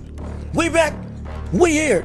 And we all excited. Now we're ready to see the main, one of the other biggest fights of the night. We just had that. We just tried to do the Mason become champ. and what was a very hotly contested fight of the night contender going up against Sam Noakes in a fight that, hey, we're going to have a lot to talk about come Monday, I guarantee you, in regards to his own performance, but regardless of which, it's going to be a barn burner, because now we got the other, what is indeed one of the pound-for-pound best fighters in the world, number 6, number 5, depending on what your list looks like, when it comes to Jesse Bam Rodriguez, 22-0, going up against the number 1 contender in the super flyweight division, Fernando Martinez, Puma, as he's known, 18-0. Puma got some power, Puma got some crack, and Puma, though he might be older, is looking to say, hey, you may think you're bad, you ain't faced bad until you face me in this division, and until you face me in the world of boxing as a whole. And I'm telling you right now, this is going to be potentially a barn burner, as well as potentially it could be quick. Oh yeah, oh yeah, oh yeah. Oh yeah, I said it and I mean it. This fight could be quick. This fight could go in a manner of less than 6 rounds due to the fact of who Bam is as a fighter. And I think people don't really get what the pop of Bam Rodriguez is as a fighter. And even though he's at the end at super flyweight, boy, this man can crack. Just ask Shakur Stevenson, who sparred with him in the Olympics. I'm telling you right now, there is a litany of concern on the line on a multitude of ways, but specifically when it comes to the realm of I guess Bam.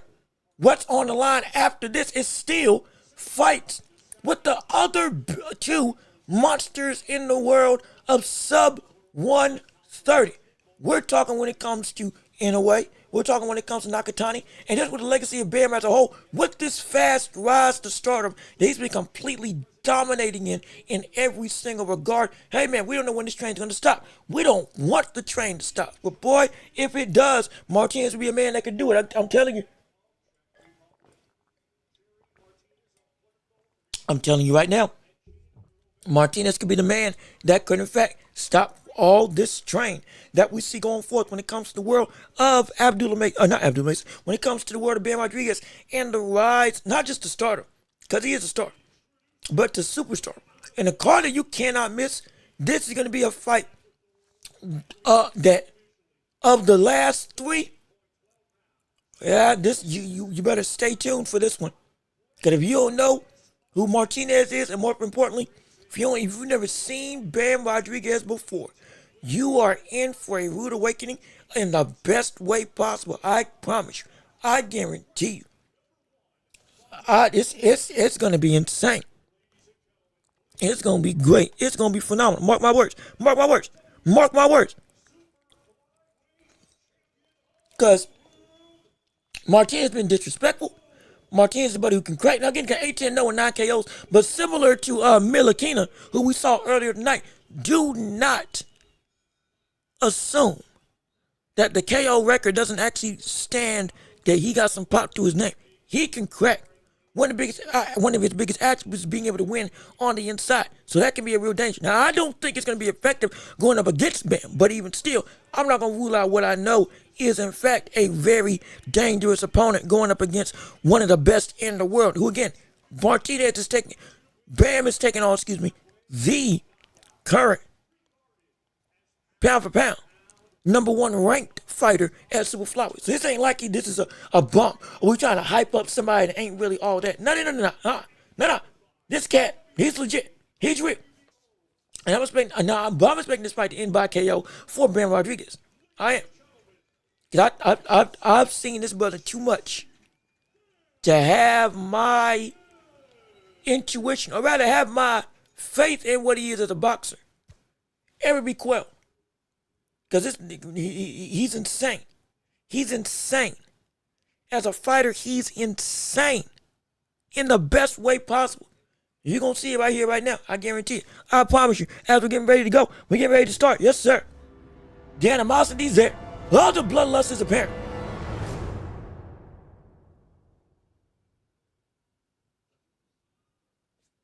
Yeah, it's going to be a good one.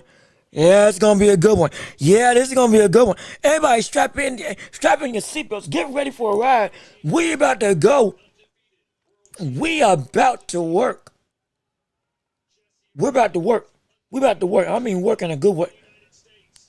Boy, if you ain't ready, get ready now, because we ain't ready to run. Let's go. Let's run it. Here we go. Ben Rodriguez versus Martinez happening right here, right now for your viewing and listening pleasure. Round one going underway. Yes, sir. Here we go. Martinez, already comes out like a house on fire. Both of them reset back in the center of the ring. Ben with the jab of his own. 2 minutes, 44 seconds into round one. Martinez bouncing in and out. He's really going to, he is going to be wary and understanding that the power of Bam is going to be something substantial. Double jab by Ben Rodriguez. Oh, good leaping left hook. Good leaping jab by Martinez that catches Bam. And Ben responds in kind with the jab of his own. Yeah, Martinez is not afraid to throw. That brother's not afraid to throw at all. No, he ain't. No, he ain't. As we're already in the 2 minutes, 15 seconds into round one. Straight right to the body. Martinez is coming out really aggressive right now. He is coming out really aggressive. Jab to the head by Bam. Jab to the body. Not jab to the body. Now we go jab to the body by Bam Rodriguez. Martinez throwing shots downstairs. Bam covers up smartly. Martinez has a hook to the body. Minute 45, 11 round one. Hook to the body by Bam. Good uppercut to the body by Martinez. Martinez is coming out reckless. He's coming, well, not reckless, but he's coming out very much with an intent to put some damage. Jab by Bam, pushing Martinez's back. Minute 30 into round one. Bam starting to corner Martinez now. Good. Oh, wait. What's this slip or is it not? Hold on. Bam glove touched the canvas, but I think it was off of a slip, not a knockdown. But Martinez landed some hard shots on Bam in kind after he was able to recover. Good shot by Bam. And good shot by Martinez. Martinez winning this round right now. Whoa. Bam makes him fall over his own feet as we're rolling through 1 minute 11 round one. Bam got Martinez back on the ropes. Martinez trying to come out and force his way in. Hook to the head by Bam. Jab by Bam. Martinez is winning this round. Be clear. Hook to the body. Oh, good slip. That vaunted angle use by Ben Rodriguez came apparent yet again. Good uppercut to the body by Ben Rodriguez. Starting to get a little bit of rhythm late into round one. Big swing and miss by Bam. Martinez back into the ropes. 3-punch combination to the body by Bam.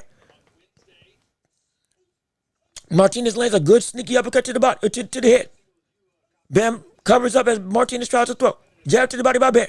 Another jab to the body by Bam. 15 seconds left in round one. Good hook by Bam. Back to center of the ring. 10 seconds into round one. Straight left by Bam.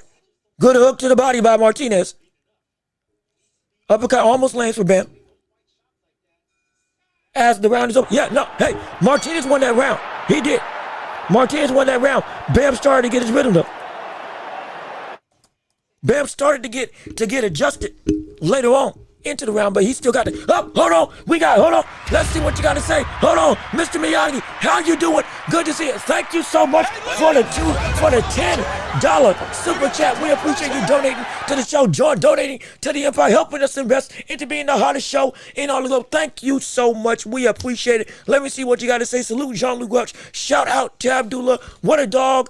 I had it a draw, but can't complain. I wish Noakes went to the body more. Abdullah was breathing out of his mouth from the night. Hey, I was saying that Abdullah Mason should have gone downstairs to the body. If you go back and listen to what I was calling in the rounds of the fight, but hey, look, I may have some issues with Mason's performance, but a credit to both of them. I mean, it was a phenomenal fight. That was an argument. That was not argument. At this point in time, that was the fight of the night. Oh, gosh, I want him to run it back. No question about it. Martinez has the heavier hands. Bam got to be on point. No, he does. At this point in time, he does, because Martinez is showing everybody he got some bump to him. He really does. But as we're going into round two right now of this foray in the fight thus far, and I'm going to address Mr. Miyagi, the Abdullah fight, more so between the rounds of this fight with Ben Rodriguez and Martinez. Now, I'm going to say this, Martinez better be careful because the way he's fighting very much like he's putting everything he can behind this stuff. If this doesn't work and he starts getting winded after round 6, Bam's going to walk through him. This is the same thing that anyway had to do with Kender Cardenas, who was throwing heat left, right, and center. And oh, yeah, he was dangerous. But once it started to lose steam all of a sudden, it became complete control. Good jab by Bam. Good double jab by Bam. Good straight left hand by Bam. Bam starting to force Martinez to the ropes. Good hooks by Martinez. Good slip. Almost lands a counter slip. Counter shot this Bam as he gets out of the way. The head movement. Hey, the defense of Bam is starting to show up now. He's making a miss. Bam's making a miss now. Minute 43 left in round 2. Big hook by Bam Rodriguez.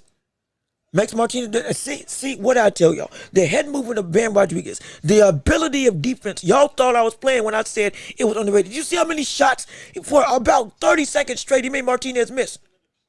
With subsequent punches in both exchanges. He's still making a miss. He just now landed his first punch in 30 seconds with Stanford and Martinez. Good hook by Bam.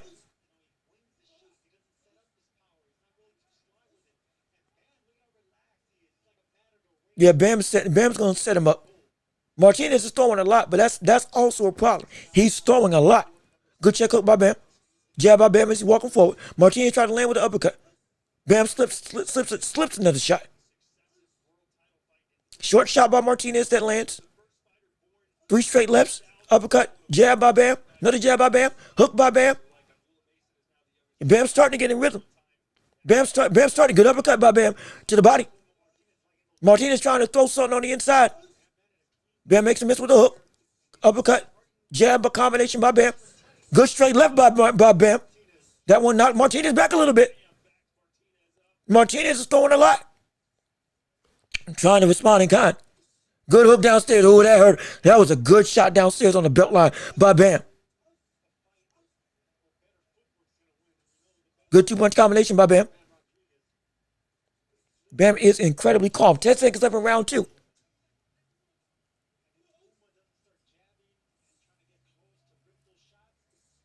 Uppercuts blocked by Bam. Martinez lands a good shot. As the round goes on. As the round is over. Martinez throws like this all 12. Hey, look. If he does, great. If he does, my gosh. Incredible. Phenomenal. Like I said.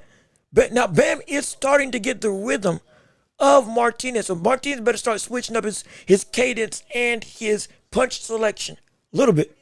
Because Bam is starting to read it. You're seeing the defense starting to come together for Bam Rodriguez and getting comfortable with what's coming and how to avoid it. All of a sudden, if he keeps going downstairs to the body with and capitalizing on these counter shots, hey, be careful. It can be bad. It can be really bad. But also, real quick, with one more thing on the Abdullah Mason thing in regards to what you sent Mr. Miyagi. We are seeing Abdullah.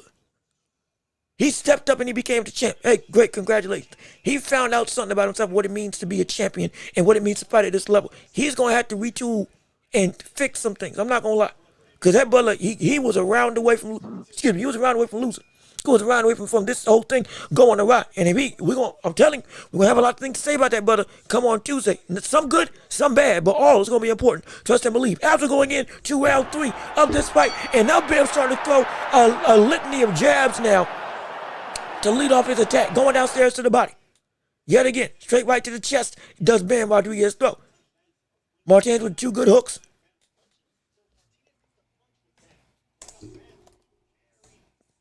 Good hook to the body, good uppercut. Or rather, makes Martinez miss. Again, makes him, almost had him off balance that time with the slip. See, the punch perception of Bam is incredible. It is. Good hook by Martinez. Bam is making him miss a lot right now. Good jab by Bam. Good hook by Martinez. Hook to the body's blocked from Martinez.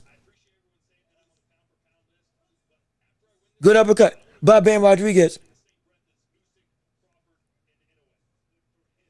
Good uppercut to the head by Bam. Or by Martinez, excuse me. Good 4-punch combination by Martinez. Round 3, minute 54. Minute 54? Yeah, minute 54. No, I'm sorry, minute 45. I'm sorry. Minute 45, 11, round 3.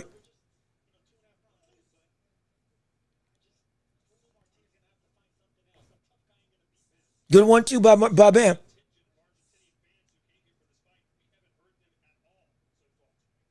Well, that's about the third time. That's about the third time Martinez has wiped his nose. He might be bleeding from his nose, potentially.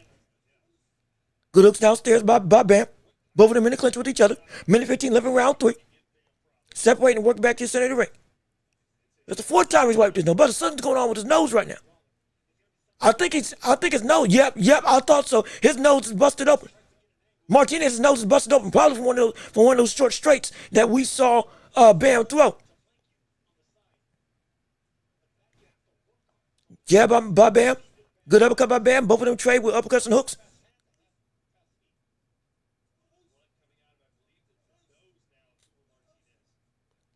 Minute, 42 seconds left in round 3. Good 1-2 by Bam. Good short uppercut by Bam. Uppercut to the body by Bam. Another uppercut to the body by Bam. See, this is what Abdullah Mason should have been doing in that last fight. Good big hook by Bam Rodriguez. Oh! Wait a minute.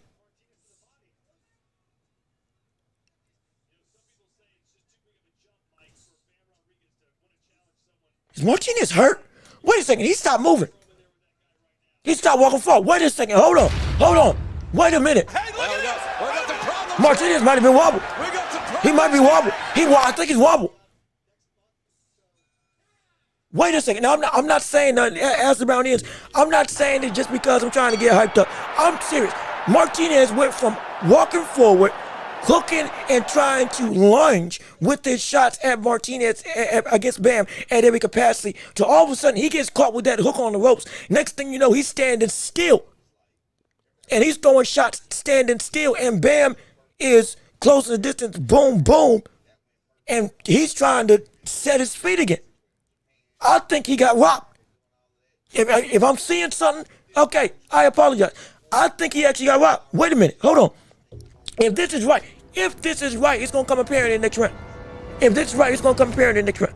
If I'm wrong, I'm wrong. No problem. If I'm right, it's gonna come apparent in the next round. I think he got rocked, or at least he got wobbled with a shot either through the guard or maybe it was one of those short shots that Bam threw in succession subsequently after he hit the ropes. But either way, something got him. I'm telling y'all, something got to him. Something got to him as we're going into round, what is it, round 4? Yeah, round 4. Martinez working back on the ropes, or rather walking forward still. Bam's starting to move back. Bam's starting to move him back now. It was Martinez coming forward. Now all of a sudden, hey, I'm not crazy. All of a sudden, Bam is the one that's moving forward. Bam is the one that's marching forward with offense. Martinez is responding in kind, but Bam is starting to load up a little bit more. It's not just, good shot by Bam Rodriguez. The short punches, using that subtle shoulder roll to let the shots fall over. Good jab by Bam. Good uppercut by Bam. Good slip going through, walking down Martinez now.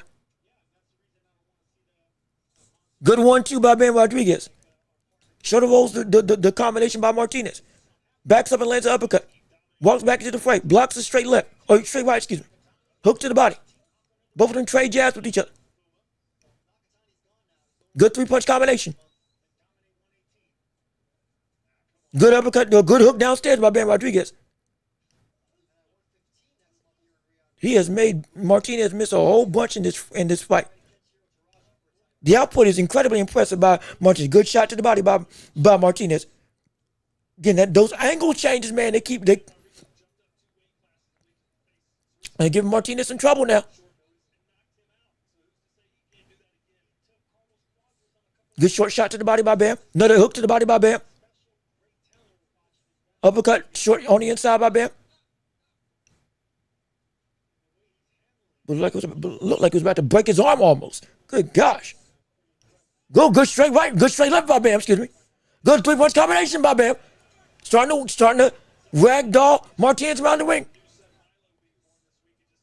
Good straight right, good uppercuts combinations. Bam is starting to feel the flow. Bam is starting to feel the good hook by Bam Rodriguez. Good 1-2 by Bam Rodriguez. The offense is starting to come together now. The offense is starting to come together. The output starting to slow down. The respect is starting to rise from Martinez on Bam Rodriguez.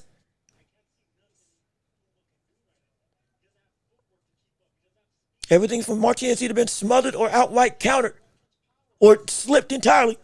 Good hook. See, here's a good shot. Good 1-2 by Bam Rodriguez. By Bam Rodriguez. 15 seconds left in round 4. Uppercut by Bam. Uppercut to the body by Bam.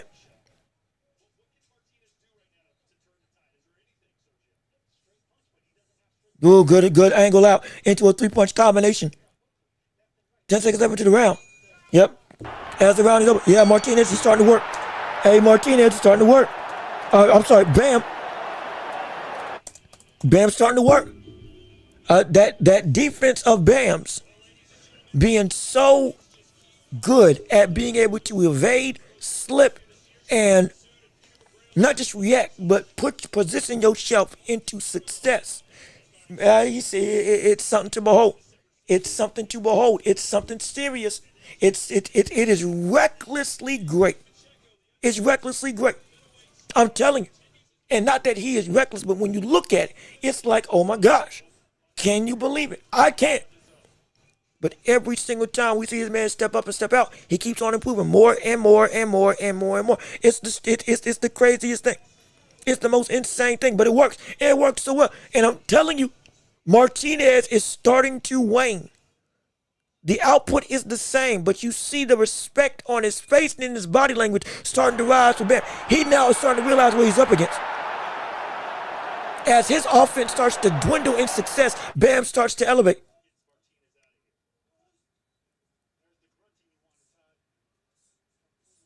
Ooh, good counter shot. Yep, pushing him back again. Straight left by Bam. Going through yet again. Breaks it up just around 5. 3-punch combination by Bam that lands. Good uppercut. I mean, the slickness. The slickness of Bam is incredible right now. Martinez, look, he's throwing the kitchen sink at him, I guarantee it. He absolutely is. He's giving everything he got, no question. It is still the slickness of Bam coupled with, again, the thudding power. It doesn't look like a lot, but I'm telling you, it's starting to take hold. Every time this cat throws, he is throwing Martinez off balance, even through his guard. And again, this is Martinez that we're talking about, Puma. But this cat ain't a pushover. But it's undefeated, #1 ranked in the division. 3-punch combination. Martinez tries to respond in kind. Another good uppercut by Bam. Yeah, those shots. Just to say, you know what this is? This reminds me of Kafu. If you remember Kafu, we watched that fight with Kafu. This reminds me a little bit of that Kafu fight. These shots, they keep landing over and over and over until eventually one gets through that rocks everything. Good 3-punch combination by Bam that again lands. Good straight right by Martinez. Good 4-punch combination. Bam with, again, blocks and slips, ducks and dodges, gets out the way. Almost lands with a big hook. Lands with an uppercut. Everything with Bam. It looks like boom, boom, but it hits like a truck, man. 3-punch combination. A good overhand right by Martinez that lands. 50 seconds left in round 5. Martinez back on the ropes yet again. Bam to the body. Good hook again downstairs to the body. Yet again. Good straight right downstairs. Good uppercut by Bam. Good big hook by Martinez though. But it still got some fighting. That was a great hook. Leaping hook by Martinez. Uppercut to the body. 5-punch combination by Bam. Going through 18 seconds left in round 5. On my card, Bam is up 3-1. Yeah, he's starting to work. Bam is really starting to get comfortable. Martinez took out some fighting him as they clinch up. Still digging down deep. He's still landing some good shots, don't get me wrong. Absolutely. The control is starting to take hold. Good straight right. Or good straight left, by Bam. Oh, gosh. Man. Shoot. My goodness. Great day in the morning. Bam got a bloody nose.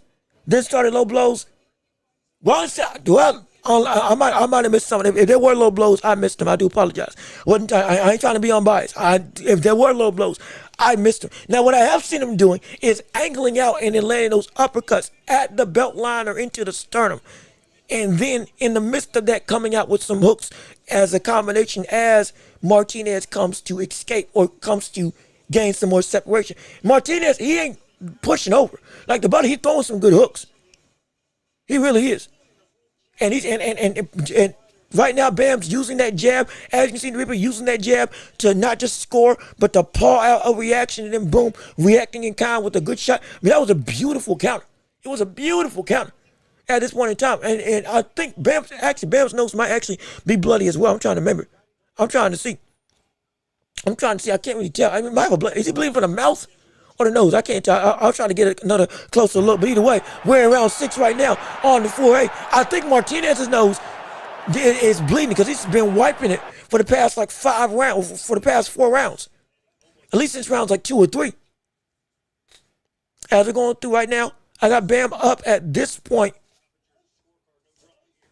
I think 4-1 with the way that he's been able to with the way he's been able to consistently control. As we see Martinez getting busy now, okay?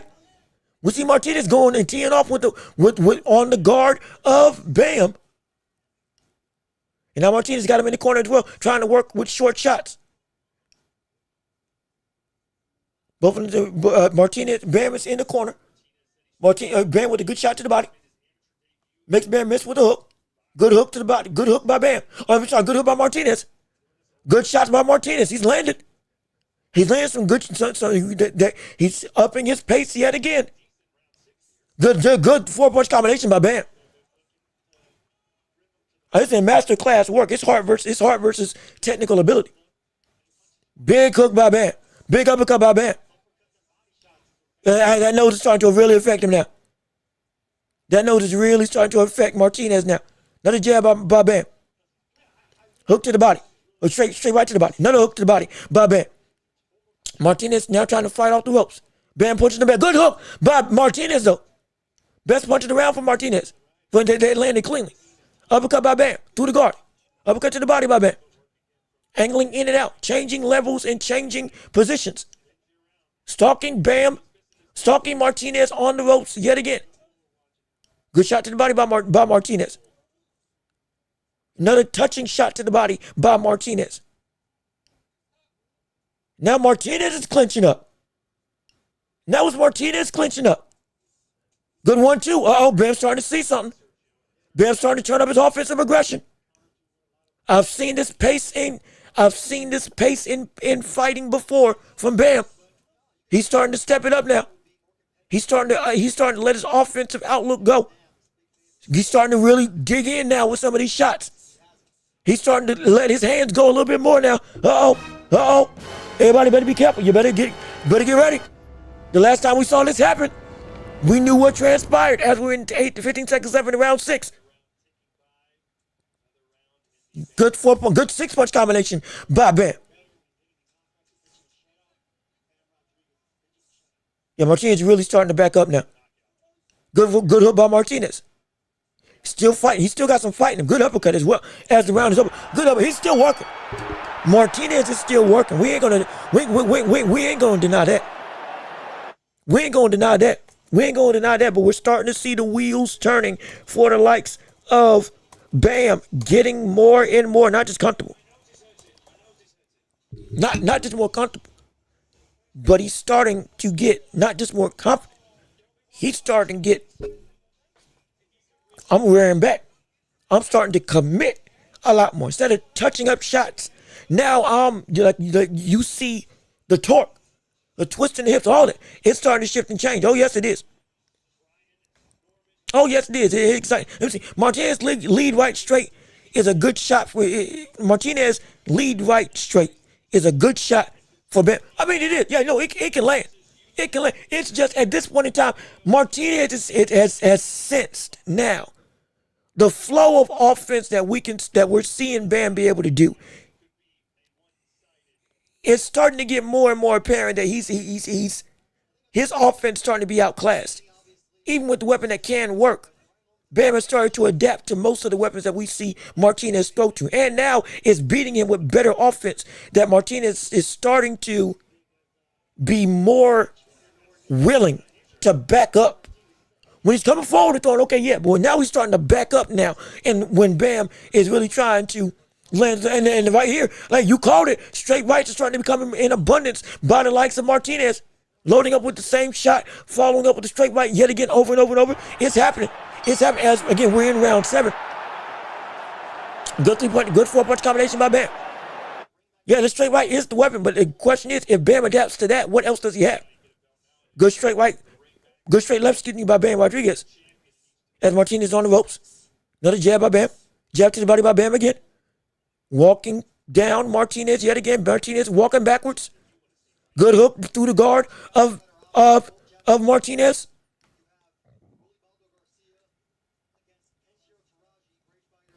Bam pushes him off him in the clinch. They both clinch again. Martinez lands off of a clinch. Comes through. Good shot to the body by Bam. Yet again, in the midst of a Martinez combination. Both of them digging deep now with each other. Trading punch for punch in the center of the ring. 2 punches by Bam to the body. As they're in the clinch, the ref breaks it up. Minute 25 left in round 7. 3-punch combination. Ooh, big swing. They both almost trade with each other on a simultaneous hook exchange.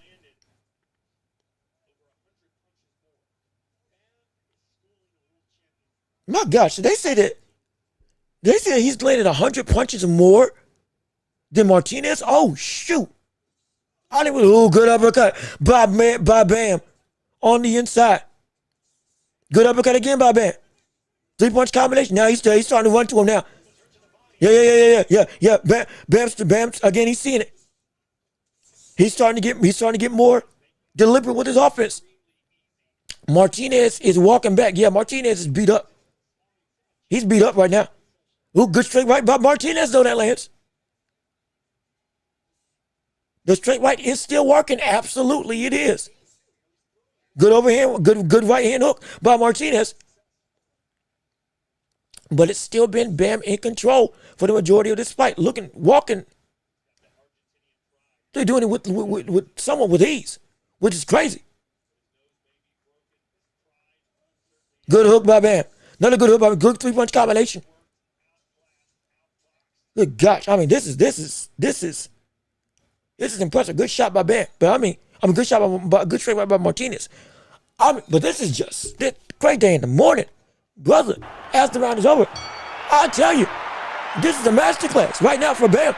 Offensively, this is a masterclass. This is an absolute masterclass. This is an absolute masterclass by Bam Rodriguez right now. I'm dead serious.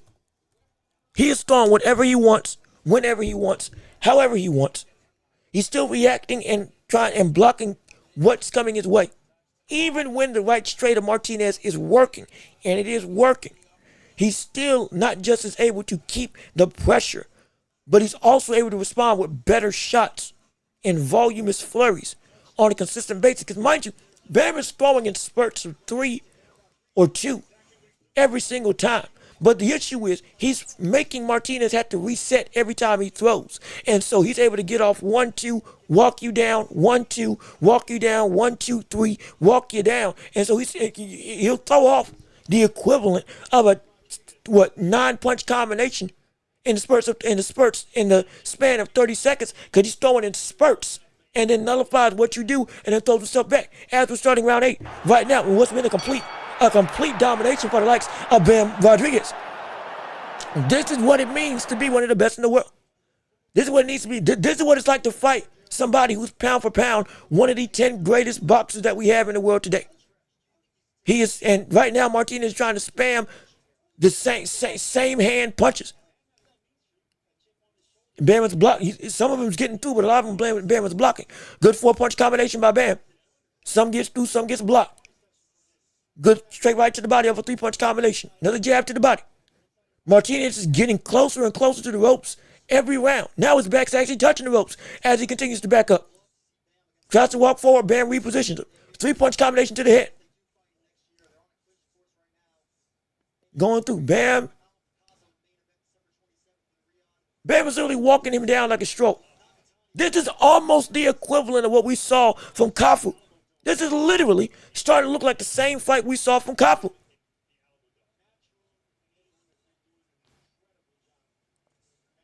Good hook by Bam. tries to use an intercepting jab as Martinez comes in. Martinez with the hook on the inside. Remaining in for how he's clinching and then comes back into the forehead. 1 minute 25 left in round 8. Straight right by Bam. Uppercut by Bam.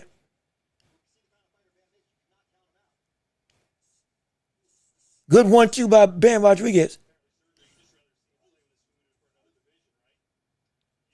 Ooh, almost lands a pull counter. Does Bam Rodriguez. That was quick. Martinez with a straight right. Martinez with the uppercut. Good shot selection. Going through, still fighting, still working his way, trying to get something in. Good hook by Bam that lands, though, in response. Digging with that uppercut downstairs is Martinez. That time it's blocked. Bam, uppercut to the body and head. Martinez swings wildly, lands some but misses some. Bam with a 3-punch combination. Martinez shells up. 3-punch combination by Bam again. Martinez again, going back more and more, retreating. Good hooks. Martinez was throwing in response, but Bam is landing the better quality work. I mean, this is beautiful. This is actually beautiful. Double hook by Bam. Uppercut by Bam. Hook by Martinez that misses. 3-punch combination by Bam. 2-punch combination by Bam. Through the guard, around the guard, above the guard. Bam is literally just walking in with his hands up saying, do something. Like this is, he is literally making, this is easy work. This is crazy. This is easy work. This is easy work. This is insane. Oh my gosh. Oh my gosh. It's insane to say. It's insane to say.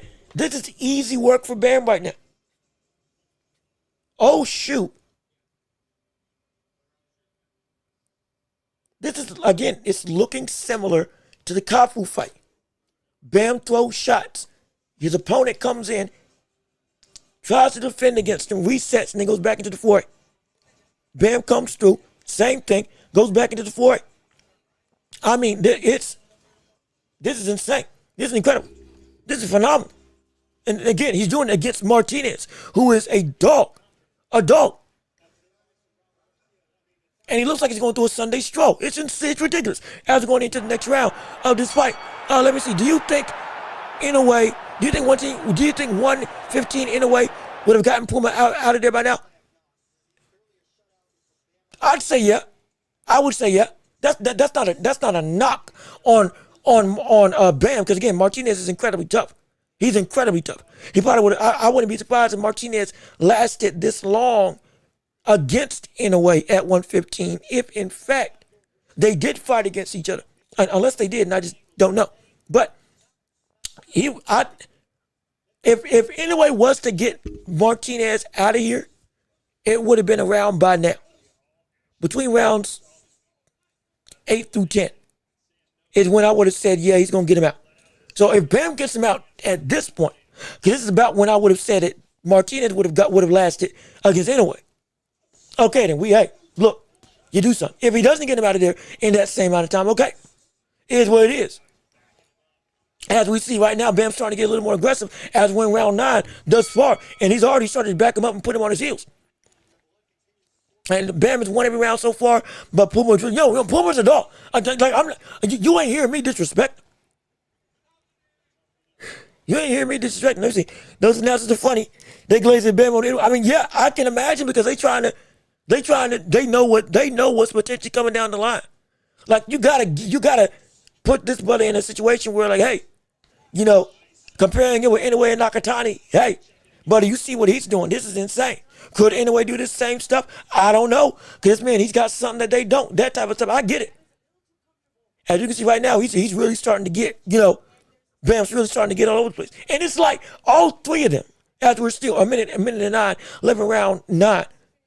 I'm sorry, a minute and 5 left in round 9. Good shot by Martinez. But like all three of them fight in a different way.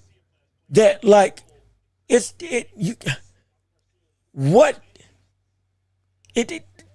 comparing them from like performance to performance. Wait a minute. Martinez is hurt. Hold on. Martinez got rocked. Wait a minute. Martinez got rocked. Wait a minute. Everybody be quiet.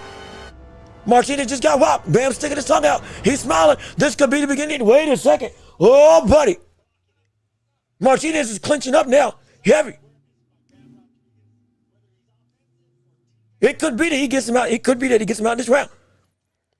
Good shot by Martinez. Still fighting back. But wait a minute. Wait a second now. I mean, shoot, that was quick. I was talking. I looked away from the screen for a second. I didn't realize that he had rocked him. He had legitimately rocked him.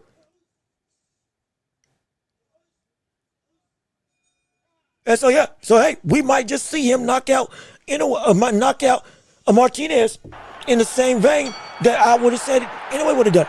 Because I said rounds 9 and 10, if Inoue was in this boat, I would have said that's when he would have knocked him out. If Bam does this same thing, my gosh, that would be even more impressive. But it's like, we want to give like the hype up because we understand, man, any of those fights would be ridiculously, not just competitive, absolute technical, I mean just art. You would have those fights be posted in the museum because of how beautiful they would be. I'm so serious. I'm so serious. It would be something to behold. It'll be something to behold. Something to behold, absolutely. And so, let me see. Hold on, wait a minute. Okay, let me see. After going into round 10, right now, I mean, my gosh, I think he might just end it here. I think he might actually be able to end it in 10 rounds. Which he's already done a masterclass. It would just be insane. Bam is very good, but the fights that made him in popularity was over great fights, but past their prime, Vugusev, Cordes, and Estrada. I mean, like, you ain't wrong.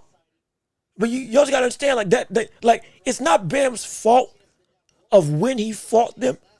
All of them were still at a point in time where they were still quality, if not looked at as close to or at the top of their division. And he is doing all of this at 24 years old. That would be like the equivalent of Abdullah Mason going up and fighting the likes of Isaac Cruz, of what's another one? Isaac Cruz, and older Shakur. They did it. He got knocked out. Wait a minute. Martinez got knocked out. I told you. It's going to happen. Wait a minute. 7, 8, 9. It's done. It's over. I told you. What I tell you. Bam is a dog. Bam is a menace. That fellow won nearly every round. And in the same round, I said I would think Inoue would get the stoppage rounds 9 and 10. Bam, at the start of round 10, ends it up. And he broke him down. He beat him up. He destroyed him. He nullified his game. He nullified the hooks. He adapted to the straight right. He upped his offense. He made him miss. He made him go through and waste a whole bunch of energy. Went downstairs to the body. Forced Martinez to have to go and rail in his own offensive output. And this brother ended the show. Oh my gosh. What a shot. Good straight. It was a good straight. My goodness. Oh my gosh. Walked in with his hands down. Oh gosh. The slip counter. It was a slip counter. And he just stood there. Look at it. Oh, that's beautiful. And guess what? It was the very punch that was working against. It was the very punch that was working against Bam. The straight right. You threw it too much. And look what happened. You got put down. You got put up. You got destroyed. You got put to sleep. And give credit to Martinez for being able to last this long. That was an insane level of punishment. But brother, you can't throw the same thing against Bam. He kept on throwing the same hooks. He countered them and adapted. He kept on throwing the same uppercuts. He countered them and adapted. And he kept on throwing it straight right. Why? Because it was working. Because it kept on working. And now you got caught. And he went, you ain't touching me with that again. I'm going to bait it out of you. And boom, ended the show. What a performance. My gosh. What a night. What a night. And yeah, man, bam.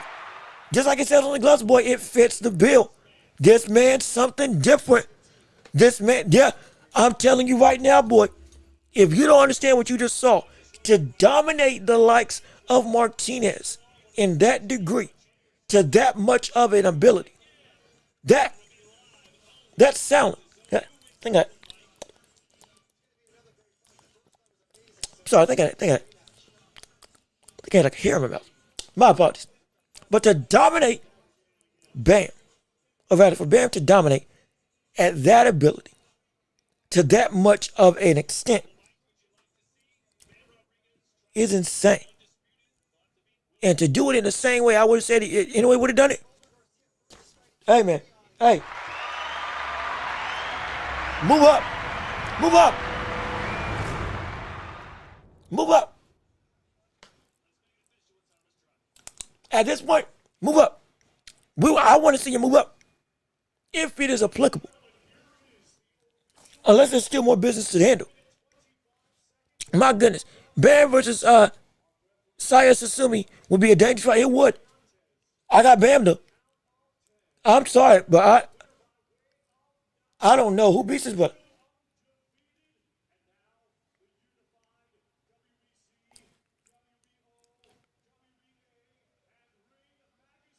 That's ridiculous. But this man gonna become undisputed. This man's gonna be he's gonna become undisputed. He's gonna become undisputed. Bam is gonna become undisputed.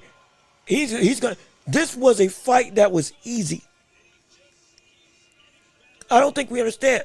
This has been the third fight I've seen with Bam since Estrada. Or the second or third fight I've seen with Bam since Estrada, where it's been easy every single time. It doesn't make any sense. It truly doesn't. I'm so serious. It doesn't make any sense. It should not be. Because Martinez is a real dog. Number one ranked by the Ring Magazine in the entirety of the division. To go and beat him like this. Knock him out, let alone.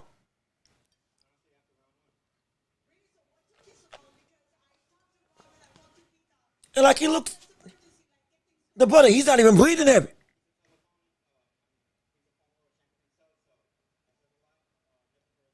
He's not even breathing heavy.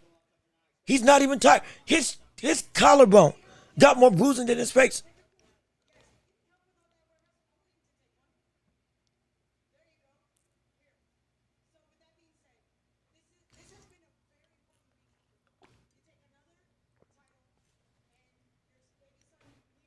So man, he's taking titles one by one by one. I'm trying to hear what he's going to do next.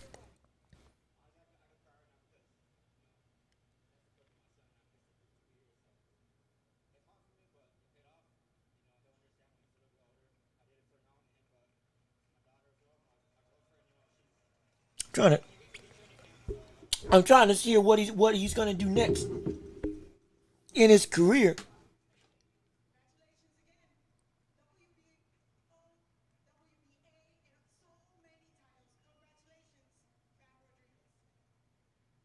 I couldn't hear what he was going to say, what he's going to do next. But now, hey, look, that is, shoot, man. I'm not going to lie. I might have to move Bam up to 4. Cause what's my list right now? Cause now we know what we're getting into now. Ain't even with the Brian Norman. Hey, if you need to tell somebody, tell anybody, that fight's getting ready to come. Hey, look now. We're business about to pick up now.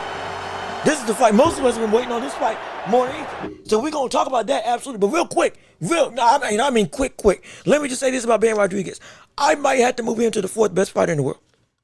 I might have to. After seeing this is the second or third time I've seen an opponent who again is a dog of a warrior. And he went about it in this much ease, dominating and knocking them out after beating them and subduing them in every capacity to such a violent and extensive degree that it was almost, when I say it was almost boring, and when I say boring, I'm not saying boring as in it wasn't good to watch. It was a great fight to watch. I'm saying it was almost like, oh my gosh, okay, by round 5, okay, yeah, you're not better than him. Let's see what's going on next. Okay, who else can beat this cat? Because the guy in the ring, he can't do it. I don't know who can beat this brother.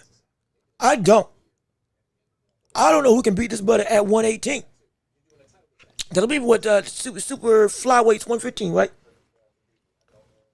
And above that's bantamweight at 118. I don't know who beats him at 118. I'm so serious.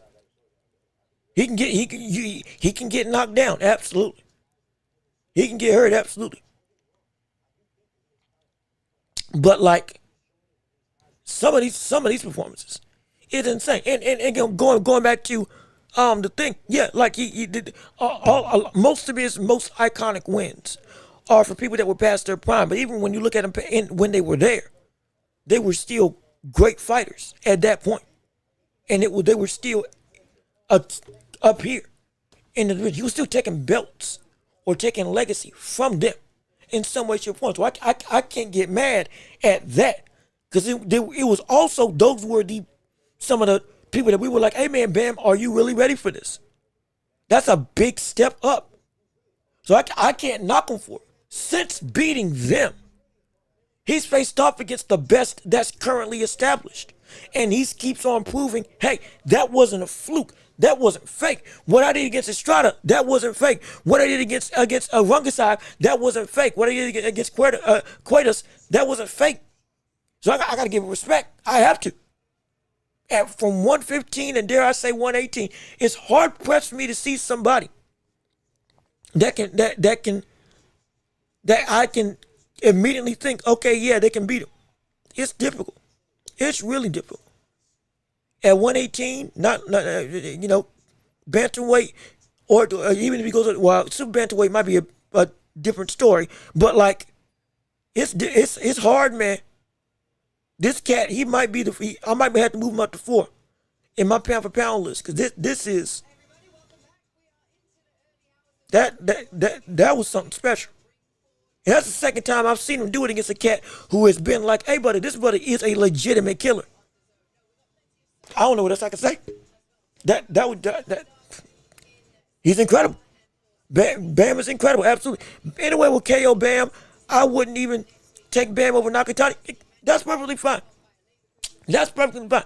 The only people I can see that can compete with him are Nakatani and Inoue. That's why I want him to get there, because those are the two that I can feel the most. Yeah, they can take you out. That's going to push you to a level you ain't been at before. That's not going to be an easy walk in the park. Because these people, again, he faced off against the #1 ranked Ring Magazine fighter at super lightweight, who he just took the belt from. And now is unified. Almost has every belt in the division. It's insane. I can't say it was a fluke, because he beat him for 12. 11, however many rounds it was. It's ridiculous. It would be insane. That's why I want to see that fight, because he is that good. We can argue whether he can actually beat him or not. That's a whole other question. Just the fact of how good he is. I think since those fights, he's established it's not fake what that was, and it's real. I think it's real. Bam versus Taraji will be interesting, because Taraji is nasty straight right. But I think the angles would be too much for Taraji to deal with. Yeah, it could be. It could be. Like, that's why the sky's the limit for this, but the sky's the limit. And for me, it's hard for me to say he loses to anybody. It's hard. It's difficult for me to say he loses to anybody. But my gosh, what a performance. I clap it up to him. The new unified champ. Nearly every belt, I think, except for the IBF, I guarantee he's going to become, I think he's going to become undisputed. And then he's going to move up. And now the road that we've all been waiting on, then that begins. And boy, it's going to be a time. We're going to love it. But let me see. And he's still, so young. But now we entered the big kahuna. Now we have where we were wanting to be. All right. Okay. Here we go. Here we go. Yes, sir. Pack your bags. Get in position. Get excited because now we are ready to go and do what we need, what we want to do best. But my gosh, we are waiting on Devin versus Brian Norman Jr. In fact, let me change my title cards so we can have everybody see what's coming, what's going on. Hold on, wait a minute. We gonna change the title cards real quick. Cause this is the co-main event. This is the fight that got more eyes on it than anything else. The Bam fight was incredible. The Abdullah Mason fight was a nail biter. It was one of the fights of the year. But here is the fight that everybody has been waiting to see. Oh, buddy. Oh, man. My God. In a world where we've been trying to figure out whether or not boxing prowess can take on heavy-handed ability, heavy-handed authority. In a world where we have been seeing skill versus power always come to a head and make for win competitions. Now it's on the playing field yet again with Devin Haney and Brian Norman Jr. Winner will become the WBO champion of the world. This is going to be a war. This is going to be a fight. Oh, buddy, and they're walking to the ring right now. Oh, place your bets. Place your bets. Place your bets and take your picks of who you think is going to win. You better put it in now, because what you said, you can't change it. I got Brian Norman knocking out Devin Haney. I really wish we had some time to breathe in the midst of a fight versus fight situation. But even still, it's, oh, shoot, we got some more people. Hey, Miss Miller, thank you for another $10 super chat. We appreciate it, oh, so much. Yes, indeed. Thank you. Excuse me. Thank you so much. Oh, excuse me, €10 super chat. Thank you so much for donating to the show. We appreciate it. We love it. And we want to hear what you got to say right now. I don't know how the boxing screen was, says both Noakes and Puma would get blown out. Even though Puma got beat easy, I knew they would go rounds. And I mean, like, again, the cachet of Bam and the notion of Abdullah Mason. A lot of them, the understood talent was like, hey man, we know what you are. We've been following you. It's gonna be a situation where we see you as it's gonna be too much for you to be able to compete with. I get it. From the standpoint of when you're looking at how exactly fighters go through and, you know, get into the mind's eye. I can see why they were favored. Now, I tried to give respect to Noakes, but I thought Noakes was going to be indeed outboxed. But now we see there's some struggles that we see with Abdullah Mason he's going to have to deal with, because he, as a boxer, we can see it. When it turns to a fight, sometimes he gets too cute. And Puma, because of him being, again, he's undefeated, absolutely, was a champion, absolutely. But the rise and the subsequent showing of ability that Bam has shown throughout his entire career, doing so quick, it's hard to say that, yeah, man, that like, it's hard to see anybody beat him. So I get why, but even still, hey, that's why we gave respect. We were like, we understand what's actually going down. And also, real quick, Brian Norman, brother, slow down, man. Hey, what you do? Hey, brother, you walk. This man walking to the ring like a mother through a shopping mall. This brother is not wasting time. He didn't pay to the crowd. He didn't go and look at anything. This brother he speed walked down to the ring. Oh shoot! Nah, he wants to get it over. That's the quickest video. That brother walked down like the doggone Ultimate Warrior. I get he didn't run, but shoot, he got close enough to it. From the standpoint of how quick he was moving through. Great day in the morning. But here we go. Yes, sir. If you didn't know, this is the place to be in the hottest show in all the globe. And this is the Watch Report. And if you tell somebody to get on the show and to tune into this live stream, because this is the fight we all have been waiting to see and that we can't get enough of when it comes to Devin Haney versus Brian Norman Jr. finally getting on with each other. It's going to be exciting. And so, and it's, oh, shoot, man. I'm telling you right now, words can't describe the level of excitement that this fight is going to bring to the table. It is going to be a absolute, when I say barn burner, I don't say barn burner lightly. I never do. But in this situation, yeah, it's gonna fit the bill. I think more than fit the bill. It's gonna go through and blow the roof off of some people. It's gonna blow the roof off of this whole place. I guarantee you. I promise you. It's gonna be a absolute like animosity. And don't let Haney get knocked out quick. Don't let him get knocked out quick, because if that happens, remember what we said about how the internet's gonna react? It's gonna be just like that. I promise you. I promise you, it's gonna be like that. It's gonna be like that in the worst way. As here we go. I'm going through. And again, if I'm behind on your stream, I do apologize. If I'm ahead on your stream, I again do apologize. Right now, they're introducing Devin Haney right now. Going through, taking off his robe, and all this stuff. 32-0, 15 KOs on his resume. Again, if I'm behind, I apologize. If I'm ahead, I apologize. We're going to call the fight as best we can, and boy, it's going to be exciting nonetheless, and I can't wait to see it. Oh, my gosh. This is going to be, Devin Haney, you look big, but the question is, can you fight like your size? This is the main event. Hey, look now. You ain't lying. You ain't lying, brother. This is for a lot of people. This is the main event. This is what they came to see. Absolutely. And so it's insane. It's gonna be, woo, buddy. I can't. I'm telling you. For those who didn't know, I got Brian Norman by KO in. I can't even remember. I think I said round 9. I think I said round 9. I can't remember. I think I said round. If I'm wrong, I think it was either round 7 or round 9. One of those two. Regardless of which, I got Brian Norman by knockout. But man, because he's looking driven, he's looking dedicated. I don't think Devin Haney's going to fight like he said he's going to fight, walking forward, coming forward, trying to go through and really be destructive, trying to take it to Brian Norman. If he does, hey, you ain't going to hear nothing from me. Because guess what? He did what he said he was going to do. But the prospect of that happening, I don't know, but here we go. I don't know, but here we go. This is what we've been waiting to see. Yes, sir. Everybody get excited. Make it. Oh, boy. Oh, yeah.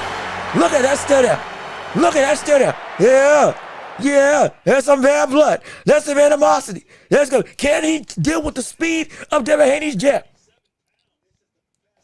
And again, I really wish they gave us more time to indulge in the promise. But regardless of which, here we go. Yes, sir. Brian Norman, Devin Haney. Let's get it started right here, right now. Round 1 going on the way. It's time to fight. Yes, sir. The co-main event between two for the WBO welterweight championship of the world.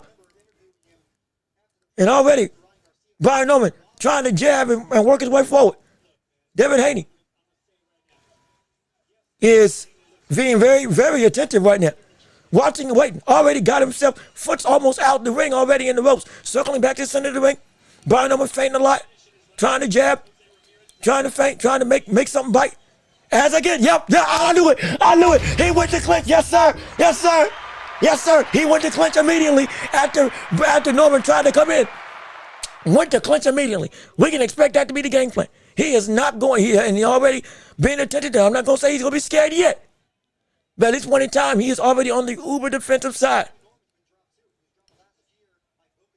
The speed of Brian Norman, also, we just saw from that commitment to shots, is different than what we expected from the standpoint of the speed gap between the two. Brian again walking forward, being slow and methodical. Devin Haney not really running, per se. More so not really using his feet. Although I am going to say, brother, this man, I am going to say now, if you watch Devin Haney's legs, it looks like he ready to, he built trying to get ready to bounce back at any point in time.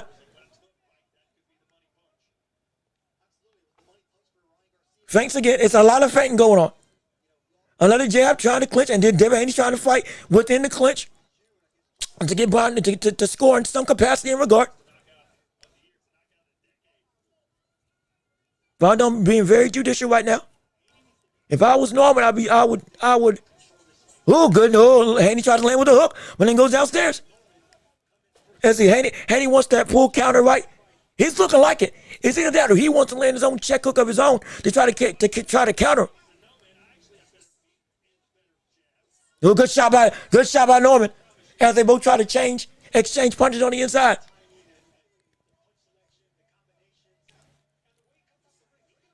Jab by Haney. I think that was blocked.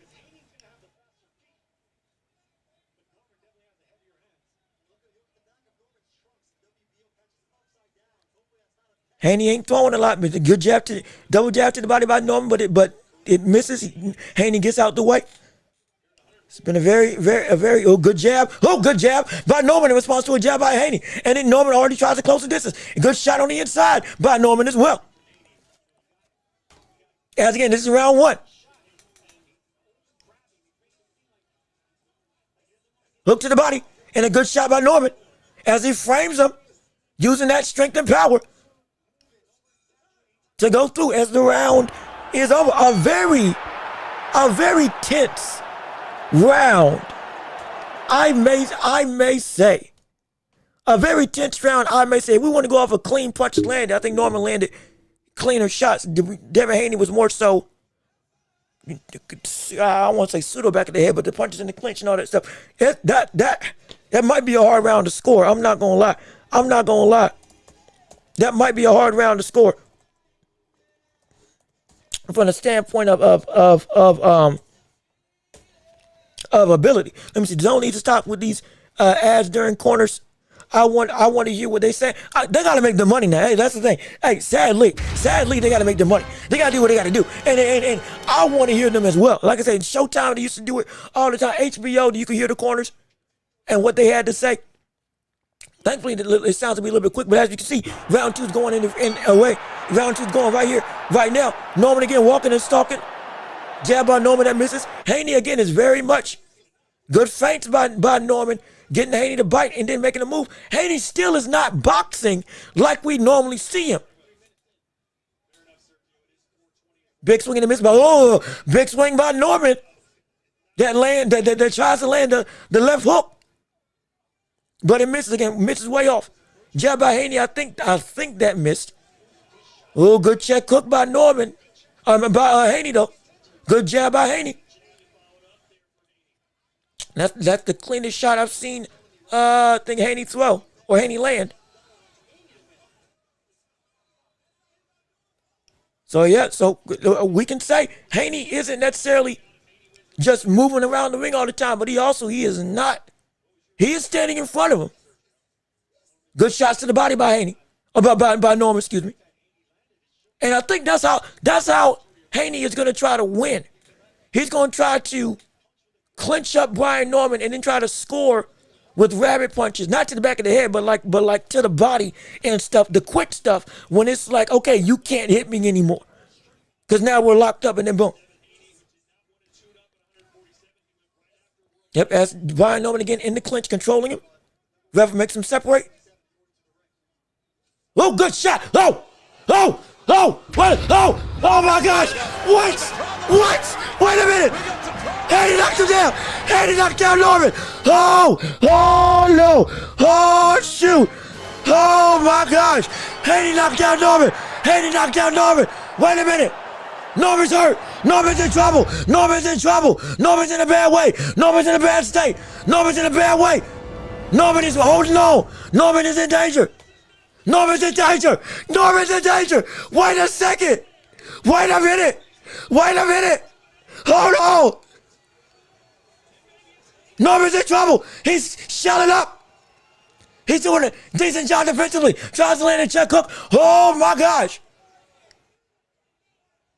Norman is still hurt. Norman's still in a bad way. Wait a minute. Wait a second. The jabs are starting to get through. Haney's starting to get more deliberate. Haney's starting to get more confident. Wait a minute. Good shots on the inside. Could we see a knockout since the first knockout we've seen since the Obama administration for Devin Haney? Oh, shoot. Oh, my gosh. Oh, this is ridiculous. This is insane.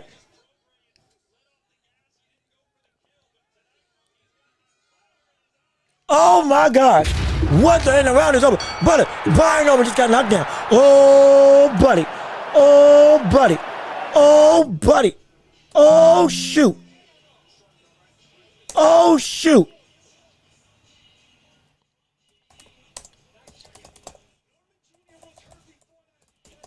Oh, shoot. Oh, my gosh. The very thing that hurt Haney was the thing that hurt Brian Norman and caused a knockdown. That's insane. Oh, that's ridiculous. That's insane. Oh, shoot. He might be hitting different than 147. Wait a second. I may have to say that this brother's pop is legit. Wait a minute. Wait a second. Hold on. This is insane. This is ridiculous. This is preposterous. Haney thinks he's Mike Tyson. Hey, brother, he might be fighting like it. Who knows? At this point in time, but I've never seen him hurt somebody in upwards of a decade.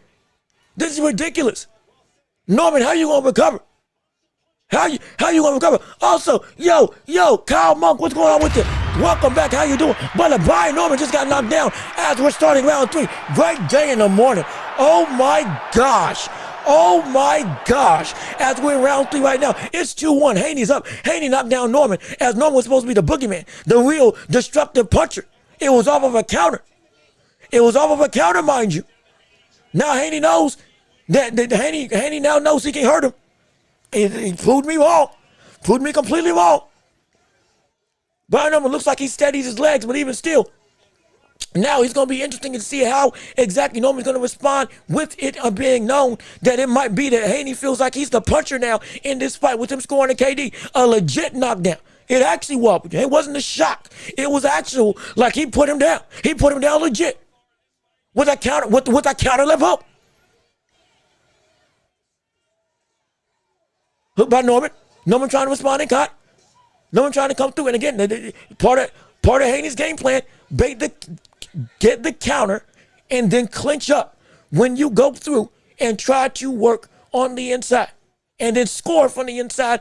Another counter shot. Another counter right hand. By the likes of Devin Haney. My gosh, I'm telling you, every shot now is insane. It's insane. This is, boy, I don't believe this. I was completely wrong on that aspect of it. Now again, he's not fighting uber aggressive. He's still baiting the counter. But now we know the counters at 147 can be effective. Oh, yes, indeed. Oh, gosh. 118-11 round 3 right now. Jab to the body by Norman. Another jab by Norman. Norman's been trying to be more aggressive in this fight, or at least in this round, trying to make up for it. But even still, ooh, buddy. This is good. This is really good. This is really good. Good counter shot by Devin Haney again. Brian Norman has recovered. He has been aggressive. Devin Haney has been. I think Norman has scored more than Haney in this round, but Haney is still landing with those good counters. I need Brian Norman to attack the body. I don't need you going upstairs right now. I don't. I really don't. Haney lands a jab. Jab to the body, but it misses. But for Brian Norman, yeah, this changes the whole complexion of the fight. That knockdown, good jab to the body that time by Norman. Good frame by Devin Haney to get Brian Norman off him. Devin Haney now walking, crazy enough, Devin Haney now walking Brian Norman to the ropes as he circles back out. Jab to the body by Norman.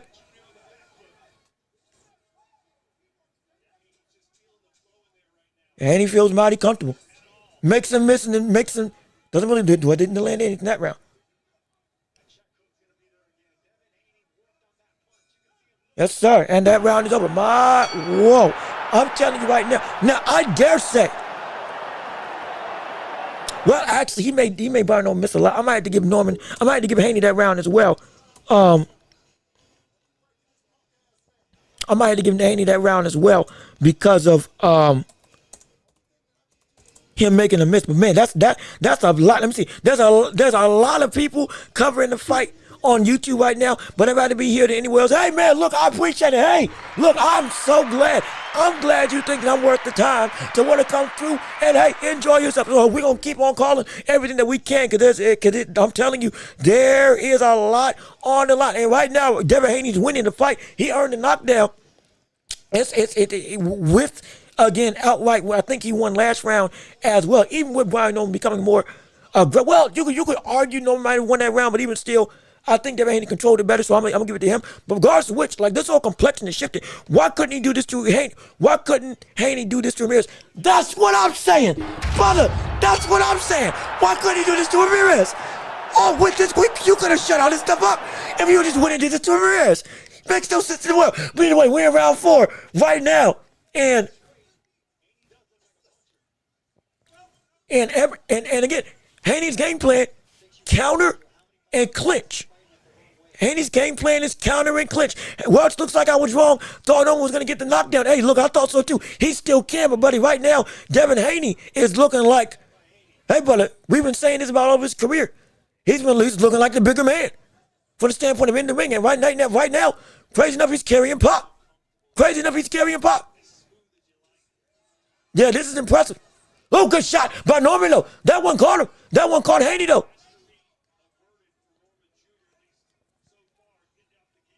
But see, I'm telling you, Brian Norman and that scythe-like hook he tries to land yet again, and he tried to land shots down there. And see, here's the thing.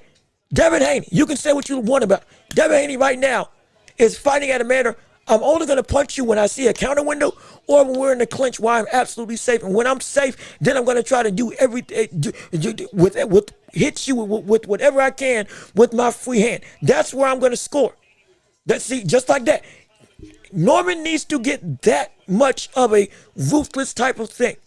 When he closes the distance, he needs to be able to make sure he's in line to control the clinch. And also, Devin Haney is somewhat going and escaping in the same way when he goes and tries to evade. Because I'm telling you, Norman, Haney will good both and trade jabs with each other. But Haney will get you frustrated. Good jab by Haney. Another jab by Haney.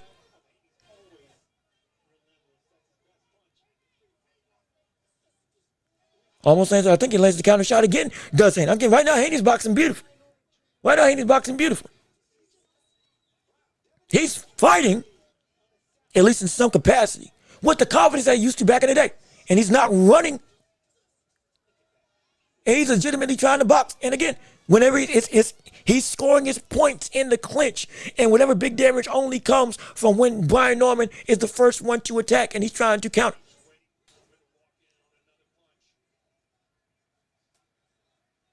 If I'm Brian, I'm really looking to, like, I'm jabbing where stuff ain't moving. I'm punching where stuff ain't moving. I'm not going to the head. This is the same issue that Abdullah Mason ran into. They keep trying to go to the head.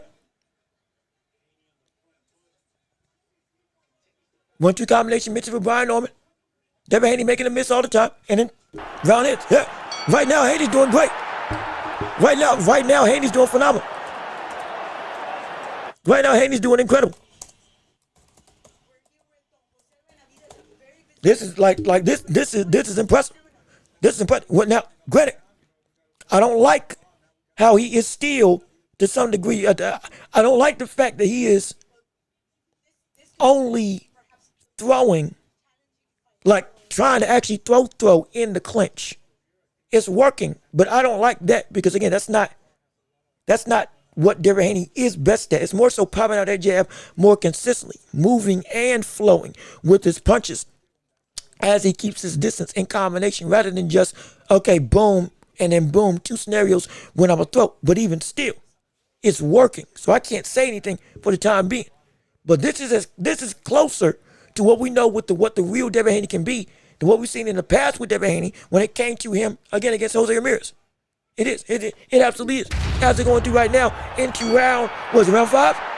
Round 5 right now.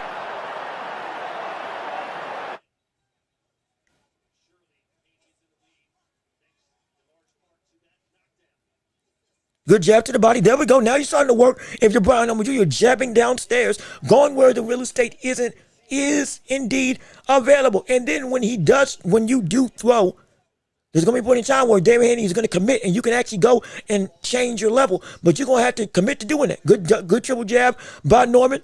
Started, and he landed that jab to the head because he went downstairs to the body. Good jab by Devin Haney. Good jab by Haney again.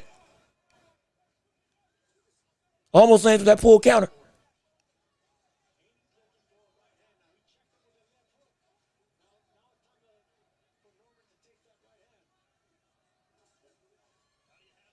And see, this right here, in the clinch, Bryan cannot let Devin gain control in the clinch. He has got to be able to maul him from the standpoint of moving around, moving Haney, not just from the standpoint of like grabbing him. Good 1-2 by Haney. But like he's got to like control. Good jab by Haney again.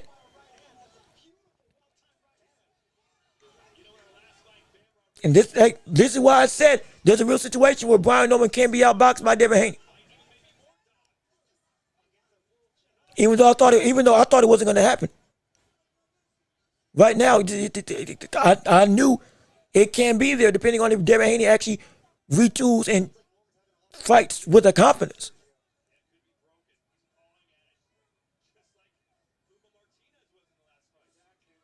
Another good jab by Devin Haney.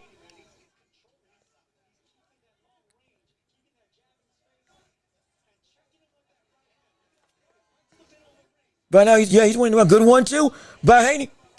Good 1-2 by Haney. That length. Haney's starting to gain control. He's feeling comfortable. Good 1-2 by Norman, even though he gets out the way. Big swing and a miss by Haney. Or by Norman, excuse me. 30 seconds left in the round 5. Jab to the body by Haney. Or by Norman, excuse me.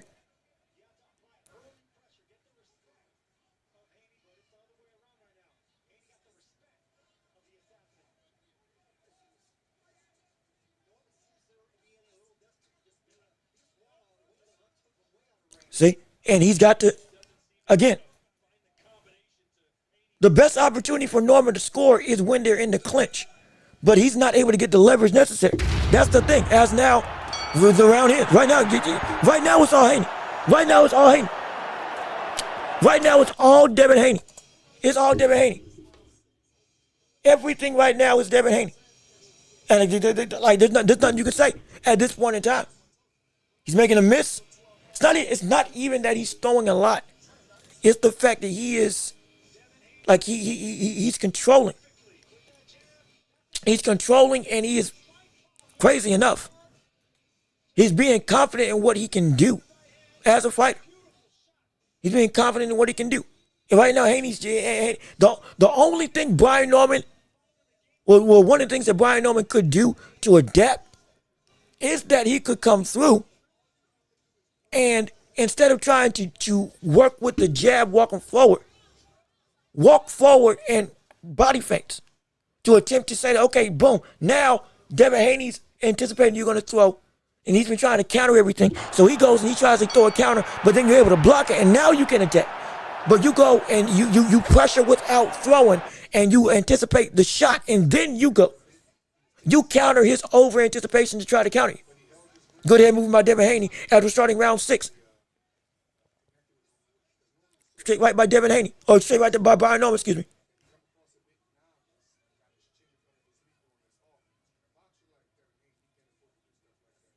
Jab by Haney, by Norman lands. It does.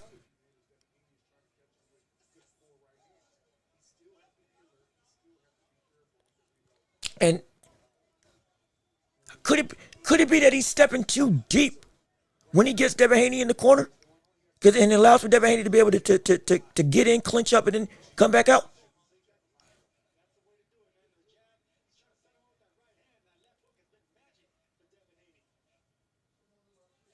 Jab to the body by Norman, but it misses. Good hook by Haney, or by Norman, even though it's blocked. I'm crazy. I dare say I'm crazy enough to think that we might see Devin Haney actually knock him out with a counter shot. I never thought I'd say that, but I dare say we might actually see that. Good hooks to the body. And see, there. You see, he's stepping in too deep. It's crazy to sound, but he's stepping in too deep on some of these shots is Bryan Norman. Sad about it because Haney's looking to clinch. But if you're just a hair back when you're throwing some of these shots, it can work in your favor. To where okay, now you can rip without him being able to get to you.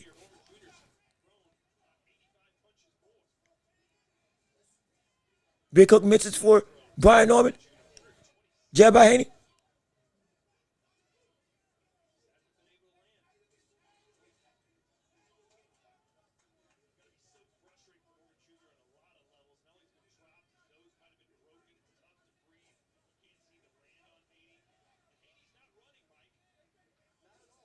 Both of them jab at the same time. 40 seconds left in round 6. Yeah, man, I'm telling you. Look, and it's crazy because Haney is not backing away. I mean, he's backing up, but he's in front of Brian Norman. Part of that thing was the distance management of the likes of Devin. He keeps on being able to get out, score, and then keep that same distance. Another jab by Devin. Punching after the opponent throws. That's the game plan.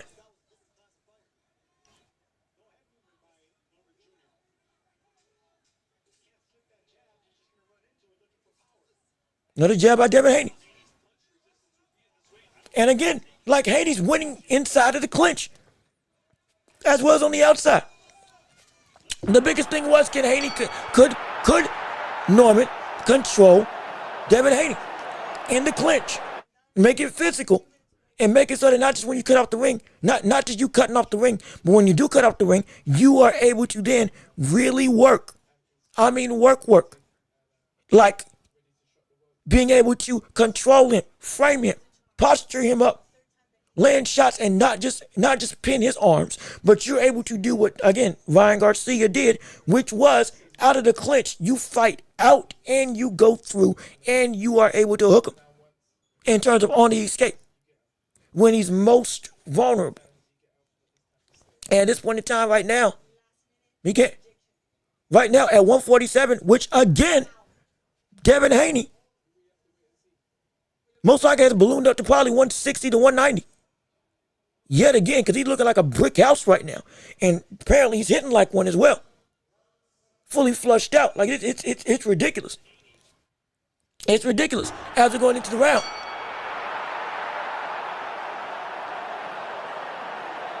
What, it's round 7? Is it round 7? Yeah, round 7.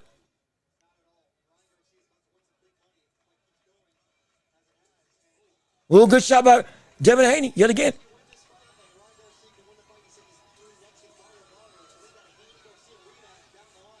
Yep, see, and he every time when they get into close quarters, he's able to not just control, but good shot. Good 1-2 by Devin Haney.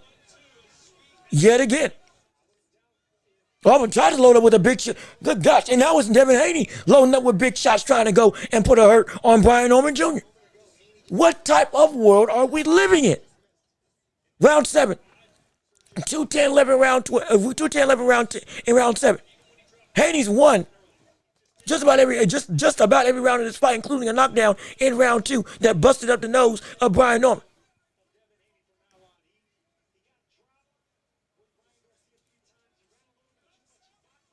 This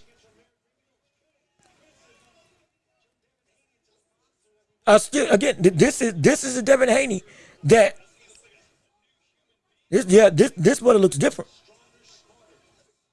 Who almost landed a check hook on Brian Norman.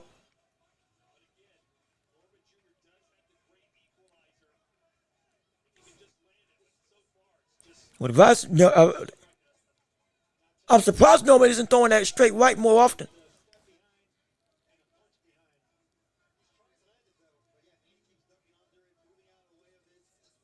Ooh, good shot. I think the left hook landed on that time from Brian Norman. See, I knew it. I knew I wasn't crazy. Brian Norman is stepping too deep when Devin Haney gets his back to the ropes. That's why he's able to clinch up and continue to get him. Good jab by Norman. That shot caught him, but even still, like,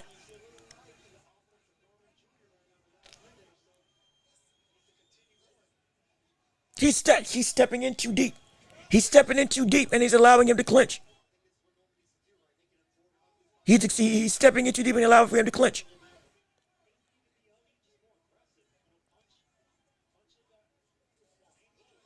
Almost got caught with the hook was Devin Haney, but still makes it out. Jab to the body by Norman. 25 seconds left in round 7. Jab by Haney misses. Jab to the body by Norman. You might have to throw that straight right. You might have to throw that straight right. You might have to see. You might have to throw that straight right. I think you might need to throw that straight right because you know he's going to come in and look to clinch on these exchanges. And again, with that big sight of a hook.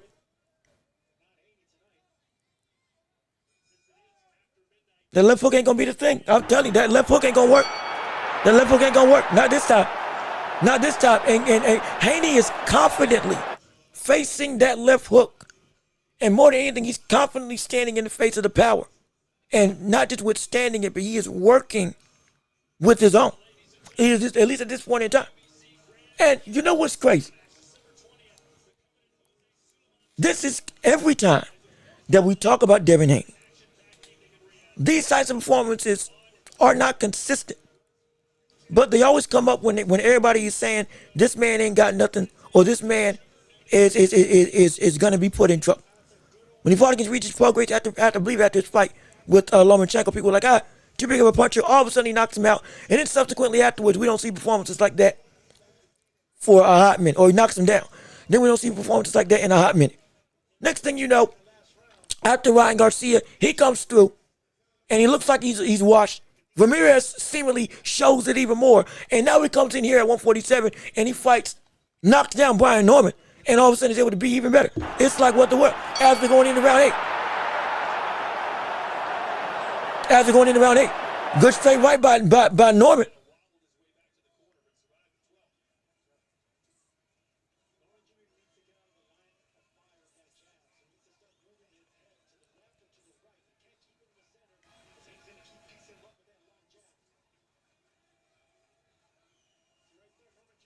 See, you're stepping in. I knew it. He is Norman.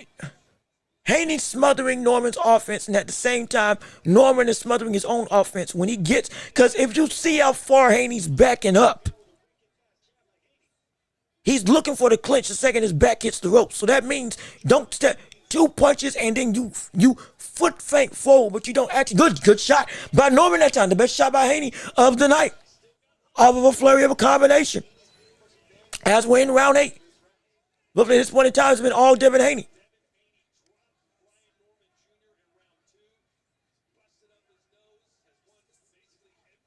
Straight right into a jab combination. Or 2-1, as we call it. Yep, Norman is fighting stupid and basically smothering himself with bad spacing when he engages Haney and gets hugged. Exactly. We're not trying to, like, right there. You have not been able to control Haney in the clinch. And you've been able to score like we think you're supposed to when you get clinched up. So guess what that means? Don't let him be in a position to clinch you. You go through. And unless you're trying to clinch him and walk him to a spot and then you fight your way out and you attempt to land something, at this point in time, like it's and see, watch. And now, Haney's not going to clinch to score. Haney's going to clinch to stall out. Watch. Because you just saw, the next time Haney clinches, as we go 45 seconds left in round 8, he's now going to score. He's now going to clinch to frustrate. Because we're in the later stages. At this point in time, unless a miracle happens, if Norman loses this round, there's no other. I don't think there's any other way that he can win, except by knockout. Good counter shot by Haney. Haney's got Norman to the ropes. Jab by Norman. Jab by Haney that lands. Haney again, standing right in front of Norman. Another jab by Haney. He ain't running. 1-2. Haney.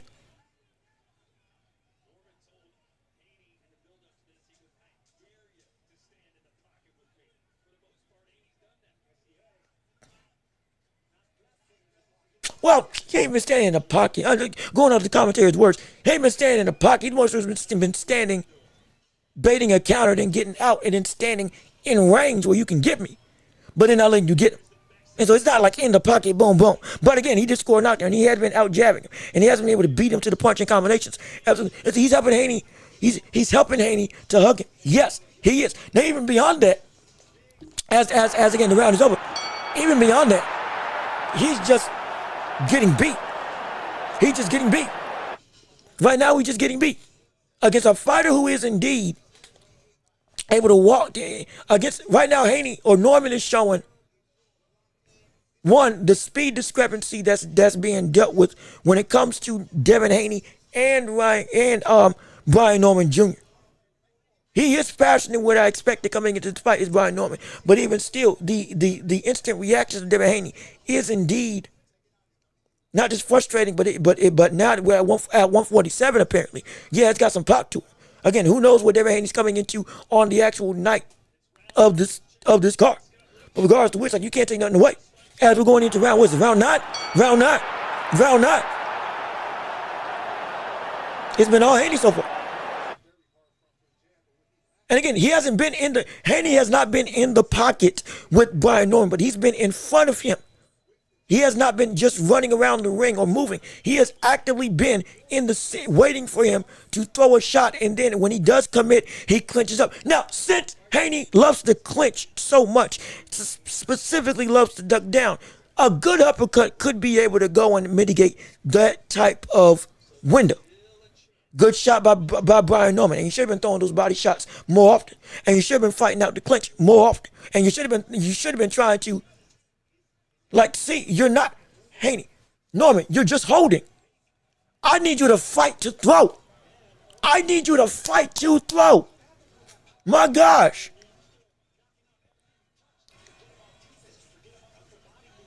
I need you to fight to throw. Like, every time Haney's getting clinched up, he's actually looking to let his lead hand go with something. I said that I love that when a fighter does that, willing to not let the clinch dictate that you can't go and have some offense. Haney's actually doing it. Crazy enough, he was used against him, again against Ryan Garcia. And again, see, smothers himself up. And you know what? He gets so squared up. He gets so squared up when he's trying to rush in. It needs to be 2 shots. Or 1-2, and then you stop. You plant your feet, give yourself some space, and now you can rip. But at this point in time, he's digging his own grave. He's minute 15, 11, round 9. He's digging his own grave right now. He's digging his own grave in this fight. He's getting beat, but he's also beating himself. Good shot. Oh, that lead left caught him. Oh, that shot caught him again. Hold on. Norman caught him with some stuff. Norman caught him with something. Norman caught him with a leave left straight. 2 times. Use it. Use that as bait for another punch. Come on, Norman. Come on, Norman. See, and he almost had it. He almost had it. He almost stopped himself. He almost stopped himself from being able to get too close. And yet he still did it. And he tries to land the counter, but he misses. Norman's still trying to. Good jab by Norman. Or good jab by Haney, excuse me. And again, in the clinch.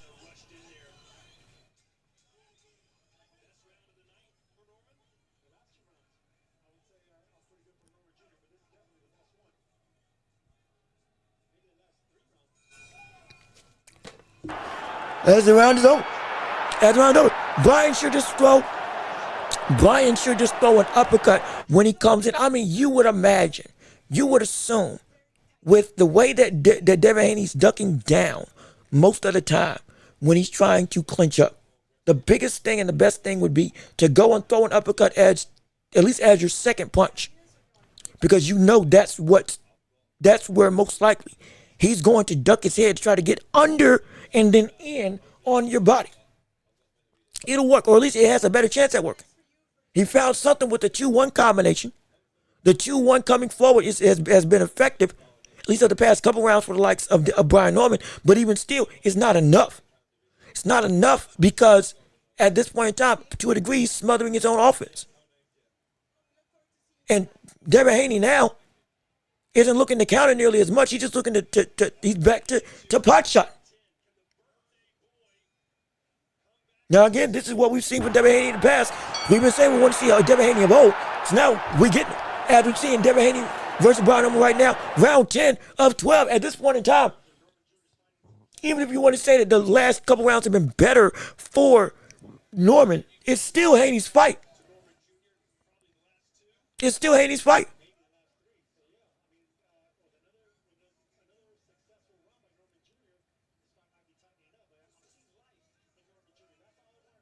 But it's the constant clinching that Haney has mastered the ability to nullify what your game is by clinching up.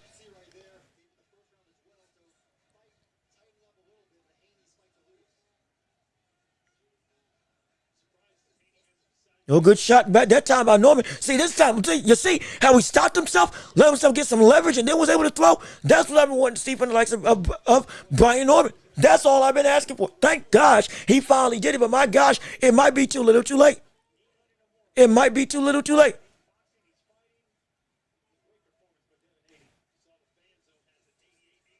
Good check hook as well. And again, you can't, Brian, okay, yeah, this is the problem. Brian Norman has to understand how to fight out the clinch. Brian Norman has to learn the art of fighting. See, if I'm Brian Norman, because at this point in time, it looks like he's going to lose this fight. If I'm Brian Norman, I'm sitting back and I'm looking at David Benavidez versus Anthony Yarde. I'm telling you, I'm looking. And see, Haney on that Ramirez clinch. I told you. Look, he got me. I told you. I said it was going to happen. After the clinches, or after he gets a lead, now he's going to go and just stall out. He's going to go and stall out. He still is in front of Devin Haney, or he still is in front of Brian Norman. He isn't running away from Brian Norman, but he is baiting out shots.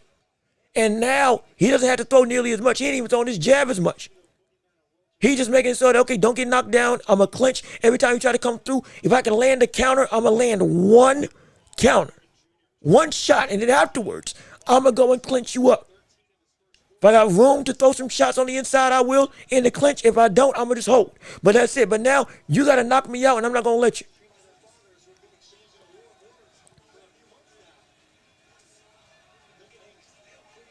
See? Yep. See? I told you.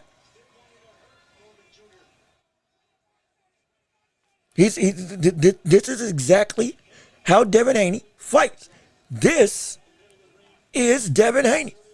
Good counter jab by the likes of Brian Norman. And see right here, right there, that was a perfect instance where you could have gotten out the clinch and fought. Framed him up and then been able to go and land something. But at this point in time, as the round ends, every single time out in the clinch, it's been Brian Norman. It's been Devin Haney. And again, it's working. I can't say that it isn't being effective. Brian Norman doesn't have a response. You can say he's won the last couple rounds because of the 1-2, but yet again, what's happening? This is the Devin Haney that we know. We're not asking, but it's not going to be an exciting. See, look, and see now, Conor Ben is sleeping because he knows this is not an exciting affair, but it's an affair that will win. And see, you have to hook. No, you're late. You're late to the party. It already began. The second he won round 7, it already started. The second he won round 7, it started. This is the game plan. Because Brian Norman cannot fight himself out of the clinch like he needs to. And at this point in time, Norman's going to have to risk getting caught again, and he's going to have to go and let his hands go. He's going to have to. Doubling, tripling up on his jab. Stopping just short and then be able to land something with full extension. Instead of trying to go so far. Because Haney didn't even let him get his second step before he immediately came in and clinched up. It's like I said.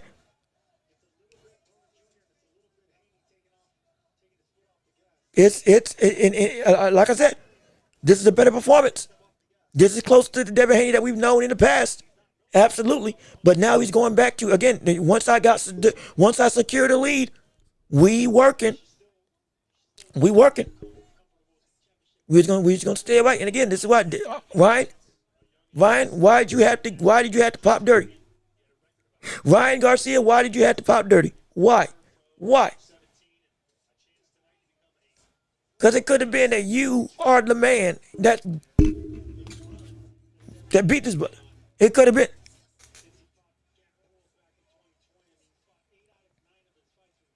But yeah, that's the issue. Brian can't fight out the clinch. That is literally the MO. Brian Norman Jr. cannot fight out of the clinch. And it's just like with Kambosos, clinch him up, hold him off, make sure he doesn't do anything. Don't give him a chance to even be able to engage. There's nothing he can do. Brian throw uppercut. There's not. He can't. In the clinch, he can't. Devin Haney in the clinch is a master. The way you beat, it's not just a. And see, here's the thing. It's not just about being physical. And you throw an uppercut. Yes, please. You would think he would. But it's not about just being physical with Devin Haney. Physicality can affect him. Yes, it can. But you know what also can affect him? You being able to work in the clinch. Because part of that physicality is when you do grab me, I'm able to shove you off when you don't want to go. That's the thing. Brian Norman can't because he can't fight out the clinch. He can't fight out the clinch. If he could, we could see exchanges like we saw with Ryan Garcia and Devin Haney from what Garcia was able to do. Because every time he would come in, what happened? Wasn't just catching him naked. Wasn't just catching him clean. It was the fact that he was also, when Devin Haney would try to stifle the offense, Ryan Garcia, you can say what you want about his skill set, he had the ability to go and frame you off of him, to open up his own opportunities. He had it. And Brian Norman doesn't. He doesn't. Here's one time he doesn't. And here's one time he doesn't. Between the rabbit punches, not to the back of the head, but rabbit punches in like the short shots in the clinch. Between the rabbit punches in the clinch, between the distance management and scoring just enough with the jabs, and occasionally landing the 1-2, coupled with the knockdown that he got in round 2, coupled with, again, stifling everything that Brian Norman does by clinching him up the second he gets inside, and then being sure you score just enough to be able to secure the round. And they had to bait him, and do the dance all over again.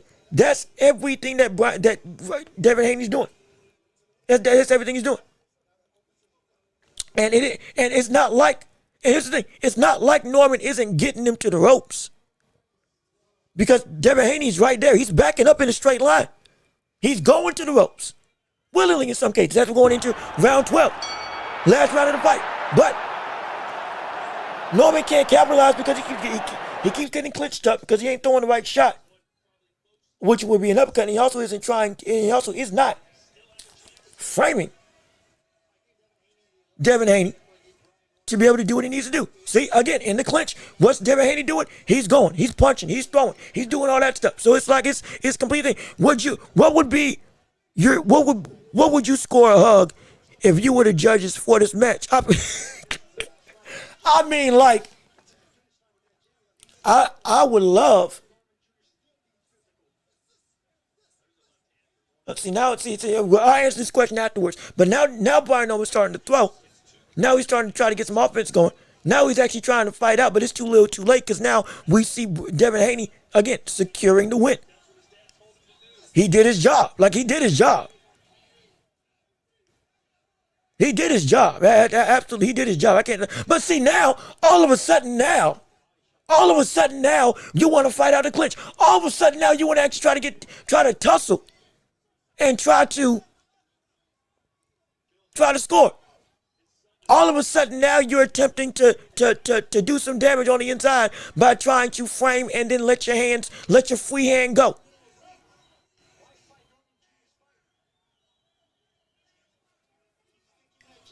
And shoot, man.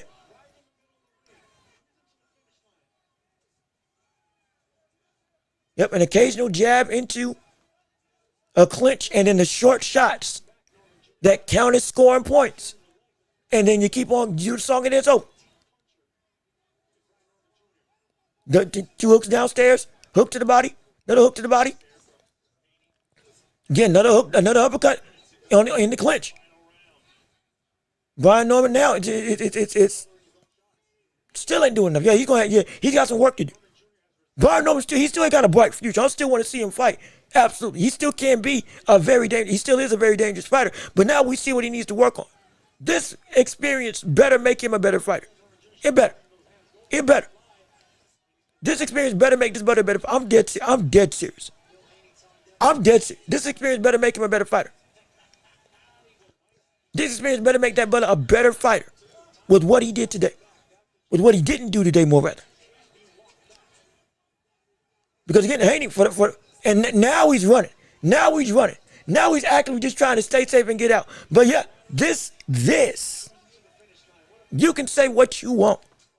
This is the Devin Haney that we've been waiting to see.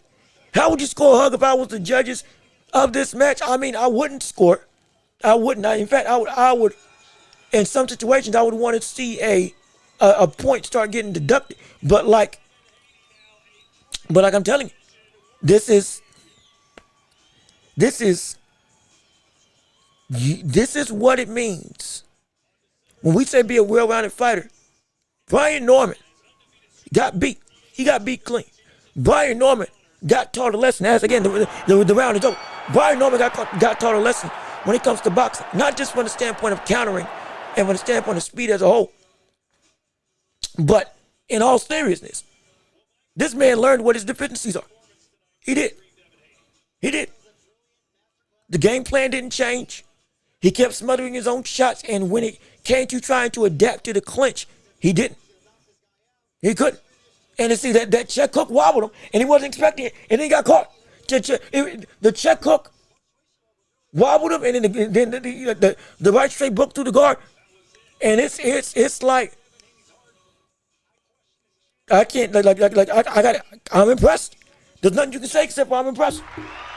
There's nothing I can say except for I'm impressed. And after that knockdown, he went through and just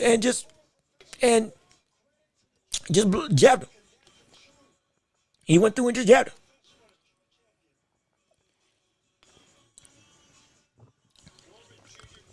He went through and just jabbed him.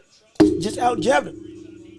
And the biggest thing is, if Brian Norman had picked up on that Devin Haney is worried about that first shot to start his reaction to everything else, it could have been that instead of just throwing those double shots, going into the 2-1 combination, since you're already going to be lunging in, would have been advantageous. And it could have actually affected him because that combination was working, but everything else wasn't.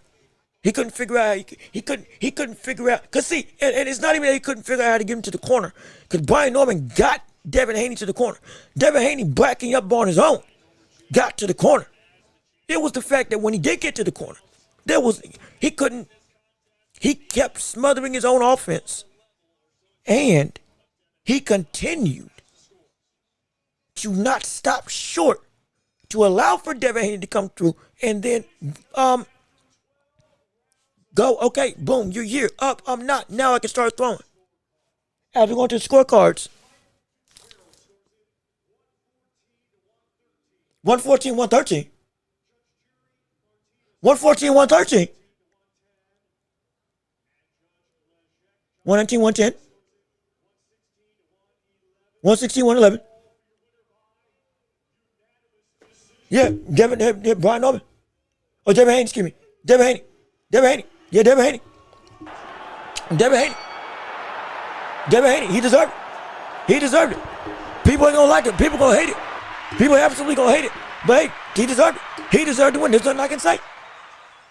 He went through. He broke. I think he broke.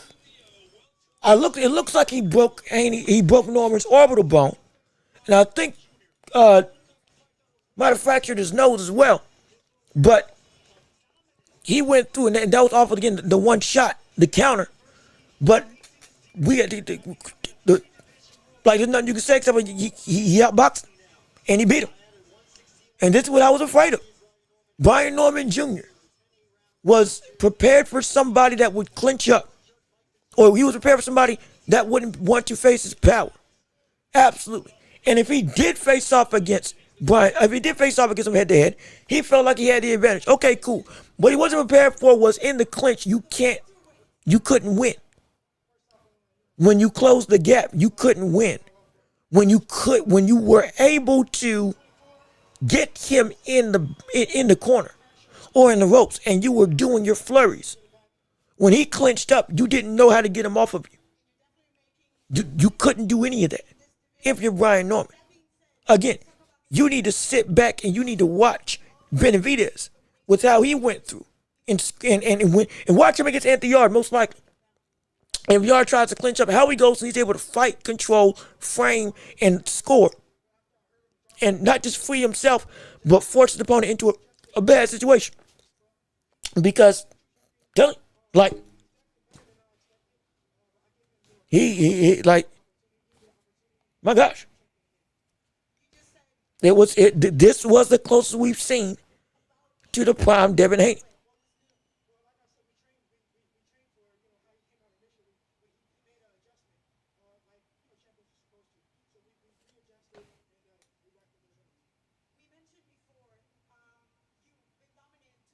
Oh, I'm trying to listen to the interview. Look, let me see. I counted at least 20 clinches in the last 3 rounds. It's funny, all the guys people don't know made harder fights than what everyone was talking about. I mean, like, yeah, like he did the same thing to Kambosos in both fights. He couldn't do it to Lomachenko. Mind you, he couldn't do it to Lomachenko. When he tried to fight Lomachenko, he wasn't able to do it. He couldn't do it against Ryan Garcia. And Ryan Garcia, again, did what he did. But again, it went and you know what? You know what happened there with that fight. But even still, like, outside of that, it's been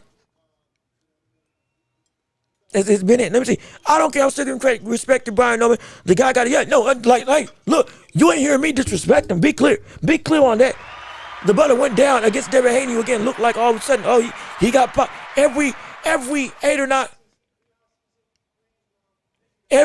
8 or 9 fights, all of a sudden, this brother gains Super Saiyan power and then devolves somehow, some way.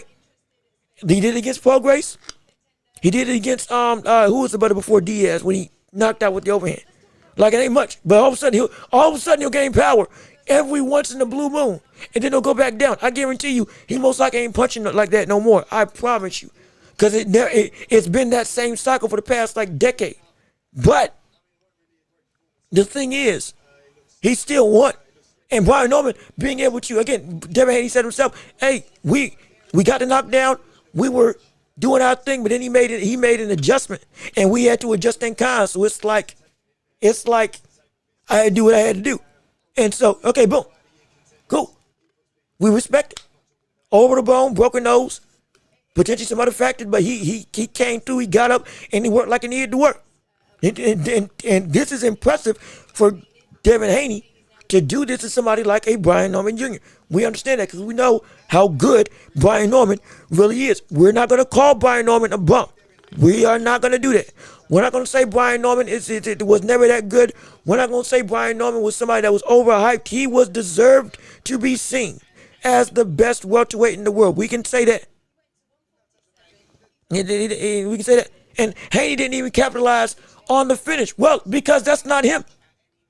Like I said, this was the real Devin Haney. He's not going to capitalize on if you're hurt. If he knocks you down, he'll knock you down. But you got 30 seconds to stay up. And after that, guess what? He's going back to the game plan. He ain't going to try to hurt you again. He's going to try to score. He's going to try to say, okay, now that you know the threat, how else can I score on you? But I'm not trying to knock you out. That's not his goal. That's not his goal. That's not his goal.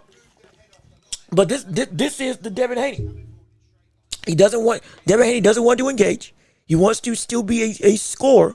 But his best attribute is I'm able to be in front of you and score off of countering and off of jab and shots. Not just off of, on the back foot running, as we were calling him against Jose Ramirez, which, again, he was. He should have done this against Jose Ramirez, and we could have put all this stuff to bed. We could have put all this stuff to bed. If he had shown this against Jose Ramirez, guess what I would have said? Hey, Brian Norman might not be able to win this fight because I don't think he can deal with the distance management of somebody like a Devin Haney when it comes to countering and scoring with pot shots at distance, with somebody who isn't afraid of your power and is willing to risk baiting, backing up, and then being able to counter in kind and potentially getting in close on the exchange to clinch up. If it was that, my whole pick would have been different, but this is not the Devin Haney that I thought was going to come out. It isn't at all. Not at all. But like, credit to him, because this is the real Devin Haney. This is the Haney that had fought against Kambosos, though he threw more jabs. This is close to the Haney that we saw against Lomachenko, even though, again, Lomachenko was able to fight out of the clinch. But I can't say nothing that's like, oh, he didn't do X, Y, Z, because like he won the fight. He stood in front of Brian Norman. He countered him. He was on the back foot, sure, but he wasn't in the situation where he was running. He was baiting out counters consistently and kept on landing them. And then when he did get into the clinch, guess what he did? He kept on throwing those rabbit shots on the inside to the body. It was not pretty. It was not good looking, no question about that. But it was effective. And it worked. And he won. And he won in a way that it was like, I didn't think he would be able to get back to that type of style anymore. So there's nothing I can say with Devin Haney except for like, okay, all right. There's still a little bit of things that I need to see Devin Haney go through in terms of being able to be more consistent with the amount of times he's throwing that jab out. But Devin Haney mentally seems like he's got his stuff together. Or at least better than what he used to be. At least better than what he used to be. That's what I can say. That's what I can say. Let me see. They can't move the goalposts anymore. Give Dev Dollars his flowers. Yeah. He didn't run. He didn't run. You ain't gonna hear me. He did not run. If anybody says he ran in this fight, he did not. You cannot like the fact that he was clinching. I don't, but even still. He was countering Brian Norman. He was beating him with the jab. Though I wish he had thrown that jab even more because he could have. He was being able to, when he did get to the corner and Brian Norman did get to the ropes, not just make him miss, but also clinch him up and then score and control the clinch and then work his way back out. When Brian Norman started to adapt and gain some rhythm, he changed as well in terms of Devin Haney and went back to do what he did best. Now, I didn't like the last couple rounds when it was clear and apparent, okay, now you're just clinching to go and secure the rounds because you want to make sure he can't do nothing else. I don't have to like that, and I don't. But still, it worked, and that's the real Devin Haney. That's the real Devin Haney. That's not what we saw against Jose Ramirez. That's not. Mind you, he tried to do this stuff against Ryan Garcia. But it didn't work because Ryan Garcia's hand speed not just was too fast, but he was able to control Devin in the clinch. Which is something I've been saying multiple times. That is the best way to beat Devin Haney. But Brian Norman could not do it. He couldn't do it. He couldn't do it. Crazy enough, Devin Haney looked like the bigger man in this fight.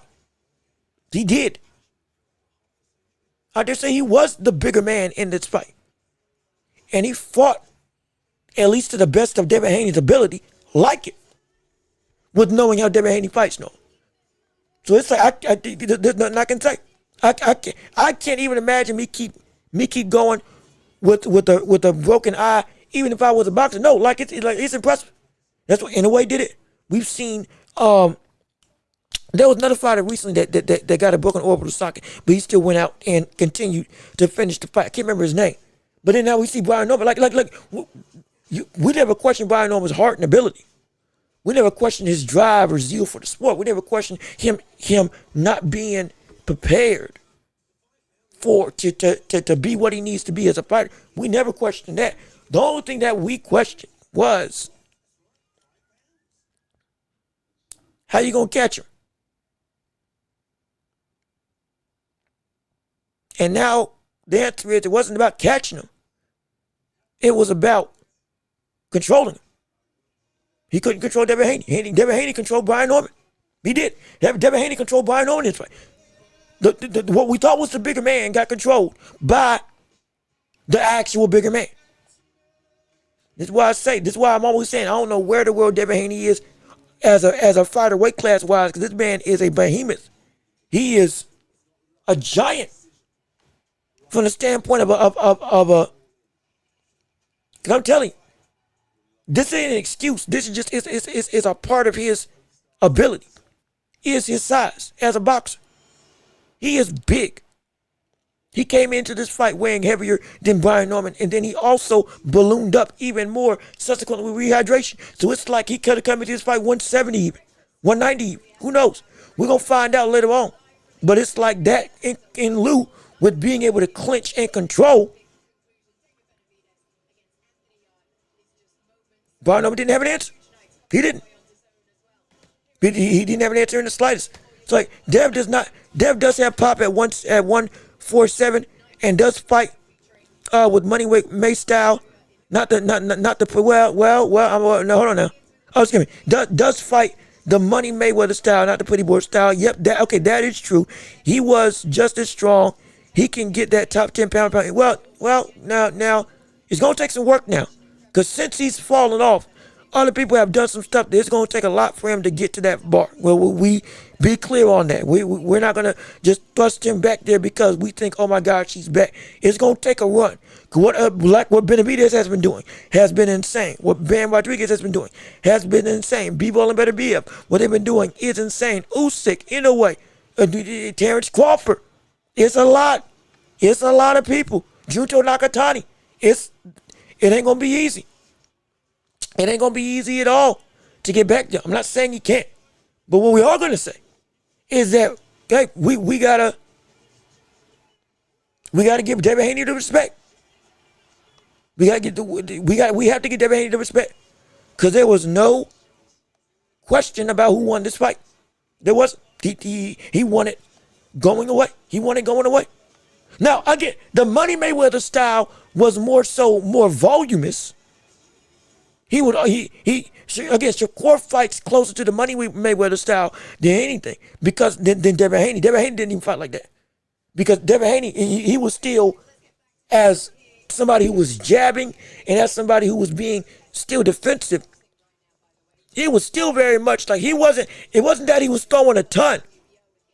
But it was that he was picking his shots incredibly well. Being a legit uber conservative counterpuncher. I'm only going to throw when you throw at me. And it worked. There's nothing else I can say. But I ain't going to call him it's different from the Floyd Mayweather style. Because Floyd would have been more in the pocket. In the pocket. Like shoulder roll, catch and shoot, trade, 3 punches back, and then I'm sitting right here. I'll come forward and I'll sit right here. Catch, jab, jab. Reset, make you miss, jab again. Uppercut. Looping, hook around the guard, and now boom, I'm still in front of you.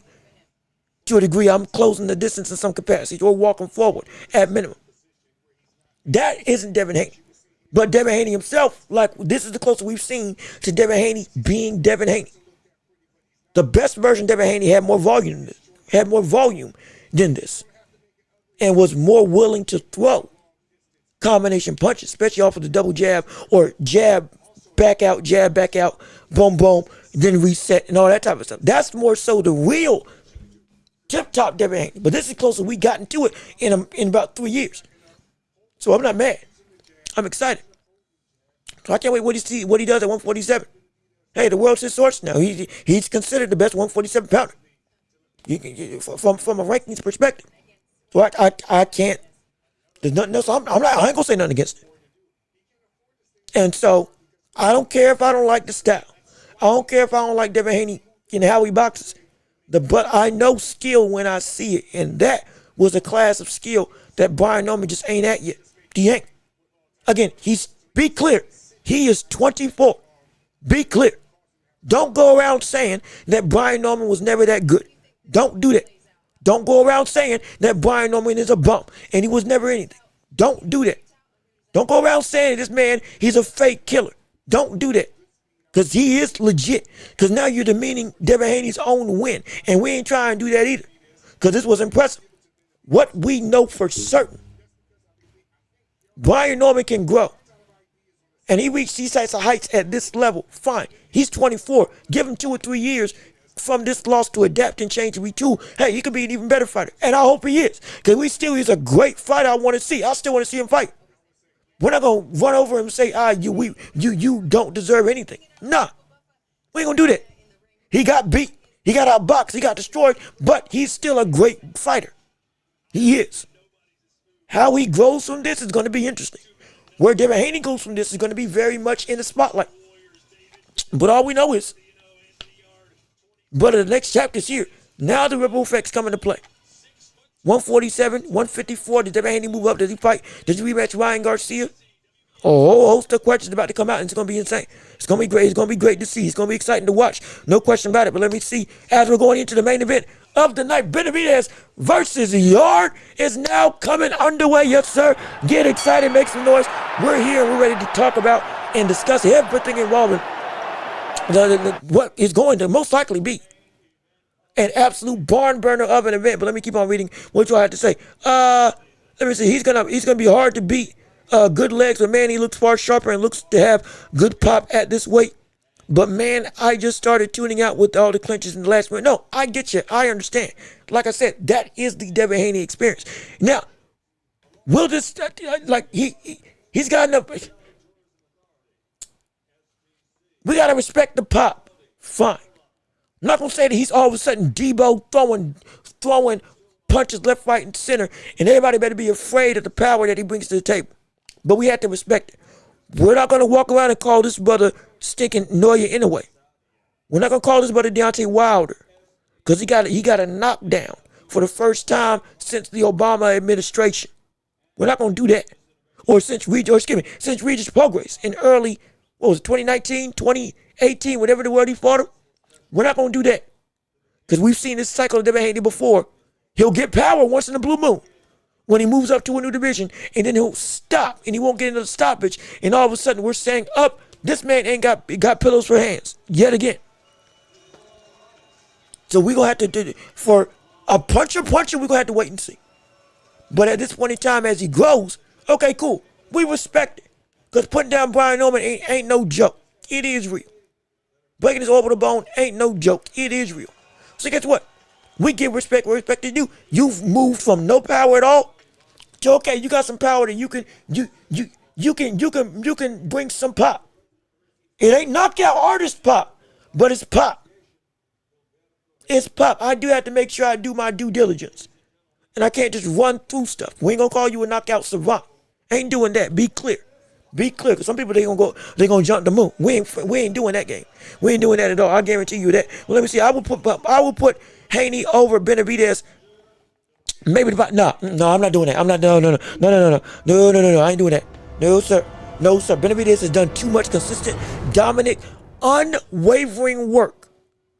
Everything has been as close to complete domination in every fight. And every fight ain't even been a knockout. We're saying this fight because he put him down and won. All of a sudden, he's back up here. Benavidez has been putting people down, and even when he ain't been putting people down, he's been destroying them or dominating them in the fullest extent without the knockdown. I ain't gonna put him above that. This man been dominating 2 weight classes. Would have had more accolades if Canelo had actually fought him. And now he's getting ready to again be put in a position for a world undisputed title after going through the ringer against everybody. With no duck smoke, he ain't been, and there's been no wavering either, no concerning outcomes, no concerning, oh my gosh, are you really like that type of situation? No, he's not above Devin Haney. Oh, excuse me, he's not above Benavidez. He ain't. Yeah, like I said, he was out of the top 10 on my list. So getting back in there, You still got work to do. This is a great win. And we can reevaluate some things. You want to put him above Teofimo Lopez? Okay, fine. You want to put him above Shakur Stevenson for doing this, moving up and beating the best welterweight in the world? Okay, we can do that. Okay, we can have a conversation. But above Benavidez, that's where the line draws. And that's where it stops because he ain't above that. And everybody else who's done more than him since his decline, which we understood was warranted and deserved from the standpoint of his outlook as a pound-for-pound boxer. Now that he's here, great. I don't think it's enough to get there, but it's definitely put him in a better situation. No question. At least not above the likes of a Benavidez, because I got Benavidez 7 or 8. And again, Bam right now might move moving up number 4. Be willing better be if it's going to be hard to move them out because of how they've been performing. And of course, anyway, Nakatani and Usyk. And you got to beat out Shakur and Teo. So I don't know. I'm not sure. But let me say, I got a feeling Brian is going to come back more dangerous at this point. I hope so. Hey, look, I hope so. Like I said, we respect him getting in the ring. You lost, you got beat, absolutely. But guess what? We want to see you improve and grow. So yeah, we hope that that's the case, absolutely. Fact, he does not have to knock people out, but at 147, he won't be walked down, and his wrestling tactics are part of the back. Exactly. Yes, it is. Yes, it is. Yes, it is. Yes, it is. Absolutely. Absolutely. His wrestling is part of the back. The ability of the clinch work is part of his game. It ain't just about him stalling. It's about, okay, you can't get out. If you can get out, like what Ryan Garcia did, okay, you can do damage. Ryan Garcia took the approach of a David Benavidez in the clinch, fighting his way out and being able to be better in the clinch and being able to get away from the clinch and score while you're trying to escape. And that's where Haney can be most vulnerable. But you got to have skills for that. And the body. You do. And like I said, the physical toll. It's hard. It's incredibly hard. But again, credit to him. He did everything. I can't say nothing about it. Imagine Noakes and Mason too. If Noakes gets a belt in the UK, that would be a huge fight. A lot of people would pay to see that for that fight now. A lot of people. I don't care how much I think Abdullah didn't do what he needed to do. A lot of people would love to see that fight. I would love to see that fight. No question about it. Learning experience from Norman. He fought dumb. No, like the thing is, again, Norman is 24 years old. Devin Haney doing all this at the young age that he did when he became undisputed is incredible. Again, he was a prodigy and deserved it. The skills were there, no question. Brian Norman is a great fighter. He just got outclassed. Now he's going to have opportunity to retool, regroup, and overcome and do what needs to do. No question. Absolutely. You're not going to hear me. You're not going to see me hate on him. There's a lot of stuff he did wrong. Guess what? There's a lot of stuff that he can change. And guess what? There's still a lot of people that he can beat. And you better believe he can get back to this title picture quick. Because there ain't many people. I don't care if you think that everybody in this division is not Devin Haney. Be clear. And most people below Devin Haney who weren't named Brian Norman Jr. were seen as, okay, they can't beat Brian Norman Jr. So, like, he can come, he's going to come back from this. He will. How he will, we're going to find out. But it's going to be fun to see none of this. He beats Barrios too. They will say, they will say Brian Norman sucks because they hate Dev. Well, I mean, like, he could, and could he outbox Barrios? Yeah. He could. Now, dealing with that 6 foot length at 147, okay, now we're getting to the territory of when we talk about the physical toll of reach, being able to beat him in a athletic capacity. Now that's where stuff gets interesting. That would be very, because then he couldn't, being able to clinch Barrios when Barrios can reach you without having to come forward as egregiously in order to touch you. That would be an interesting matchup to say the least. Because again, we haven't seen Devin Haney in that type of height discrepancy and reach discrepancy window outside of, again, Ryan Garcia. So I would be interested to see in that fight. Do I think he beats him? If this is how he fights, yeah. If he's looking like this again, he's probably gonna have to be more offensively oriented. He's probably gonna have to be more offensively oriented. But he can. He can, absolutely. I'm not gonna deny that. You can't, if you can't be strong enough to pull from his Andre Ward super Look at me trying to pull his Andre Ward super clinch. Yeah, you're going to make a done deal. Absolutely. Benavidez, a dominant force. Haney has questionable wins, but this was the best win for Haney. I mean, the best win was Lomachenko. Even if you want to say that he lost that fight, officially, that was his best win. I can't take that away. That was a Fight of the Year contender. Best performance and win. Officially, yeah, it's him. The other best performances are either Paul Grace or Brian Norman. I think this fight might have been better because of who we see Brian Norman is right now. So this guy, I would say this is the second best win of his career, especially when he was coming back from. So I ain't gonna issue with that. Also, we're getting ready for the main event right now. I'm just talking through with all of you all. Thanks for the live chat. Which, hey, look, I appreciate it. No problem with it. Like I said, we still trying to reach the goal. We still gotta go. We're trying to get what, 20 people chatting? I don't know how this works. I just knew you could do like a super chat goal on the thing just to see how it's gonna come out. So we're gonna find out how this works. But hey, can we get 20 people supporting the show? If you like what you're hearing, hey, just leave a like on the video. That's the best thing. Just leave a like on the video. Comment, thoughts, and opinions. Subscribe to the channel. Keep on sharing the show with everybody that you know so we can keep on building up this empire together, because this absolutely is going to be fun. It's going to be fun. It's going to be exciting. It's going to be a barn burner. I'm going to love it. You're going to appreciate it. We all going to have ourselves a good time, and we all are going to be ready for the best, or what should be an absolute barn burner over the fair. Benavidez versus Yarde for the WBA Championship of the World. Let's get it started. Round one going on the way. Here we go. Yes, sir. As the most stepping in center of the ring. Yarde in the green trunks and gold gloves. Benavidez in the Mexican flag trunks and the Mexican flag, or the Mexican colors trunks, red, white, and green, and the Mexican colors gloves, as well as red, white, and green. Benavidez in center of the ring. Long jab by Benavidez. The issue with Yarde, how does he deal with that combination punching and the defense of Benavidez when Benavidez has looked to be better and better every time out? Very interesting.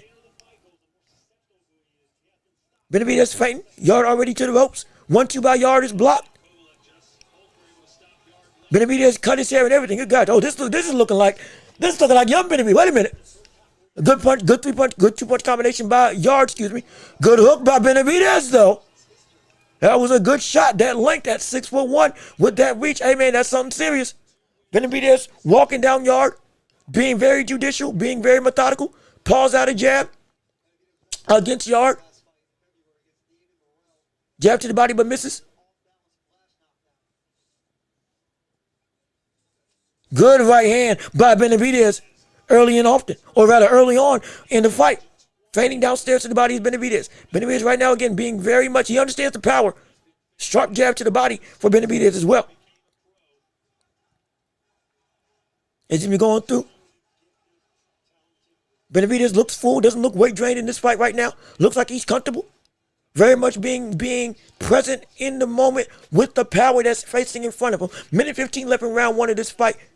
Of this championship affair. In the main event of Yarde versus Benavidez, another straight right by Benavidez. Jab by Yarde that lands. Yarde also almost lands a straight right. Benavidez again being slow and methodical. Oh, good right hand by Yarde, though, the best punch of the round thus far. Or tied anyway. Benavidez took it well, though. Jab to the body for Benavidez. Still using that length, making Yarde have to really work. Yarde's probably going to look for that jab, or look for a way to counter that jab upstairs. Most likely. Also, let's see. Also, yo, what's going on with that, man? How you doing? Yo, what's good with it? Welcome back to the stream. So glad you're here with us on today. It is 30 seconds left in round one of this fight. Good, strong jab by Benavidez to the head. Benavidez being very much a one punch at a time. Yarde trying to plow with a jab of his own. The height and reach discrepancy is indeed apparent and abundant. Jab to the body by Benavidez. Benavidez being said, good straight right by Benavidez, though. 3-punch combinations in succession as he tried to score, starting to amp up the pressure just a little bit as the round is over. But hey, yo, what's going on with you? Hey, for real, how you doing? Appreciate you coming back to the stream. So glad you're with us on today. Be sure to go ahead and leave a like on the stream. Comment your thoughts and opinions. Subscribe to the channel. Oh, you already have. But if you haven't already, be sure to subscribe. And hey, share the show. Keep on sharing. If you want to support the channel, we got Cash App. Cash App, PayPal, as well as links in the description. And now that we're fully monetized, if you didn't know, we fully monetized, yes sir. All thanks to you, the community and the empire that we've all garnered together. And so because of that, now you can give through super chats, you can give through stickers or whatever the world these things are. I think we got some goals set up here. We're gonna see how it transpires. We might hit it, we might not, but regardless of which, we're gonna make it do what it do, and we're gonna still have ourselves some fun. And we're gonna earn our keep, no question about it. But hey man, it's going to be a phenomenal time. Glad you're back. Glad you're here. Hopefully you're going to stick around because we're going to be in a barn burner of a night. No question about it. I got money on Yarde. Money line's too good to miss it. But hey, man, wait. Look, I hope you hit. I'm going to tell you that right now. I hope you hit as we're going into round 2 of this championship affair between Benavidez and Yarde. Benavidez now starting to take more approaches to step in on the real estate of Benavidez. Straight right to the body, misses for Benavidez. Going through, jab to the head by Yarde is blocked. Another jab blocked by Yarde. Yarde in a very much upright stance. Very upright stance. While Benavidez is trying to do head feints, putting himself to center line. Good overhand right by Benavidez though. As he's starting to, another overhand right by Benavidez. Jab by Benavidez. Good 1-2 by Yarde though. I think that hook got around the guard of Benavidez for Yarde. Straight right to the body for Yarde. Yarde with a good jab. Hook nearly lands for Yarde as it misses. 2 minutes into round 2. Thus far. Jab to the body by Benavidez. I got Benavidez up 1-0 right now.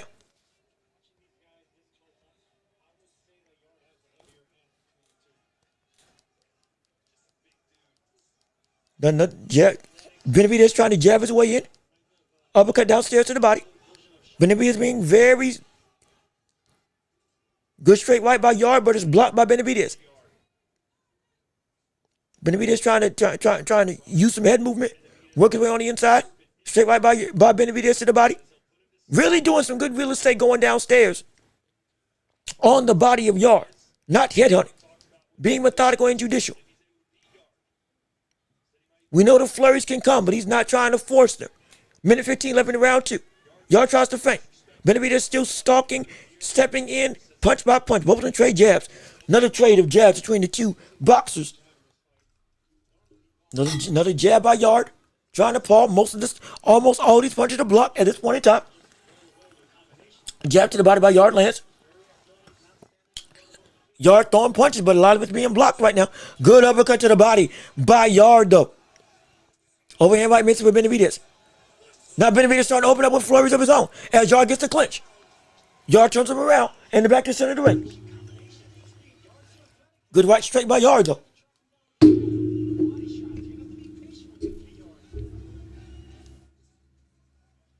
Good jab by Yarde again. Or good jab by Benavidez again. Good straight right by Benavidez. So that one knocked the dreads back of Anthony Yarde. Now the flurry's starting to go. Oh, wait a minute now. Oh, the flurries of Benavidez starting to come about. 10 seconds left in round 2. A lot of the shots are being blocked right now for Anthony Yarde. Benavidez still walking forward. Ooh, good straight right by Yarde. Oh my. Benavidez almost shoot to his own feet trying to go and land a big right hand as the round is over. Right now I got it up 2-0. I got it 2-0 for Benavidez.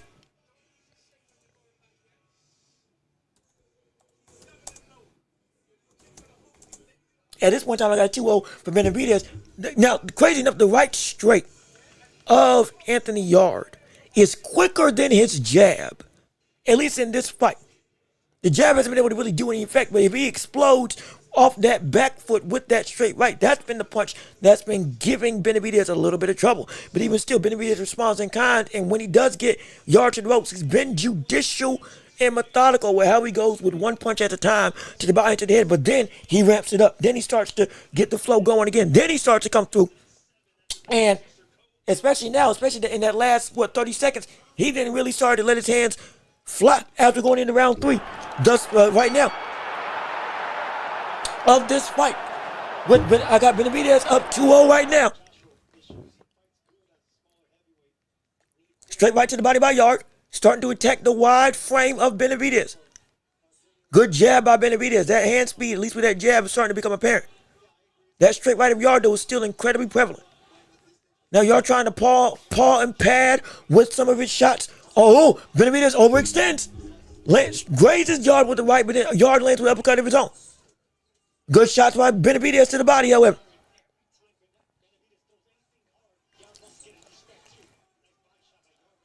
Yarde now clinches up on Benavidez in the ropes.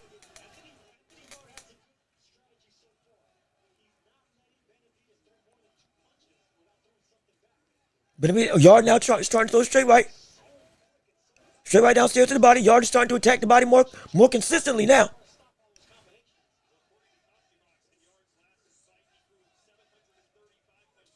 Hook to the head by Benavidez. Hook to the body by Benavidez. Got Yarde on the ropes right now. Good rear right hand by Benavidez that catches Yarde. Benavidez blocks the body. Benavidez starting to adapt to that straight right that's coming downstairs. Blocks the hook from Anthony Yarde. Keeps on walking forward. Yarde again on the back foot. Straight right by Benavidez. Long hook by Yarde. And again, Yarde clinches up as Benavidez tries to work on the inside. Benavidez. Doggone it, this butter. Dang it. Good straight, good combination punches by Benavidez. Lands with the jab and then lands with the right of his own. Again, the unorthodox combinations of Benavidez are indeed incredibly hard to hit. As I think there's some swelling under the left eye of Anthony Yarde already. Yarde missing with the hook. Shot to the body, I think, was blocked from Anthony Yarde. Frames with the cross guard is Benavidez and tries to land with the uppercut. Yarde trying to throw in flurries. Benavidez with a shot to the back of Anthony Yarde. Uppercut by Benavidez, good straight right. Good combination by Benavidez. Yet again.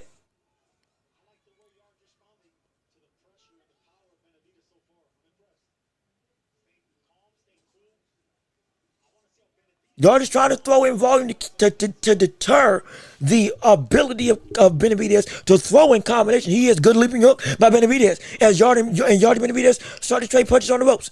Good hook by Benavidez. Yarde just turned his head. Good straight, good hesitation right hand by Benavidez. Benavidez starting to piece him up. He's starting to piece up Anthony Yarde. Good shot by Yarde though to counter him. And then Benavidez comes right back in response. Good three-punch combination. Another overhand right as the round is over. Boy, Benavidez looking good. Benavidez looking, hey. Benavidez looking pretty good right now. Benavidez looking pretty good. Like I said, the consistency of Benavidez with his performances. He's done this against every single opponent that he's faced in his career. It's been insane. It's been ridiculous. And again, the swelling under, I believe, the right eye of Anthony Yarde is starting to become prevalent just a little bit. I don't know if it's because bags under his eyes or it's because legitimately it's the punch is starting to come through. But the discrepancy in speed, more so in the ability of combinations, is starting to become apparent right now in favor of David Benavidez, and he's taking the punches pretty well. And again, please, if you haven't already, leave a like on the video. Come on and subscribe to the channel. Yes, sir. That's right. Come on and be a part of this empire together. We enjoying the fights. We having a whole bunch of fun. We call them play-by-play, punch-by-punch, blow-by-blow commentary right here for you all to listen to and enjoy. Hopefully you're loving the insights. Hopefully I'm giving you entertainment abounding as we are in round 4 of this main event championship fight with Benavidez versus Anthony Yarde. Both fighters back into the center of the ring. Going through Yarde trying to pull out the jab. Yarde is trying to throw more volume in order to deter the ability of Benavidez's offense, but it's not working. It ain't working. You got to land something substantial, and you can't let Benavidez come forward like he's been able to do right now. That's been the biggest issue with every boxer. You can't stop Benavidez once he starts to walk forward and come through to land some stuff. You got to be able to make him stop in his tracks, and right now he hasn't been able to. Because right now, those pawing shots, they're not setting up anything of note afterwards. He's touching them up, but a lot of it's either being blocked or it's grazing. And then Benavidez responds in kind with better punches. Good shots by Anthony Yarde, though, tries to bait out a shot and lands with a counter shot of his own. Benavidez with a good straight right hand. And response in kind. Good big hook by Benavidez that lands. Good straight right by Benavidez. And see, it's the length. Good uppercut. Yarde almost lands with uppercut as well. Minute 35, 11, round 4. Good uppercut by Benavidez. Another good jab by Benavidez. Overhand right by Benavidez.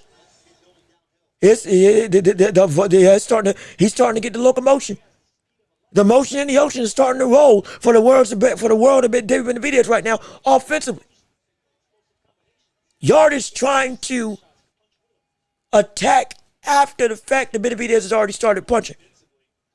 But Benavidez, see, here's the thing with Benavidez, both his straight, or excuse me, he's right, he's orthodox. Both his straight and his jab can be used as jab. As we see right there, boom, off the shots go through it, all of a sudden throws another combination. Or throws an 8-punch combination at that point. 4 hooks in succession, back to back to back to back to back to back to back to back. Another straight right jab.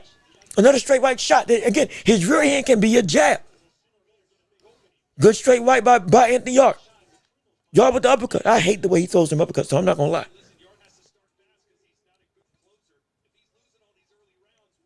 1-2 by Anthony Yarde. But it's blocked. Benavidez, again, being cautious. Another shot blocked for Anthony Yarde. Benavidez slowly working his way on the inside. Yarde, his back is against the ropes. Another straight right by Benavidez. Benavidez saying, come on, let's see what you got. Come on.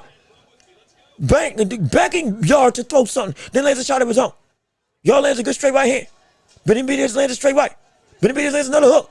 Benavidez again keeps on that power, that aggression, that speed. Good gosh. Oh my goodness. See, that's clinch work. That's clinch work. That's clinch work. That's what I'm talking. Yes, sir. That's what I'm talking. You see that? You see that?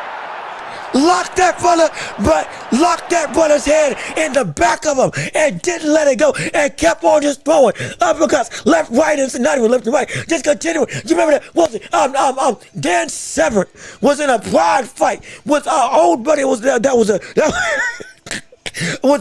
forget his name. A phenomenal wrestler who sadly got paralyzed later on in life. But Dan Severn, or whatever his name was. He had an iconic fight with old buddy. I forget his name. Over in Japan for a pride fight. Both of them locked arms and collar and elbow tie up. And this brother went through and they were just throwing shots left, right, and center. That's clinch work. When you get position, use it. That's what we're looking for. Got him in the corner. And then when Yarde was holding his arm, because mind you, I get what you're saying, what the word was that. I understand. Again, Yarde was holding Benavidez's arm in the clinch. And so because Benavidez couldn't let go, guess what he did? He kept on throwing. He kept on throwing that free hand. That's what we want to see. That's what Benavidez, that's what doggone but Devin Haney was doing in the fight with Brian Noble Jr. to help secure a lot of the fights. And so as we go into round 5, absolutely, ref breaking. Hey, look, it's the same ref. It's the same ref that we had a problem with earlier in the night. It's the same brother. It's the same ref that we had a problem with in the Daniel Dubois and the Daniel Dubois Usyk fight. It's the same ref. Oh my gosh. Oh my goodness. Hey, I'm too terrified to get involved. Yeah, you're doggone right. You think you want to try to break up that a brother who's immediately after a clinch, he's not letting go and he's throwing left, right, and center. He ain't getting in the middle of that. I guarantee you. I promise you that. But as we're going through big hook by Benavidez after starting round 5 of this fight, I almost forgot to say we're in round 5 thus far in this fight as we're back into the action. Benavidez again with a jab. Benavidez with another jab. Jab to the body by Benavidez. Yarde parries it. Good shot by Yarde, but Benavidez responds in kind. Good 1-2 by Yarde as well.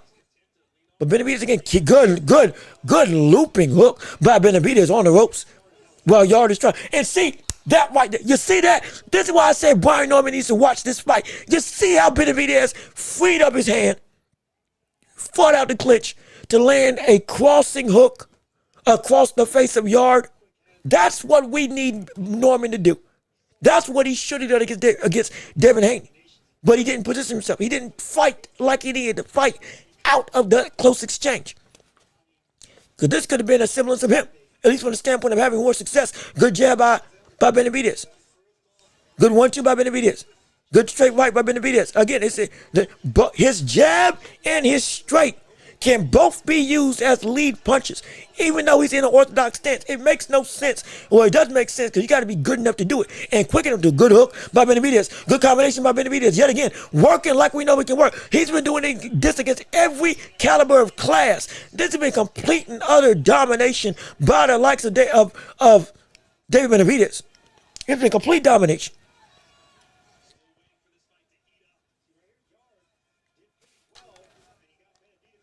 As it's going through right now, Yarde tried to land a 1-2.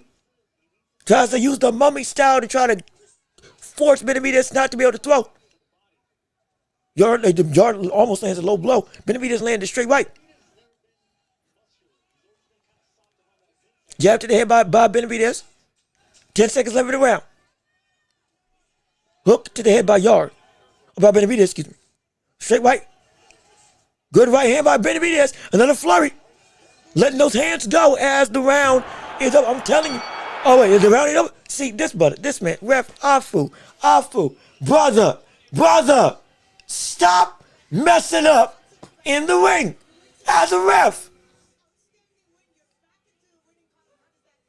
Stop it. The world, man, it's been almost a year, and you're still making the same stupid mistakes as a ref. I was thinking the round ended. And then you saying the round in there and keep going. Brother, you told them to break it. Cause you get it. Oh gosh. Oh God. Get him out of here. Get him gone. Get him gone. Get him gone. Get him gone. Get him gone. Get him out of here. We don't need that. We don't need that. My gosh. But again, right now, Benavidez has been working swimmingly. From the standpoint of the ability of a fighter to work, not just in thriving on the inside. And again, it's been a phenomenal fight. Thus far, all Benavidez all the time as we're starting round 6 right now. And what has been a very one-sided affair up until this point. Yarde again coming out, trying to throw combinations of his own. 3-punch combinations.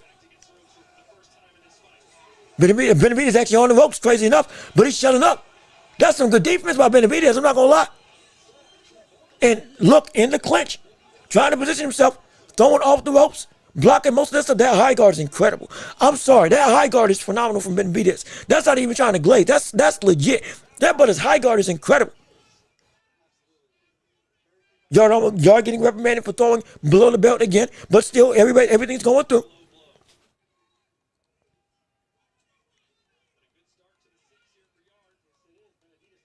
Hook to the body by Yarde as they both clinch up. Again, round 6, almost at the halfway point of this fight. 2 minutes left in the round.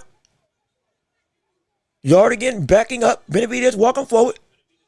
Straight right misses for Anthony Yarde. Anthony Benavidez still stalking and walking. Straight right, straight lead right by Benavidez lands. Jab by Benavidez lands. Big hook by Benavidez that lands as well. Ooh, good shot by Yarde that time. That shot got through. That's the best punch in the round for Anthony Yarde this far. I think Anthony Yarde saw it. Uppercut by Anthony Yarde. Benavidez again is still banging his chest. Talking to him saying, hey brother, come on, do something. Most of these shots are getting blocked by Benavidez or smothered in some capacity because of that mix of a high guard and cross guard, which I love. I love it. I truly do. Overhand, big overhand right by Benavidez, and then goes to work with a flurry of shots on the inside in the clinch with Anthony Yarde. And now his nose is busted open. His nose, I think his nose is busted. I think his nose is bleeding. I think Anthony Yarde's nose is bleeding. That's the 3rd bloody nose we've had in this fight.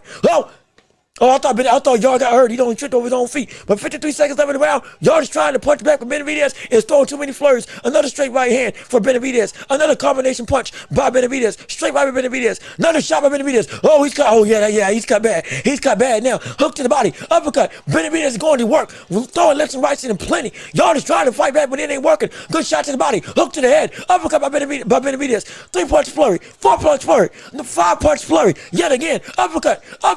It's just been been every punch in the book. Benavidez is throwing left, right, and center. Yarde is in a world of pain. He might not be hurt, but that brother's feeling the pain. He's feeling these punches. He's feeling the effects of the constant pressure and power or rather, the constant pressure and speed that Benavidez brings to the table. Another jab to the body by Benavidez. Straight right by Benavidez and gets out the way, slips it. Yarde is just eating shots now, left, right, and center. Benavidez is having his way, doing his own work. 10 seconds left in the round.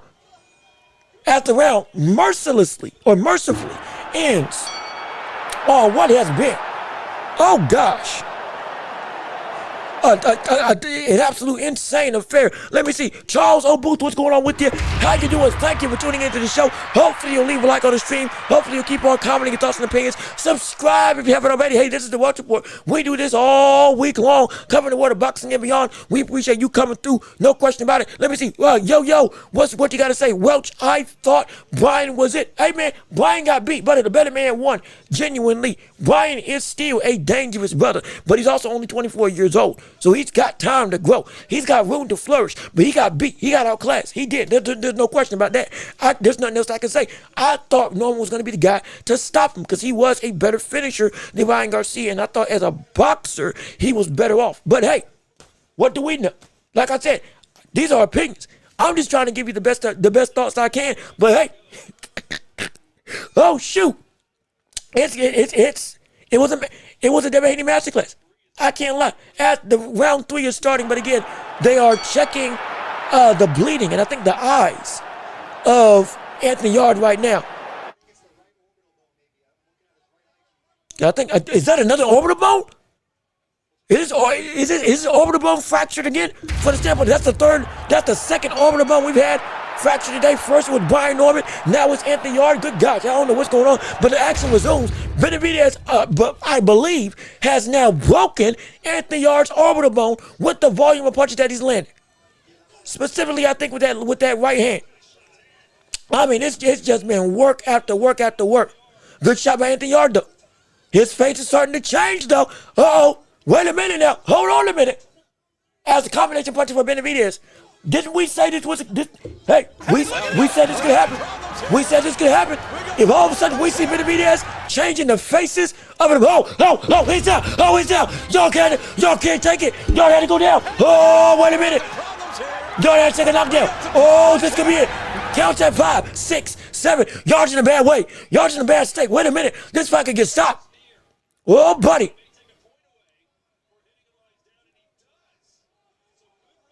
Wait. He was going down. Okay, so Benavidez get docked with a point deduction for hitting Anthony Yarde on the way down, but Anthony Yarde still got knocked down. So hey, potentially that cancels out. But get prepared, because this fight could end right here, right now. This fight could end right here, right now. It could. Now I gotta see that replay. I don't think if this ref made another mistake, if Afu made another mistake, and that wasn't supposed to be a point deduction because he didn't hit him on the way down, I'm gonna be hot. Get him out of here, like I've been saying. But even still, 133 left in round 7. Anthony Yarde has been knocked down in this fight, and he's getting beat. No good shot to the body by Benavidez. Another shot to the head by Benavidez. Anthony Yarde is getting pummeled right now by Benavidez. This man is the truth. Back into the same corner. Big hook by Benavidez. Uppercut to the body by Benavidez. 5-punch combination. Yarde all he can do is shell up. Another shot that breaks through. Yarde is trying to survive, but his corner might have to stop this. I'm not gonna lie. Yarde is looking bad. Yarde is in a bad state. Good. The sweat flow. Oh, he's hurt. Oh, it stopped. Oh, shoot. Oh, he stopped him. Anthony Yarde has been stopped by David Benavidez quicker and more dominantly than Archie Benavidez stopped Anthony Yarde. Can you believe? Oh gosh. Oh yep. Well, remember what I said? What did I say? Let's paint the table again. If you didn't know, if you're just involved, David Benavidez just knocked out Anthony Yarde, I believe, in 8 rounds in a complete one-sided demolition. He won every round. He changed he deformed Anthony Yarde's face, broke his orbital bone, cut his nose, landed at will, hurt him to the body and to the head, and got the stoppage, buckled him and had that brother ready to go, getting ready to get stopped. He already had gained a knockdown beforehand, and I believe this was a knockdown. Lands a jab, gets a punch, hook to the body, uppercut, and then boom. He's going to work, going to work, going to work. He wasn't down. Hit, brother. See, this man awful. This man awful. That was a clean hook. And this was the end of the fight. This was a clean hook that comes through. Awful. Awful took a point away from Benavidez for hitting Anthony Yarde on the way down. When Anthony Yarde not only had not hit the floor, but the ref had not stepped in. When Benavidez stopped punching, it was when Afu came in as the ref and pulled him back. But you weren't there. This man, get him out. Get him out. Get him out. Get him out. No, get him out. What's up? I'm sick of this man ruining every single big fight I see him in. Every single fight I see is it. I believe his name is Afu. If I'm wrong, I'm wrong. But whatever this brother's name is, who reffed the Usyk fight, who reffed the doggone fight earlier tonight. I think he reffed another fight in the past that was on a big card. Might have been I can't remember which one it was. It was some big fight, but like he keeps ruining events every single time out. But he didn't ruin this one, thankfully. Because I'm serious, man. He get him out of here. But either way, Benavidez just pulled himself. And let me make my announcement right here, right now. What I did say, stop it before the ninth, the punch accumulation, you did. I said I didn't know if he had the power. But let me make it clear right here, right now, for the world to see. And I was wrong with Haney, but I was too. We all looking like fools right now. But let me make it perfectly clear right now. Everybody gather around. Everybody listen up. Because I'm going to stick to my word. If we, like I said with David Benavidez, previously in this fight, if he did knock out Anthony Yarde, I said what I'm going to say right now. Well, I said I would say what I'm about to say. Because he knocked out Anthony Yarde and dominated him in a better fashion than Benavidez did, and this would have been in the works with some of the best at the light heavyweight division on a consistent basis, Bivol has no chance. Bivol has no chance, and he beats Benavidez. He beats both of them. None of them beat this cat. None of them. None of them. None of them. I say definitively today, after that performance, none of them beat David Benavidez. Bivol doesn't beat Benavidez. Benavidez doesn't beat Benavidez. Because the one thing we said that he didn't have was pop and power. Everything else was right. Because would he have enough pop to be able to do to be able to at least have the accumulation of damage that we've seen in the past at 168 that he couldn't do, though he had the same volume? The stoppage ability didn't happen like it did against David Lemieux when he fought against Gvozdyk. It didn't happen like it did against Boo Boo Andre. Like it happened, like it did. The punch accumulation didn't happen to get stoppages at light heavyweight, like it was happening at 168. And so we were saying he didn't have pop, or not enough pop to be that full-blown monster that he was at the lower division, even though I was saying he was a better fighter. But to do this in this complete fashion, it wasn't even a close fight. In this much of a complete fashion, David Benavidez, hey, the only thing I can say, Bivol and Benavidez, they don't have a chance. They don't got a chance. They don't got a chance. They don't have a chance. They don't have a chance. They don't have a chance. He is the best, for my money, he's the best light heavyweight in the world. He ain't got the belts. He ain't got the official crown. I understand. Bivol doesn't beat him. Bivol does not beat him. I'll say that today. Bivol doesn't beat him. Especially if he looks like what I think it's going to look like after back surgery. Bivol doesn't beat this guy. Benavidez doesn't beat this guy. At light heavyweight, nobody beats this guy. Callum Smith doesn't beat this brother. Buatsi doesn't beat this cat. I don't even know if they're at light heavyweight. But regardless of which, they don't beat him. This man is going to become the undisputed light heavyweight champion of the world. And it's going to be in a situation where it's going to be shocked. I can't believe it was so easy. And I'm going to tell you this right now. Don't be shocked.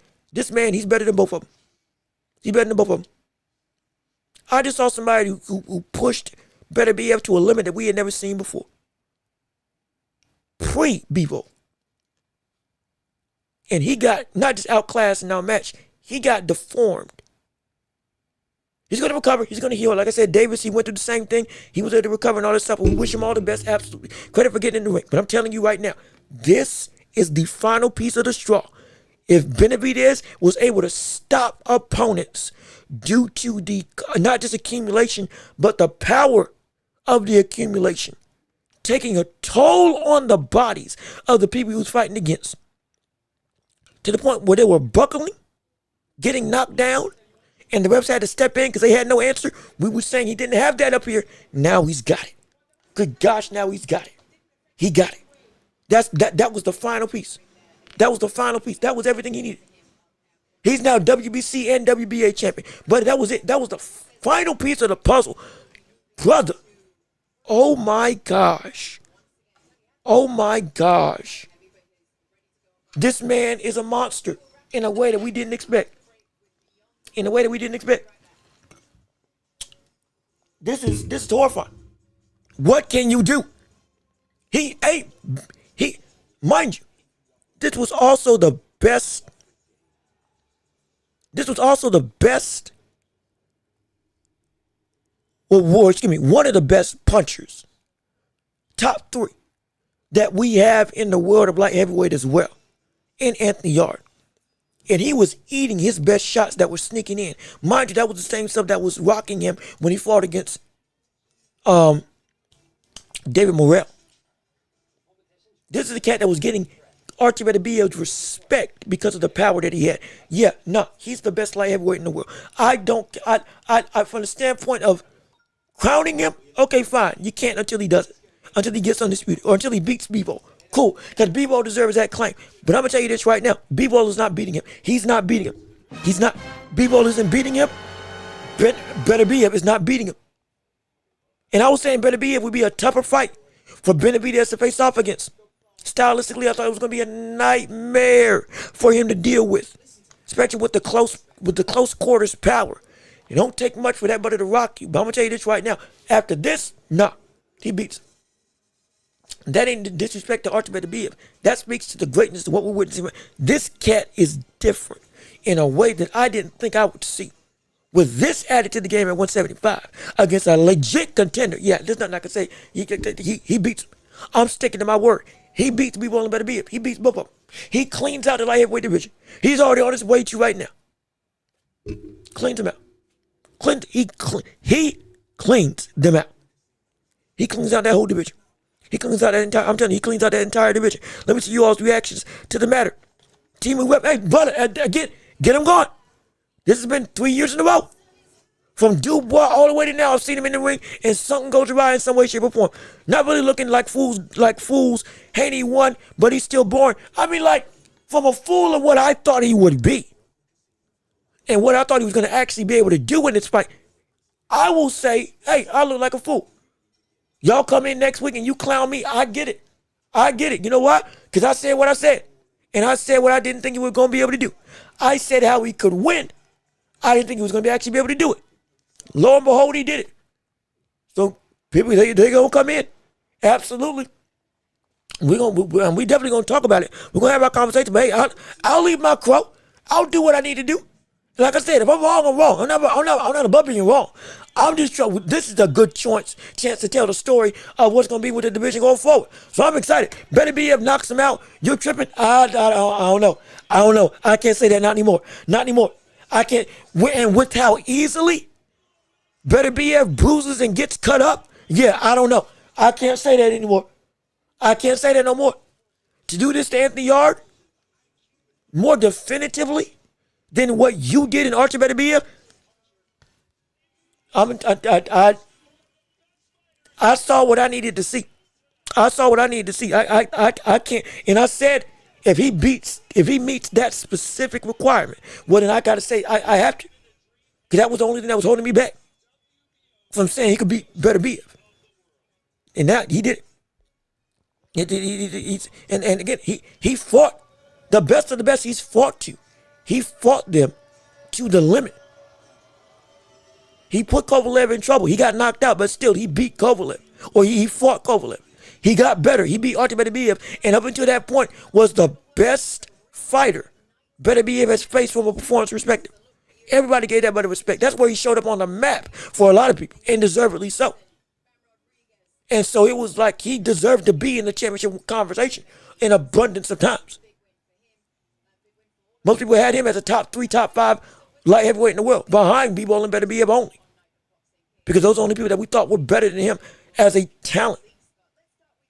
He had a lackluster performance against Lyndon Arthur, I understand, but even beyond that. In fact, he lost to Lyndon Arthur and then he got his revenge back and beat him, I think 2 times over. So it's like, there's nothing else I can say. Like he passed my test.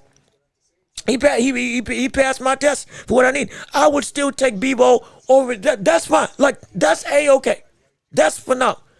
If you still have Benavidez or Bivol above him, I'm not trying to change your mind. I'm sticking with what I said I would say. Because I said it plain. If he did to Yarde what he just did to Yarde, I'm picking him over Benavidez and Bivol. Over Benavidez, Bivol. I said I'd do it. Y'all were here for the show. I said it. That's gonna be my requirement. But he did it. He did it in a fashion. It wasn't just a dominant. It wasn't just a stoppage performance. He knocked him down and got the stoppage TKO. But he dominated the entirety of the fight. The same way he's done against every other fighter that he's been against. Like, there's nothing I can say. There's literally nothing I can say based on what I said I would say if he did this. Like, he's incredible. Not trying to change your mind. But from what I've seen with this now, he's different. This is different. This is different. This is different. That's different, boy. That man, he's something serious. Let me see. Jean-Luc, he moving to cruiserweight now. No Bivol better be up. I hope not. Mind you, he's this close to getting undisputed. Because it looks like the fight with Benavidez and Bivol might be off entirely because of the back surgery situation. And so now Bivol had to, and Benavidez I think had to pull out for his fight with Nicholson. So like, this is like this has been the most crowning achievement of Benavidez as his fighter at light heavyweight with the respect of who his opponent was. So he's in position to get exactly what he wanted. To go and fight for undisputed at light heavyweight. He still wants that goal. He's going now afterwards. Yeah, he's moving up. And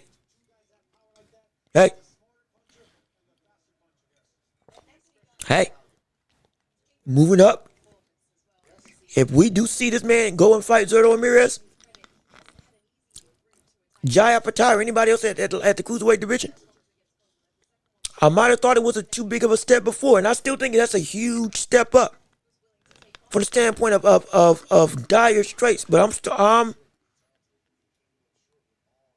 Benavidez, I'm gonna say he might be able to do it because he's starting to cross into a threshold that I've had other fighters like in a way, Terrence Crawford, previously Canelo Alvarez, Usyk, and those greats of the like, where I cannot bet against them.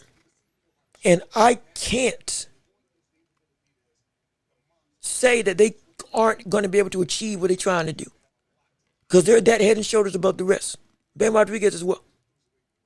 There ain't many. There's some that are on the cusp. But he one of them. Also, real quick, who the world tailored Malik Scott's suit? I ain't moved my neck in a minute. I'm trying to loosen up my neck a little bit. But who the world tailored his suit? That thing looks like he's getting drafted in the 2003 NBA draft with Dwayne Wade, Carmelo Anthony, and LeBron James. The world, man. Listen. See? And this is why I said, if I ever get on television, you're going to see me dressed as if I am out of stinking Black Dynamite. Or if you watched whatchamacallit, if you watched Eddie Murphy's movie Dolomite, I'm gonna be dressed like that. We talk about a cane, tinted glasses, a mink coat the size of Timbuktu, platform shoes, and a hat with a feather, 3 feathers. Shoot, we're gonna look like Bootsy Collins.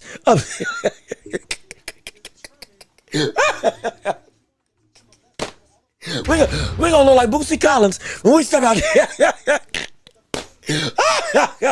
Oh, it's gonna be a blast, man. It's gonna be great, baby. It's gonna be phenomenal. Absolutely.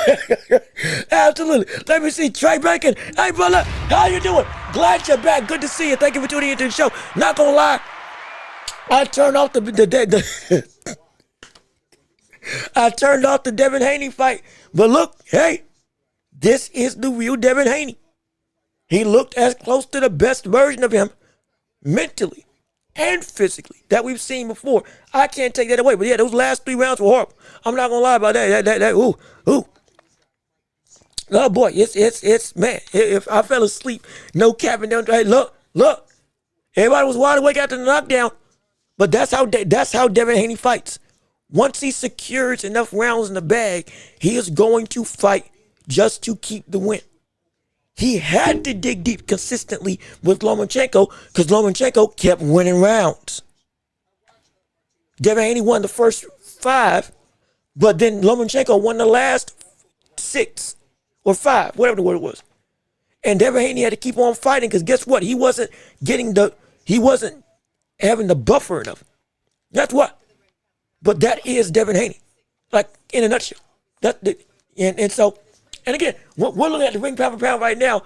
We're looking at the ring pound for pound threshold right now. Everything else is about right. I got Benavidez above Shakur. I'm moving Bam up to 4. I'm moving Bam up to 4. I'm sorry. I'm moving Bam. Bam is now the 4th best fighter in the world, in my opinion. He's the 4th best fighter in the world right now, in my opinion. After what I saw today against Martinez, with the other subsequent fights that I saw, yeah, no. No, that's that. He is right outside that top 3. I cannot even be mad. I can't because he did everything. He did everything I knew he could do, but he did more. And the same way he's done against everybody else. Yeah, he's incredible. Let me see. I'm trying to keep on reading everybody else's chats because it has indeed been up and all the time. Let me see.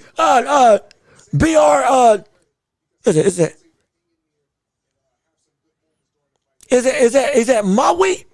I think it's Maui.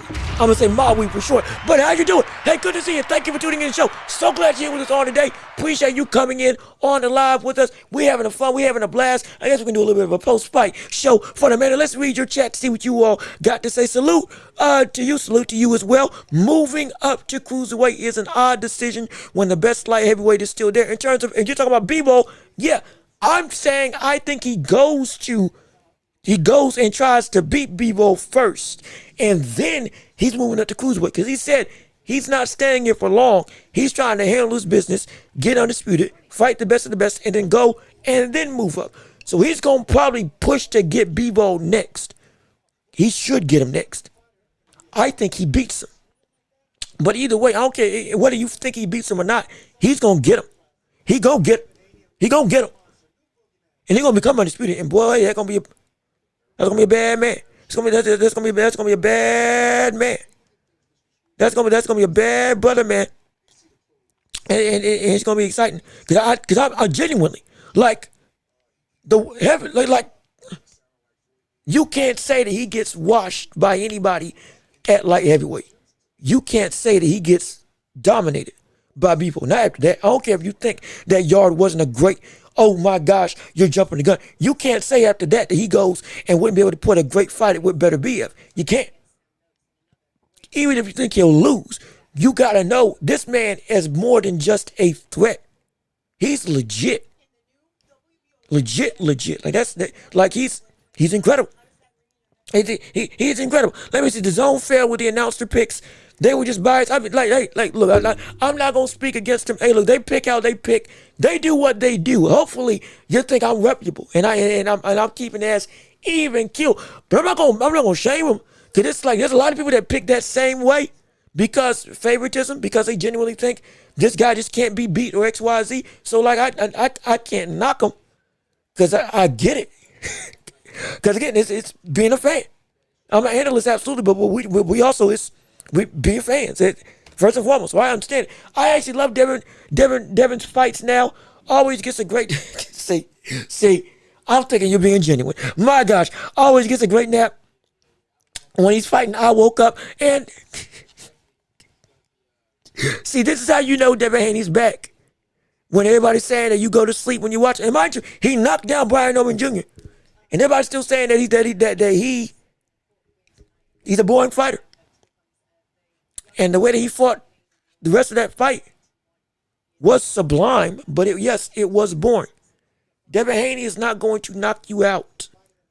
Devin Haney is going to bank and then secure. Bank the rounds, get to where he can do just enough, or not just enough, get to where he's got too big of a threshold, and then he's not going to risk anything. You got to be able to, by round 5, you have to win at least 2 rounds to make Devin Haney have to continue to fight.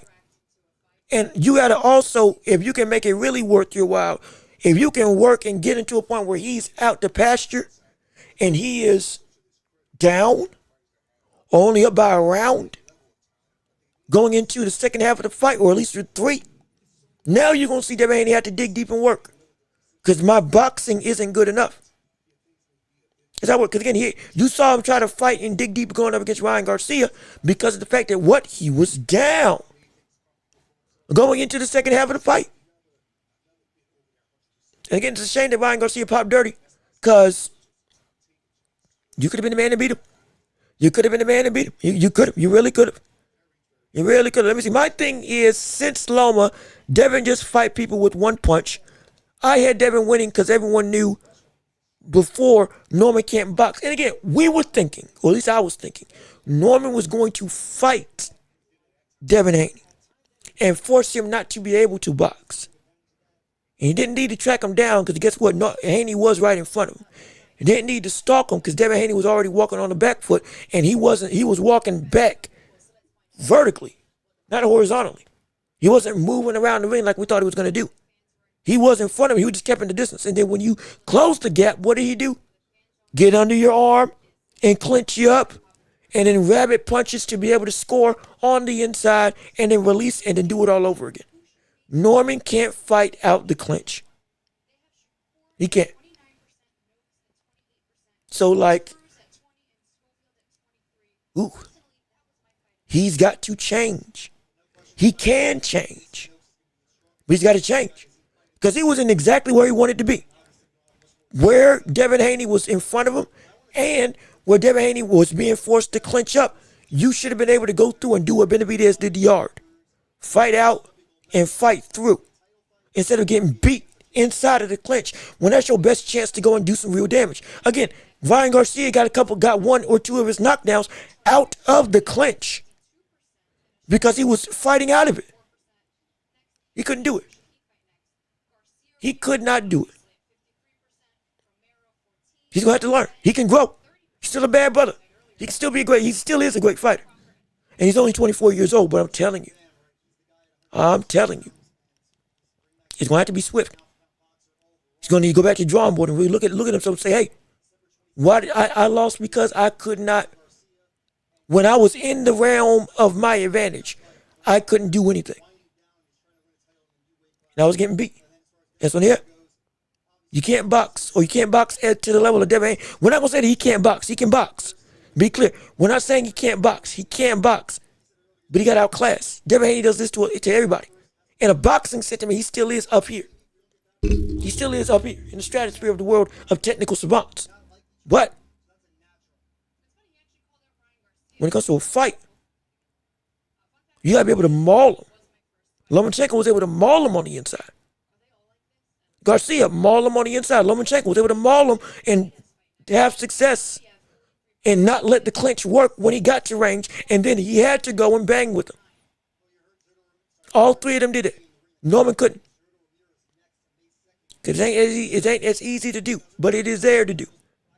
But Devin Haney, hey, look, I can't say nothing. Can't take nothing away from him because he won, and he won in dominant fashion and knocked him down. We thought he was going to be the person getting put down, and still went through and dominated the rest of the fight. Boxing was, and Norman had no answer. Like there's no means of me coming through and detracting from him. Not right now. Not right now anyway. Let me see. Like, yes, Bam was great, but they made it like he wasn't getting hit. Bam was even, now I was calling that fight. Bam was making a miss a lot. Bam was getting caught and was taking the punch well. He was. Martinez was game. Absolutely. But similar to the fight with Anthony Yarde, Ben Rodriguez was, when he was working forward, the shots that would hit him either would graze him, he would catch him flush, and he would be able to take the shot, or they would be blocked and rolled under. Mind you, we highlighted there was a whole 30-second segment where this brother made Martinez miss while he was scoring, and he couldn't land a finger on him up until the last 10 seconds of the round. That was important. As the fight went on, he got more, his offense, as well as the ability to slip a lot of Martinez's offense that was coming at him, made Martinez, who never stops punching, stop punching, or be less bravado in his ability to shoot out shots. And he kept adapting to what he was throwing. When it was the hooks that was landing to the body, he adapted his guard. When it was the hooks that was landing to the head, he started rolling under. When it was the straight right that was landing, he started to block it, and then guess what? He got to a point where he was able to slip it and counter with a straight left that knocked him out. Every single offensive thing that Martinez did, he adapted and turned it into, okay, it doesn't work anymore. What's your next thing? Okay, that don't work. That's why he kept on fighting like it was a Sunday stroll. Because it was like taking groceries and putting them in a basket. Because everything that he did to take away from Martinez was like, oh, okay, I need this. All right, boom. Here, let's go back on through. Up, ooh. What's this? Oh, I need an umbrella. I keep getting caught with some hooks. Okay, boom. Up, I got it. All right, now we keep on scrolling through. Up, what's the last thing I need? Ooh, I need a thing to stop the straight right punch. Up. Okay, blocking it. Okay, start to anticipate it. I can eat the shot, sure. I can go through and try to block the shot, but I have a little bit of instance in trying to mistime it. Oh, wait. I can slip it. Okay, let me get that right there. Boom. Put it in. Next thing you know, okay, now I'm walking out the grocery store. After I get the slip, that's the last thing I needed. Boom. Landed the shot. Knocked him out. Like, that was beautiful. That was insane. And we had never seen somebody do that to Martinez. That concisely.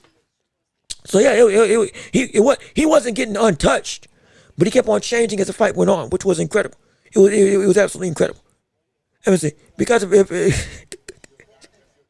I'm reading y'all's chats. Oh boy, it's possible. Let's see. If you're suffering sleep apnea or insomnia or any sleep disorders, try watching Devin Haney fight. You may not need a doctor. I disclaimer. Oh boy, man! I haven't got to see Twitter. I can guarantee you it's probably a buzz. If David don't get that trilogy, if David don't get the trilogy winner next, boxing got to make some changes, or TKO gonna get their way. In terms of Benavidez, no, you're right.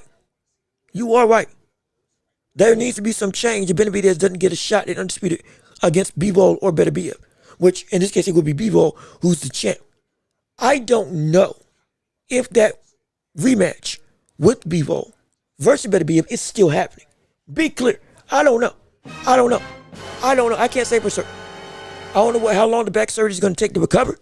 I don't know if that rematch is even on the table in negotiations anymore. I don't know. And so it could be that because that fight fell through, we do get that fight next. We're going to find out. We're gonna find out because like he deserves a shot. And David just got here too. And like here's the thing, David just got here, but he's been trying to get here for so long. If again we're talking about David Benavidez, he's been trying to get here for so long, attempting to push his way through into the ether of a championship window and a championship full-blown opportunity.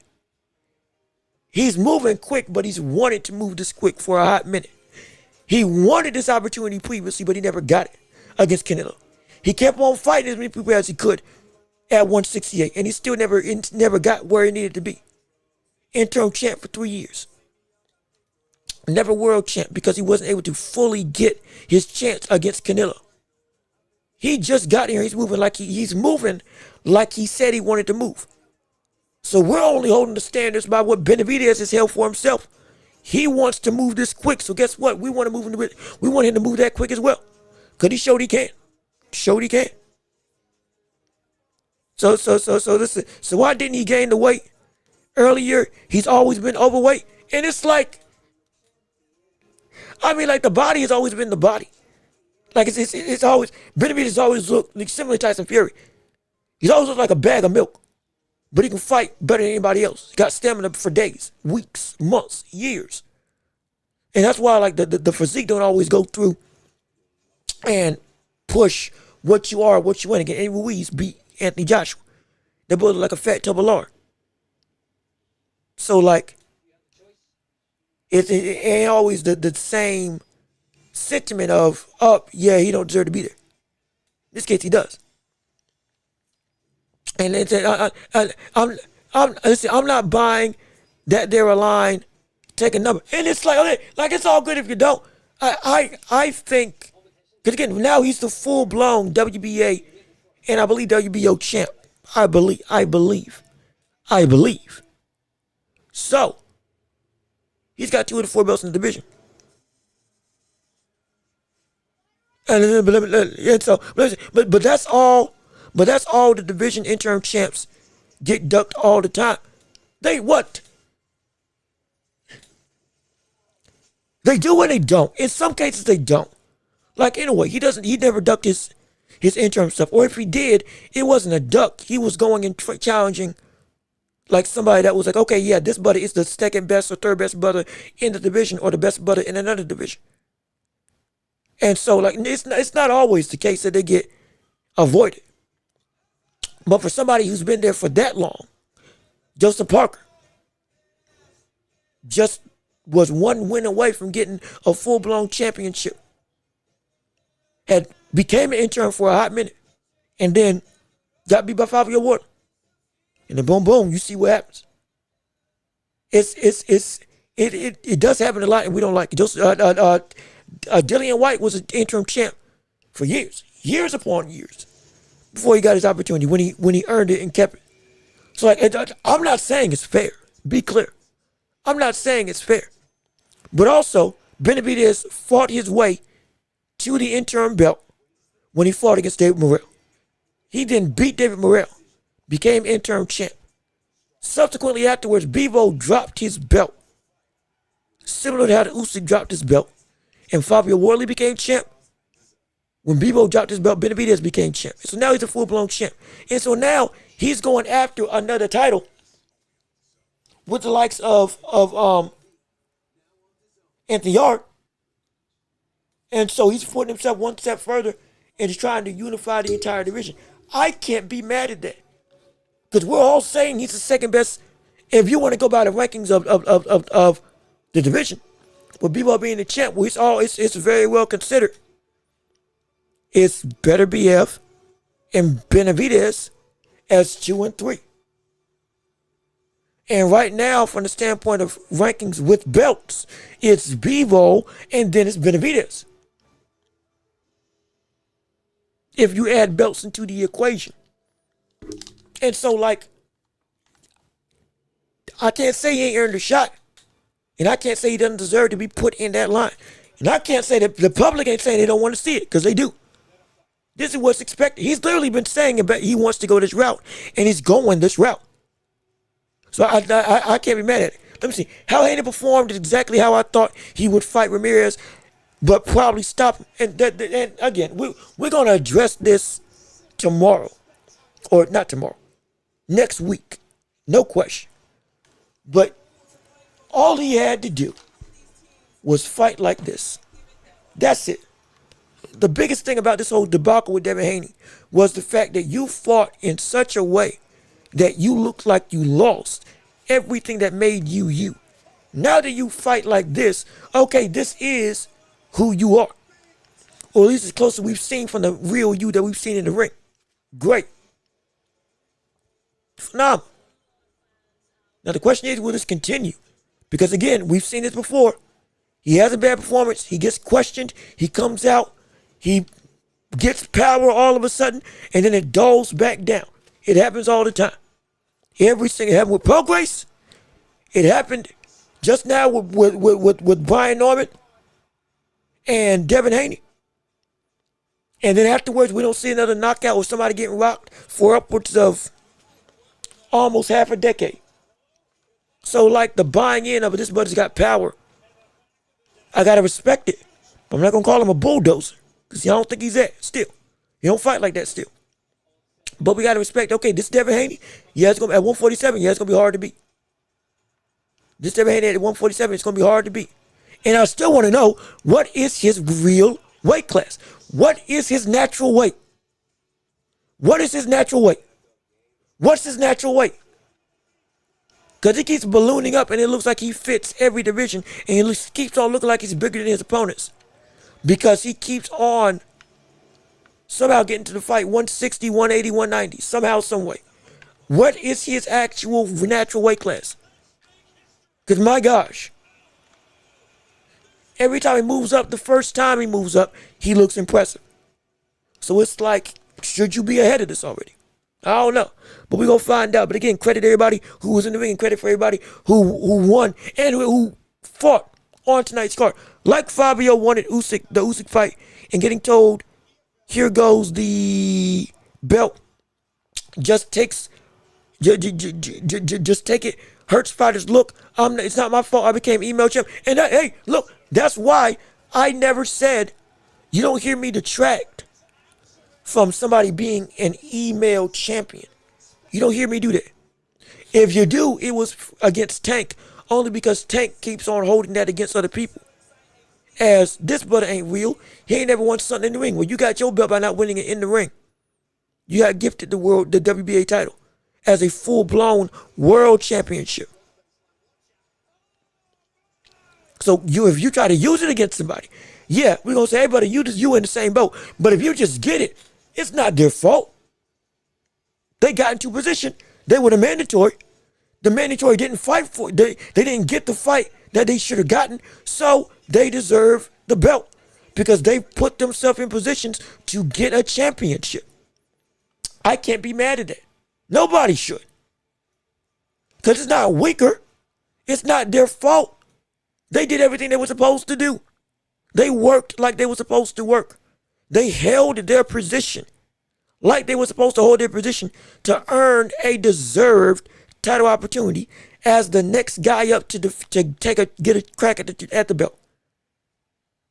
I beat everybody I was supposed to beat. So you're never going to hear me hold it against him. You're never going to hear me hold it against him. Fabio Wardley is the champion, or is one of the belt holders in the heavyweight division. Plain and simple.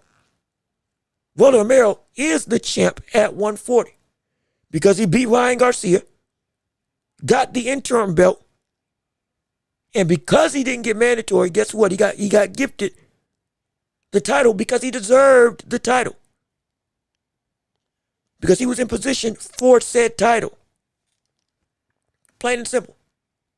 So anybody who holds it against people is doing a disservice because it's unfair. It really is. It really is. But let me say, Mr. Miyagi, 160. Oh, in regards to Haney's real weight class being 160, I wouldn't put it past him.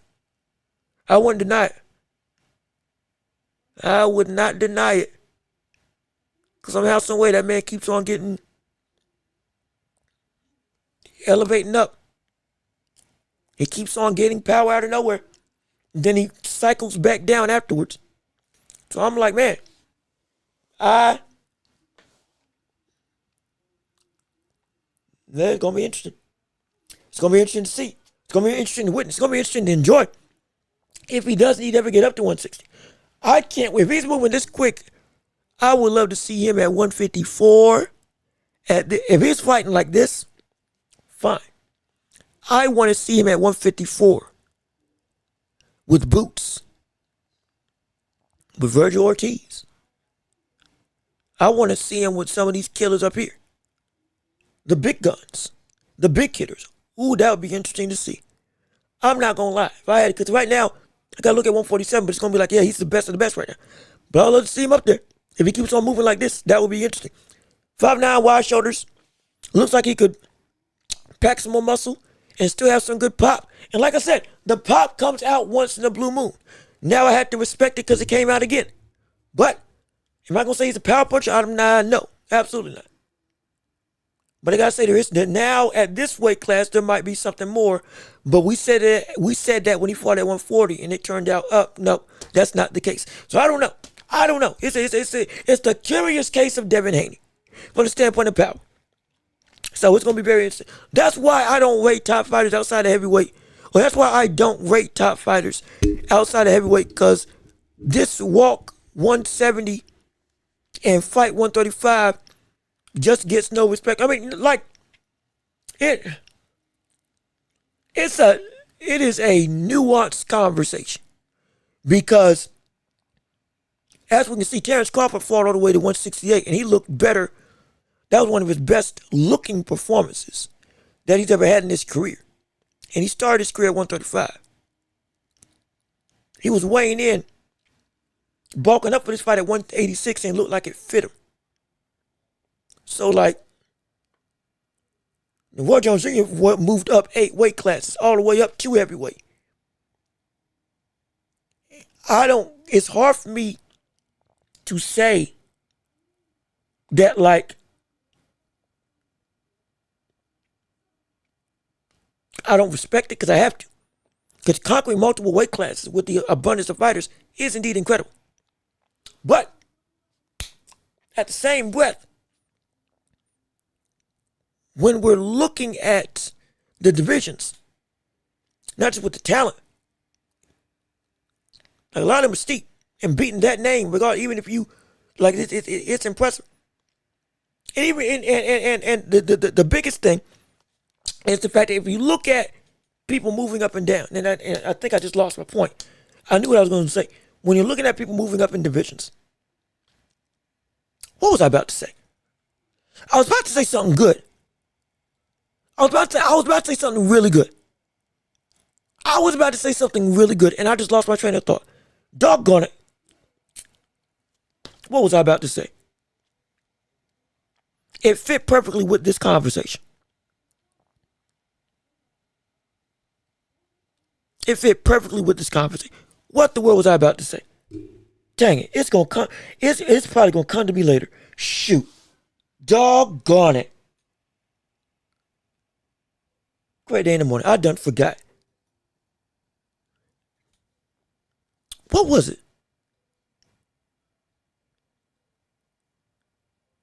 What was I about to say? Dang it.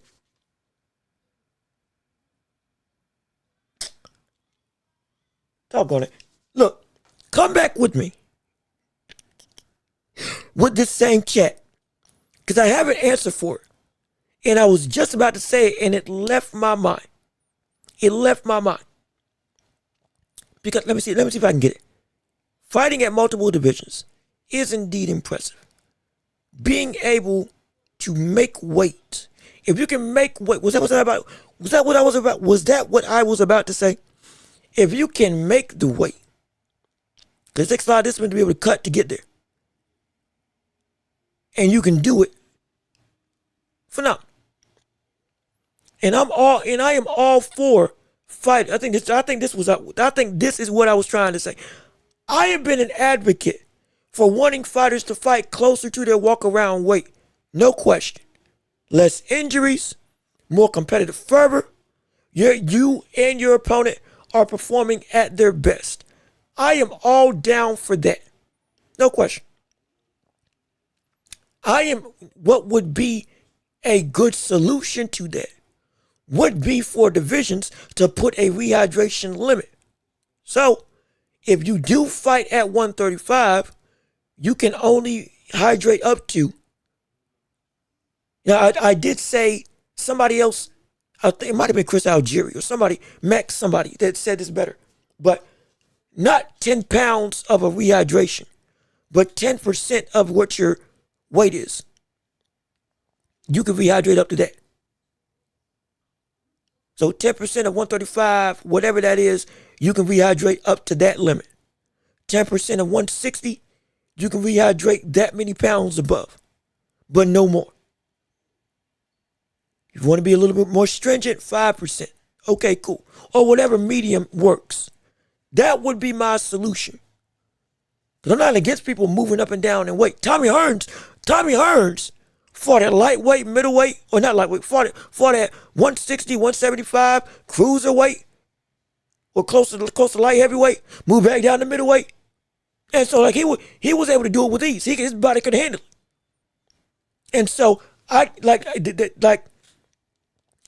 Sugar Ray Leonard fought at 135, 154, 160. Roberto Duran fought all the way up to light heavyweight. So if you're going to put restrictions to make it so that people fight closer to what they should be, fine. I want people to still move up and down, but to make it more stringent so that, yeah, we can get a better course of as even as possible action. Fighting, if you make a weight outside of heavyweight, you can hydrate up to a certain percentage, not a strict weight, but percentage of whatever that weight is. So 10% or 8% of 168 or 175 or 135, whatever the case may be. And then you implement stuff like over in Japan, where if you miss weight in Japan, you're banned from the division. Be clear, if you didn't know that, in Japan, if you miss weight, you're done. At that division, you're done. You can't fight there anymore. Plain and simple. You have to move up. You have to move up, and you can never come back down to that weight class. If you ever miss weight, period. You can box. You can never box at that weight class again. I'm dead serious. And that would help also making fighters be able to fight in their closer to their natural weight.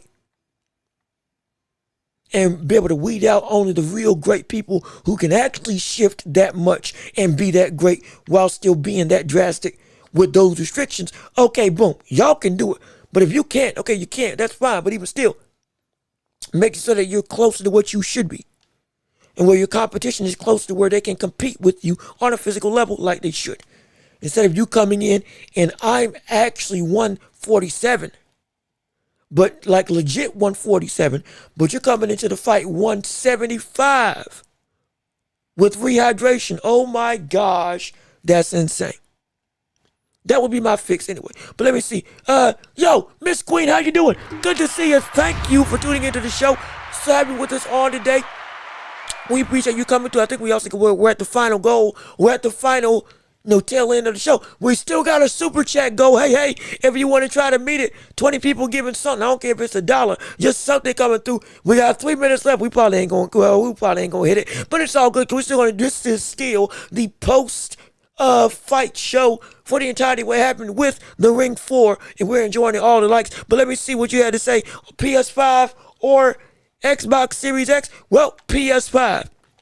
More specifically because Xbox done folded with the console wars, as well as, brother, they done gave up in every capacity, in every regard. My gosh, it's a shame. It's a shame. It's a shame. It's an outright shame. It's a disgusting shame. That's what it is. How they just threw in the towel and willingly laid down and died to the console wars, and they're already ruining their own IPs as we speak. Halo on PS5? Are you kidding me? That was the only saving grace that was keeping the majority of the people there. And that was gone. And now Steam's coming out with a Steam Deck, one that can come through and it's a PC that you can plug into your TV and it can play Steam games online. Mind you, Steam is free.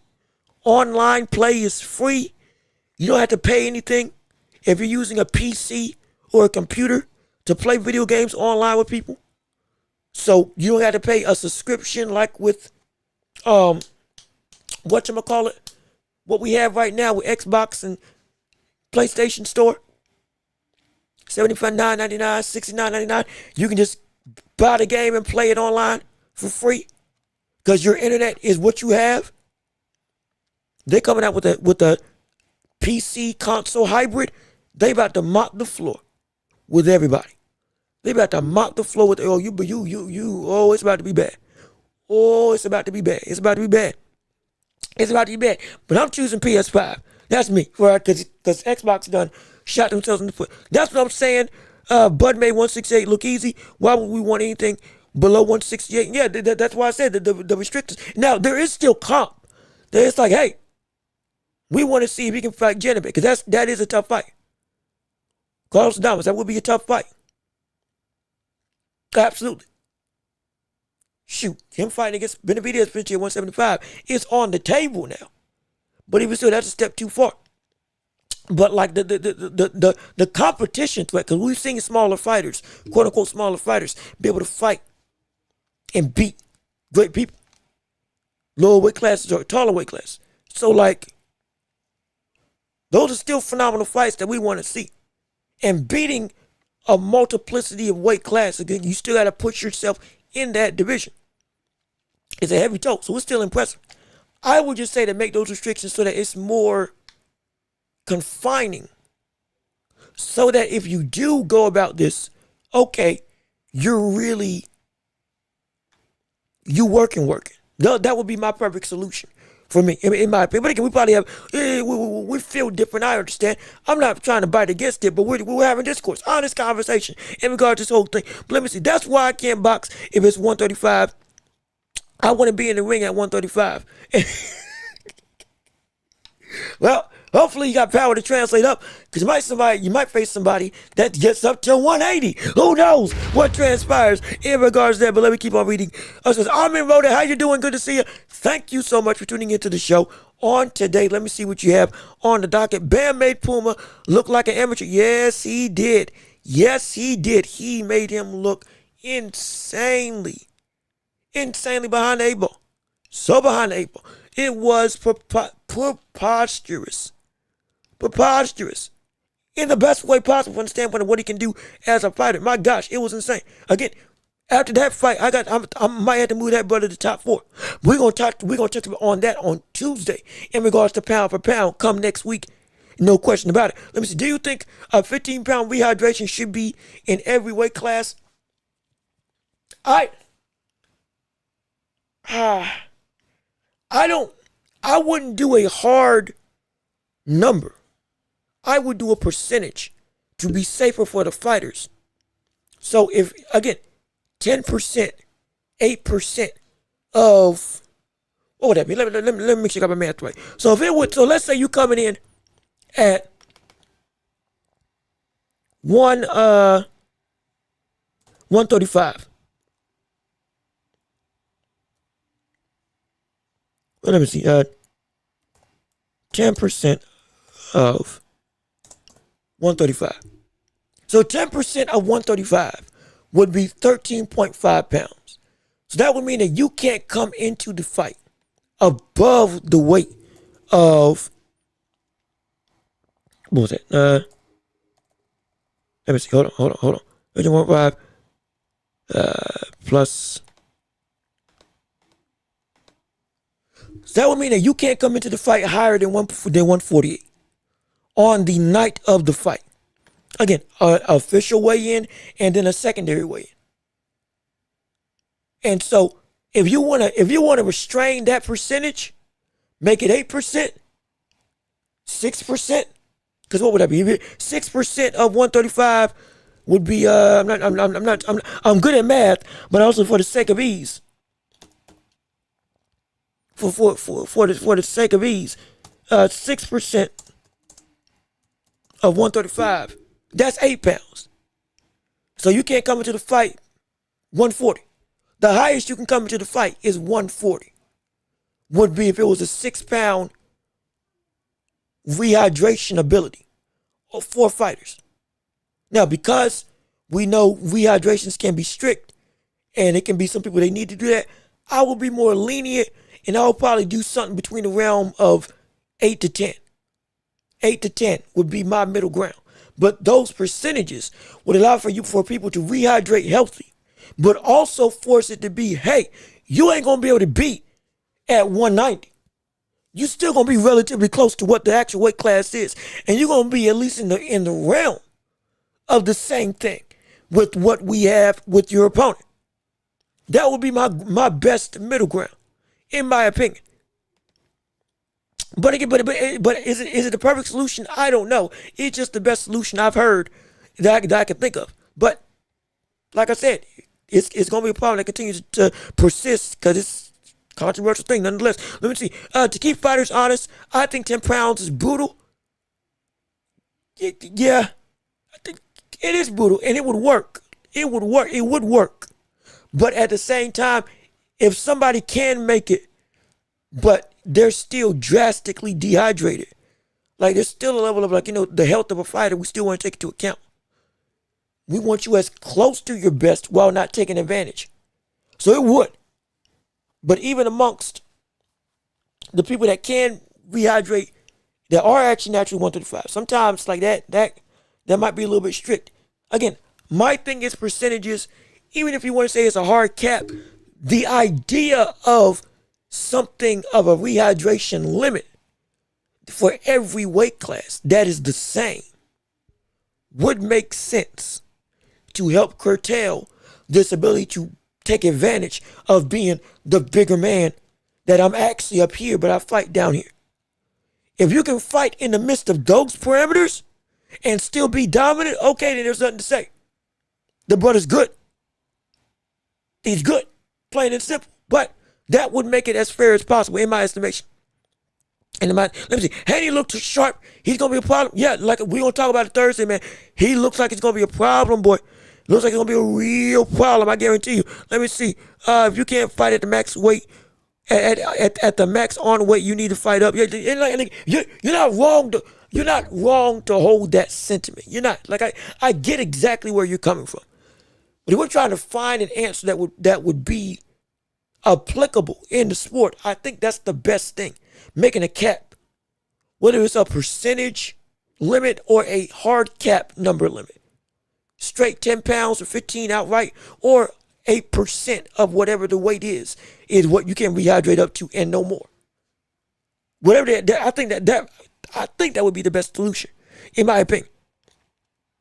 Because Jamie McDonald coming in at 144 when he was fighting at 118, that was ridiculous. I think it should be, if the fight at 130, you can't hydrate higher than 134. 135 can't be higher than 139.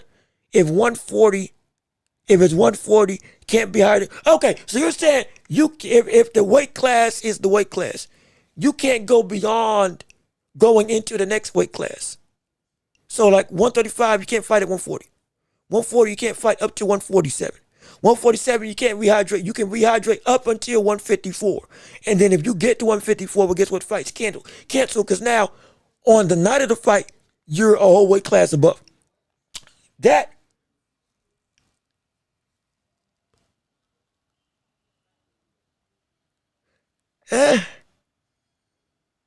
can work. Now that's a hard cap. That's a hard cap. That would mean that 115 and 118, you can only rehydrate up to 3 pounds. 118 to 122, 118, 119, 120, 120, 4 pounds would be the rehydration.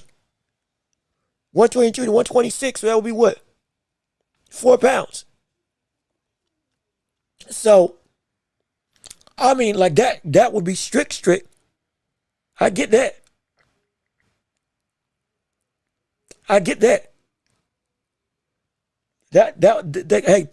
That would weed some people out. I'm gonna tell you, that would weed some people out. If it was same day weigh in, you couldn't weigh 3 pounds above what the weight class is. Shoot, man. Hey, if that was the case, 160 would be the deepest division in boxing that we had today. Like it used to be back in the day. It would. 160 would be the deepest division that we had in boxing. Forget 154. 160 would be the deepest division that we would have in boxing. It would be. Because my gosh, that would be to have the biggest rehydration limit. As well as that would be the closest thing that everybody can actually fight healthy with.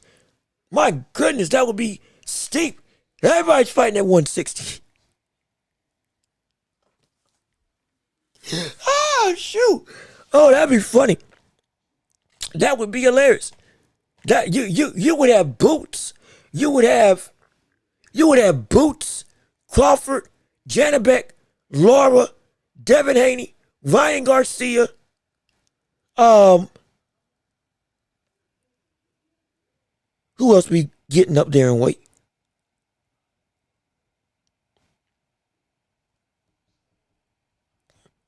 There's a bunch of what's his name? Cardenas. It would be a lot of people at 160. Brother, that would be the place to be. Shoot, Fundora at 160. Potentially Tim Sue, potentially at 160. If again he wanted to rehydrate up to where he could feel like he wanted to feel.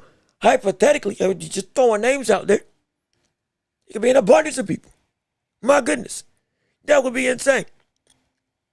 That would be ridiculous. Oh gosh, that would be incredible. Let me see. Benavidez looked good, but I still worry he gets hit too much. Eventually, that's gonna get him in trouble. At this point, if Yarde couldn't put him down, and he was taking shots and being able to fight like he fought against Yarde, I think we can put the concerns of him getting caught to rest.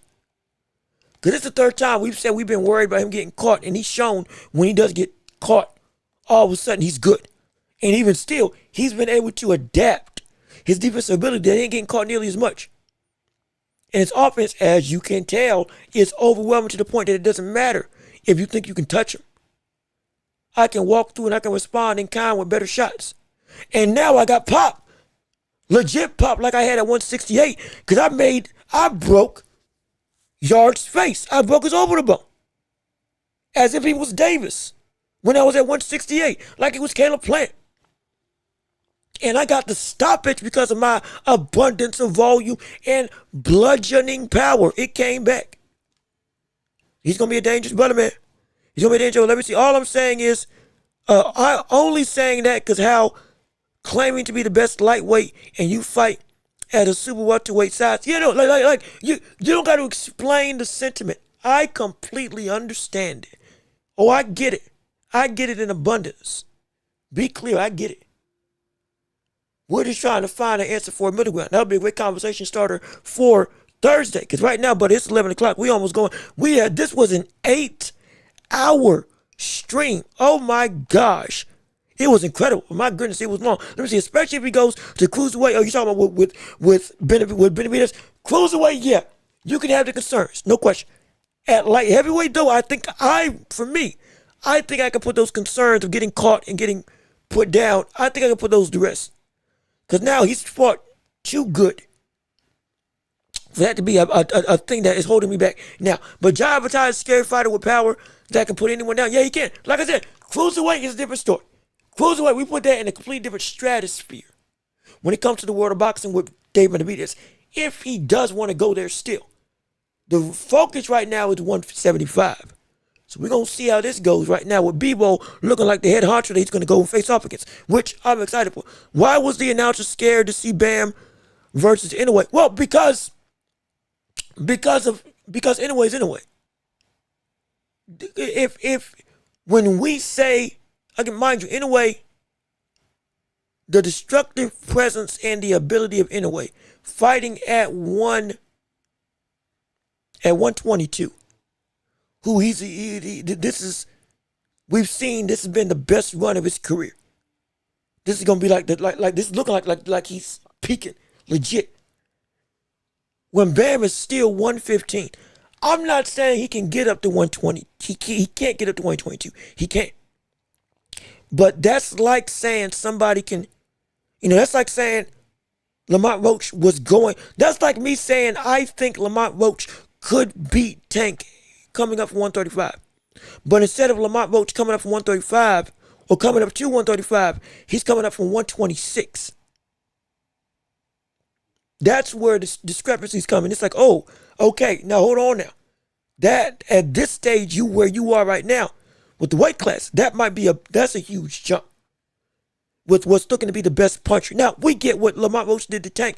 That's different because Lamont Roach did his thing in Tank. Tank is Tank, for better or for worse. But in this instance, the skill level is comparable. But that durability ain't. That durability ain't the same. And as a boxer, strictly as a skillful fighter, I think Inoue's better than Bam. I do. And I truly do. But that is a hefty risk. That's a hefty risk. 115 to 122 against Inoue of all people. That's not me disrespecting Bam. I'm saying, hey brother, I'll be concerned if you jump like that immediately. Now, if you get to 122, okay, if you get to the weight class, okay, then different conversation. Hey, let's get the fight going. We want to see it. But to jump straight, whew, good gosh. That's just like with Crawford fighting Canelo. But instead of Canelo decline, it's Canelo who fought Gennady Golovkin. That Canelo. Great day in the morning. Good gosh. And you jumping up 2 weight classes for that? Brother. Insane. Could he do it potentially? But it was like, I get the hesitation for Bam coming up to 115 already. But like, if he gets up to 122, then yeah, I want to see the fight. No question. Because he can bang with him. He can bang with him, be clear. He can bang with him. I don't think he can take punches from that monster. He might not. You're right. He might not be able to. But like I said, the questions of that are still down the line. The immediate is B-Ball and Benavidez, more so B-Ball for Undisputed. That's what we're looking at right now. And hopefully we do see that take place. I don't think he takes Benavidez's power. Now that's a conversation for Thursday. That's the conversation for Thursday. Be here on Thursday. We're gonna address that because I'm not gonna lie. I gotta take a break. We've been streaming 8 hours straight. I need. Oh gosh, I need a breather. We've been going 100 miles a minute. Right there in the moment, we're going to end the stream and save all this good talk come next week because it's going to be a phenomenal time.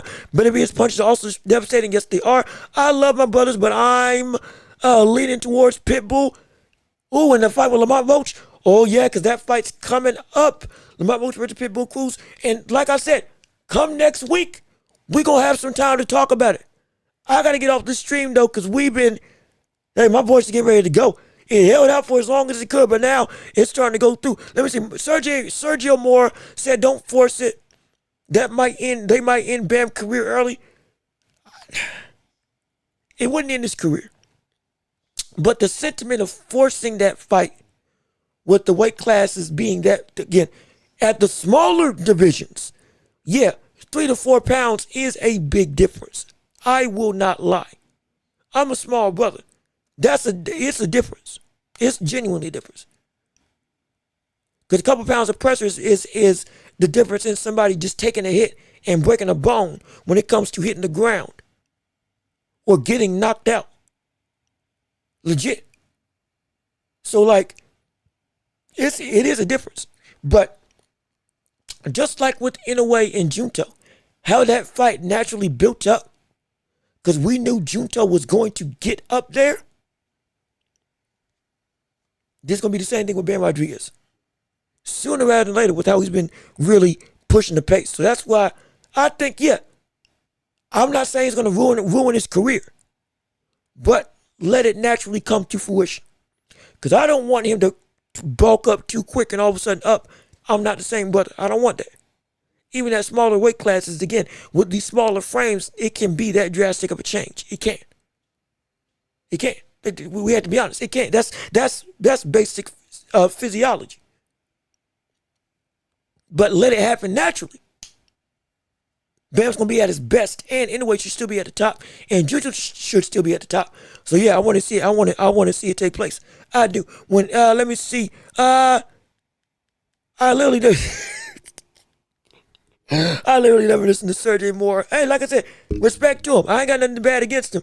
What he says is what he says. If you don't like it, I get it.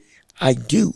But like I said, I'm not gonna be how do we say, hating against him. And to put it lightly, but even still, we're gonna read the last couple chats and then we're gonna get out of here. Let me see what y'all got to say. Anyway, hurts people brutally with damage he sustains. Might be bad for him. Like I said, remember he knocked out TJ Doheny by shooting a shot to the body that he felt in his back. So there's some different levels of pain when it comes to dealing with that brother. Junta Nakatani, you saw what he did against the brother Nishida. But in the fight before moving up to 122, swelled up half his face. But we dealing with some monsters when he moved to 122. I'm not gonna lie. I would build up naturally. I would. Because you're dealing with some heavy hitters. Anyway, takes people. Yeah, he takes people's souls. He takes them out. A lot of people in that division take people. They put people to sleep. So like it might be a small weight difference, but brother, you gonna see it. You gonna feel it. Louis Neary. Diego Higa before he retired. Takeki? Did we forget Takeki? The George Foreman of the world of boxing. Shoot, Takuma Inoue and Tenshin, who we just figured out is the brother who fought against Floyd Mayweather, is now 7-0, getting ready to fight for Takuma Inoue's title. He can crack now. He can crack. He can go. He can work. He can work. So like, it's gonna be something. Let me see. All jokes aside, thank you, Tank versus Jake was a joke, but Tank got to be more respect. Since they excuse me. All I got to say, your Tank versus Jake was a joke, but Tank got to get more respect because since they Pitbull, Barrios, Rolly all became champs afterwards. Hey, we can respect that Tank beating Barrios was a good win. I said that's one of the best wins of his career. Beating Pitbull Cruz put Pitbull on the map because Pitbull showed, okay, yo, this brother can fight. You be the real dog. You did. That's a good win. We said that. Beating Rolly, subsequently up until that point, was not a good win. Up until he actually made a shift and changed his demeanor and what he was as a boxer, being more methodical. So now, yeah, we can look back at Rolly and say, okay, that was an okay win. I'm not going to say it was a good win because I still don't rate him highly. Because my gosh, how far does Ryan Garcia fall to lose to Rolly Romero? But even still, Rolly gained my respect. But at that point in time, Rolly, unlike Barrios and unlike Pitbull, was not seen as that type of fighter, and deservedly so. He's now morphed into that, which we can say, okay, hey, give some respect there. That doesn't change, even if we give respect to what Tank has done. Sure, I'll be the first to do it. That doesn't change the fact that his ability of what he should be fighting against now with the top names has not been sustained like it should be. We should not be talking about Isaac Cruz or Barrios or even Ryan Garcia as some of the best wins in his career. Not because they weren't good, but because he should be further along than that. So respect of the past does not equate to what should be done in the future. We said that with Canelo. When he wasn't fighting Benavidez, when he said I could do what I want because I already fought everybody else. Well, guess what? That's not what needs to happen now. That's what we're saying with Tank now. Hopefully he gets his life together so we can actually make that happen. But that's where I am in that regards of that conversation. And so We give respect to what his resume is, but we're not going to say what it isn't. We also ain't going to say we also ain't going to give a facade of what it is, when in fact that's not the case. When it should be better names on his resume should be already there. Shakur should have been there already. Devin Haney should have been there. Teofimo Lopez should have been on his list already. Oh, it should have. Every year he keeps on saying he wants that smoke. And that's the level that we see him at. Mind you, Devin Haney just fought Brian Orman Jr., the best welterweight in the world, perceived by the ring. And he fought Ryan Garcia. And he fought Lomachenko. So I'm like, hey, but that's a pretty deal. He was going to fight Teofimo Lopez. Excuse me. He was going to fight Teofimo Lopez as well. He was going to fight Teofimo Lopez as well if Teo didn't pull out.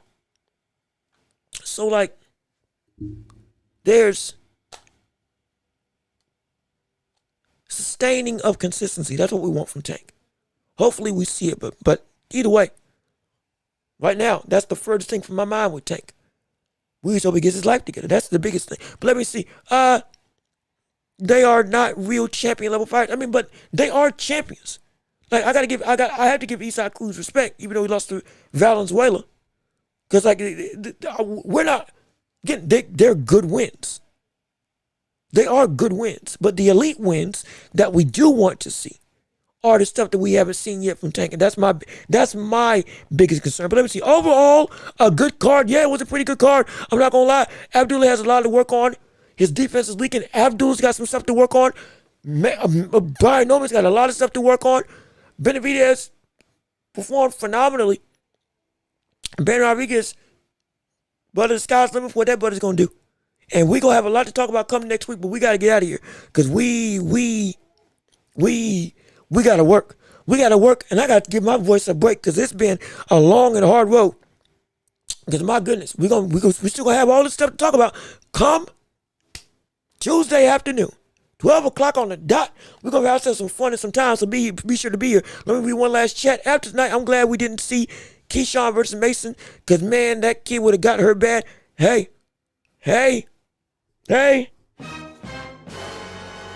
You ain't lying. You ain't lying. I think I said that Keyshawn would have beat him if Abdullah and Keyshawn had fought each other. And right now that stands true to still. But can Mason grow? Sure, but the cuteness of Mason's style is gonna have to go away. And I don't say cute in a derogatory manner. I mean it in the sense of it's cute where he'll do work that he doesn't need to do, or he'll try to go back to the well of work of hitting to the head, trying to land the snappy jab, You see, I'm snapping it out. I'm doing all the stuff, but it's not being effective. Noakes fought in a blue-collar manner, and it worked. And it almost put you in a bad state. Almost got you losing this fight. I had it as a draw. But Mason's got to be able to get out of trying to fight so cute when it comes to scoring with the counter shots, the check hooks, and take the real estate that's given. Become a blue-collar worker on the inside more than a pristine white-collar worker. Because when that white-collar stuff doesn't work and the blue-collar stuff starts taking hold, all of a sudden you're behind the 8 ball. And you got the dub this time, but next time against these other people like Shakur, Schofield, and others, might not be the same. And especially against Keyshawn, if you still want to fight him. Yeah. Oh boy. It's going to be concerning. It's going to be concerning. Let me see. We had the Mexican Monster. Yep, I had David Benavidez winning. I was right on Benavidez. I was wrong on Haney versus Norman. Completely wrong. I was right on Bam. And I was right on Abdullah and Noakes. Like, 3 out of 4 ain't bad. Clap it up for me. Absolutely. But look, we got to get out of here. We got to go. We got to go home. We got to go and rest up, rest my voice. Enjoy your night. Enjoy the day. And hey, we're going to wrap it up and send it home and get on out of here. So with all of that being said, this has been another episode of The Watchable with me. All right, a little Livestream commentary. Love The Watchable with me, yo. Jean-Luc Welch, thank you so much for tuning in.